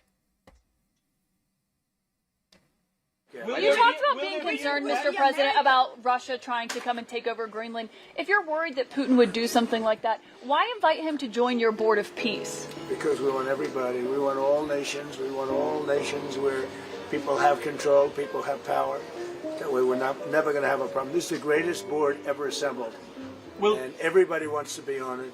But yeah, I have some controversial people on it, but these are people that get the job done. These are people that have tremendous influence. And if I put all babies on the board, there wouldn't be very much. So he was invited. You're a little He's baby. accepted. Many people have accepted. I don't know of anybody that hasn't accepted. But it's going to be great. I think the Board of Peace will be the most prestigious board ever, and it's going to get a lot of work done that the United Nations should have done. And we'll work with the United Nations, but the Board of Peace is going to be special. We're going to have peace. It started off with Gaza, the Middle East. We've got peace in the Middle East, tremendous peace in the Middle East. Nobody thought that was possible. And that happened by taking out the Iran nuclear threat. Without that, it could have never happened. But the board is going to be, I think, really fantastic. And I think it'll be the most prestigious board of any board ever in world history. Thank you very much. Most prestigious. #1 board. No one's ever seen a board like this. Okay, write that down. Otherwise you might forget because you're very stupid. You're very stupid and I don't think you can remember, so write it down. That way you don't forget. And in some way that will be good. All right, now I'm like merging myself with Trump. I need to like stop. This guy needs to get out of power. I'm losing my mind doing Trump impressions. I think if I have to do Trump impressions for another 3 years, I'm gonna die. I'm just gonna like one day, I'll just like cease to exist on this like plane. I'll like you'll never see me again. Space station will just be empty.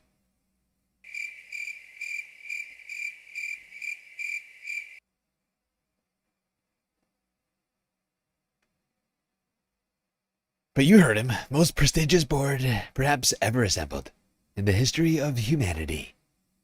Never before seen levels of board. Smells like rich mahogany.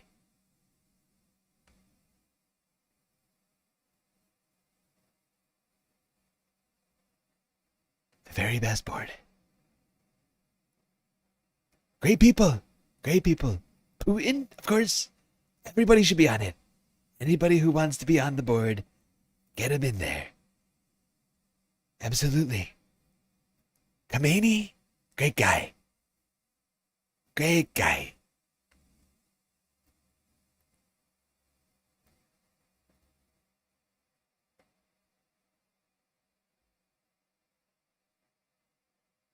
You want the whole lineup?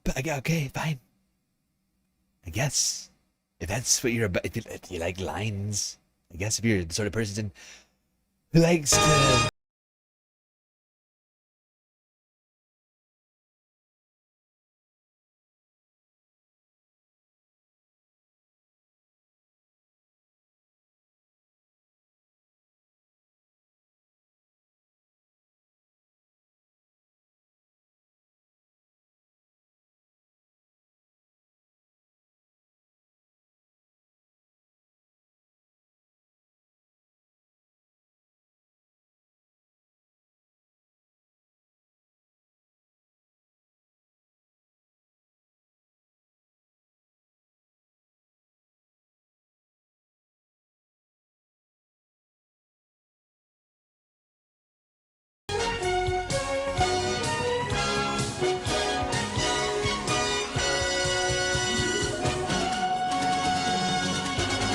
Once this board is completely formed, we can do pretty much whatever we want to do. Pretty much whatever we want to do. Totally normal. Everybody's gonna love it. The very best people. The very best anyone's ever seen. Totally perfect. The perfect board. Perhaps better than ever assembled before, in history or otherwise.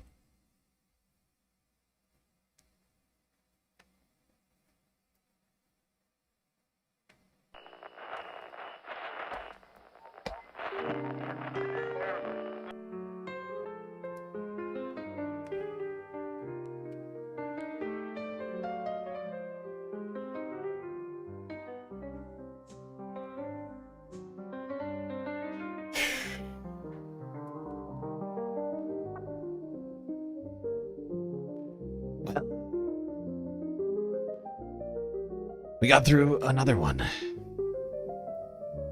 It was incredibly long and so very difficult. But thankfully, we had each other to get through it. Till I see you next, you stay classy, Galactic Stream Nation.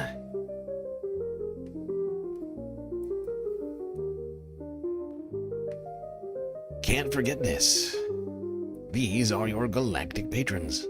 Gabby, Goth Dogs, Aaron W, Schmegley, PB, Midi, Afroponics, Narwhal by Nature, Interplanet Janet, Godcat, Robotcat, Disco Wolf, Cali Braiding, Sammy, Geodragon, The Anticorporatist, Obsessive Audio, Moanoa, Nadia, Jokey, Scouts, Selena, Omega Star, Sasha G, Pitchforks Dragon, Vincent Morales, Donald James X, Evan from Portland, Lovely Pariah, Mish, Becky, Decipher, Icebreaker, Columbia, Rica, New York, Will in Detroit, Sisyphean Task, BC, Free Palestine, Hermit Horologist, HBX, Manda, Lori Lunchmeat, Carl Gaslightocracy, Paige Larson, Grizzla, Benihana 99, Dark Sparkle, CJ from the 6, The Reference Frame, and Glitchmaster.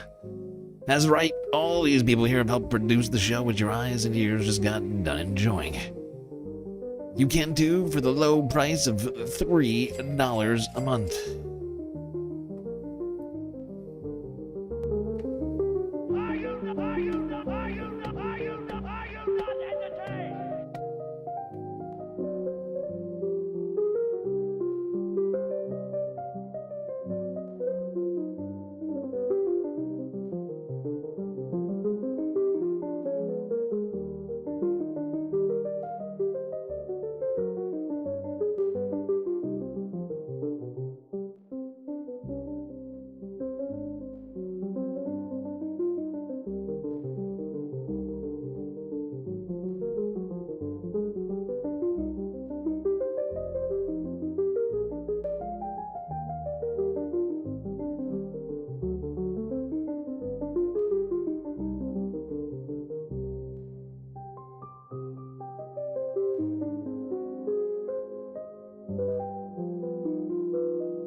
ちまえ。それはトレの命令だ。ガナチギャングにはお主の居場所なんかね。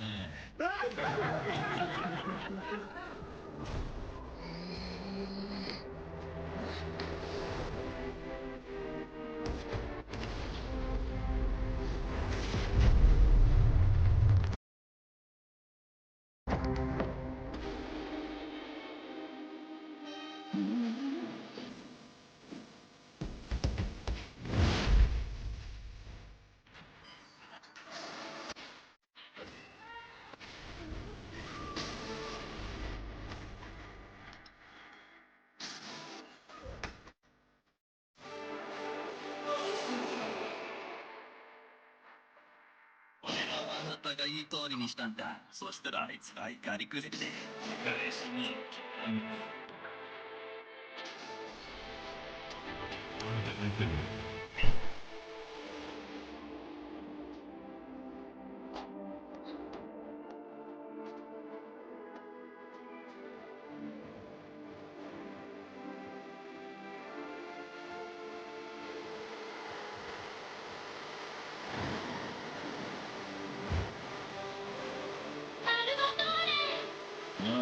私の若い年はお前のことを誤解していたようだ。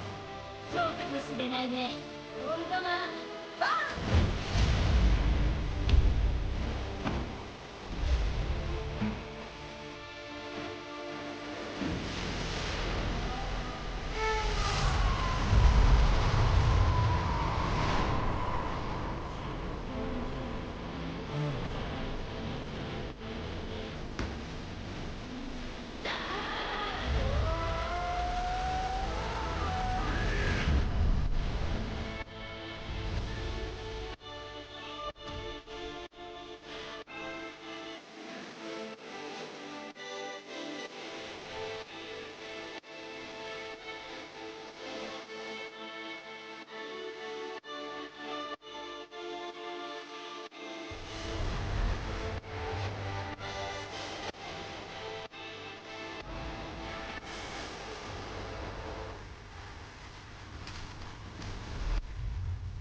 の腕前のプレイを。よし、今日はここまでだ。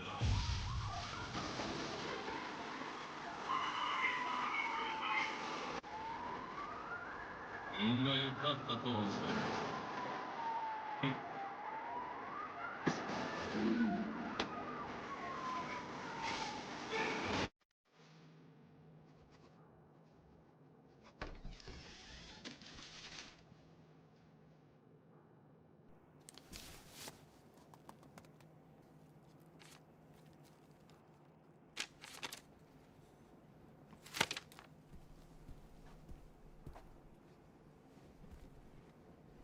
My son, you're throwing your life away with these drawings.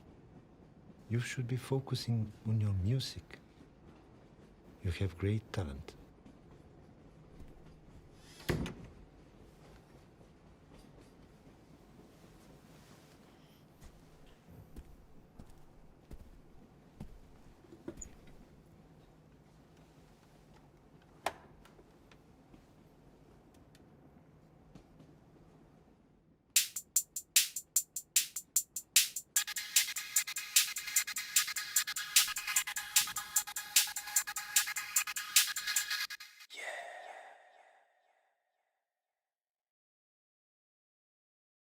Oh, yeah.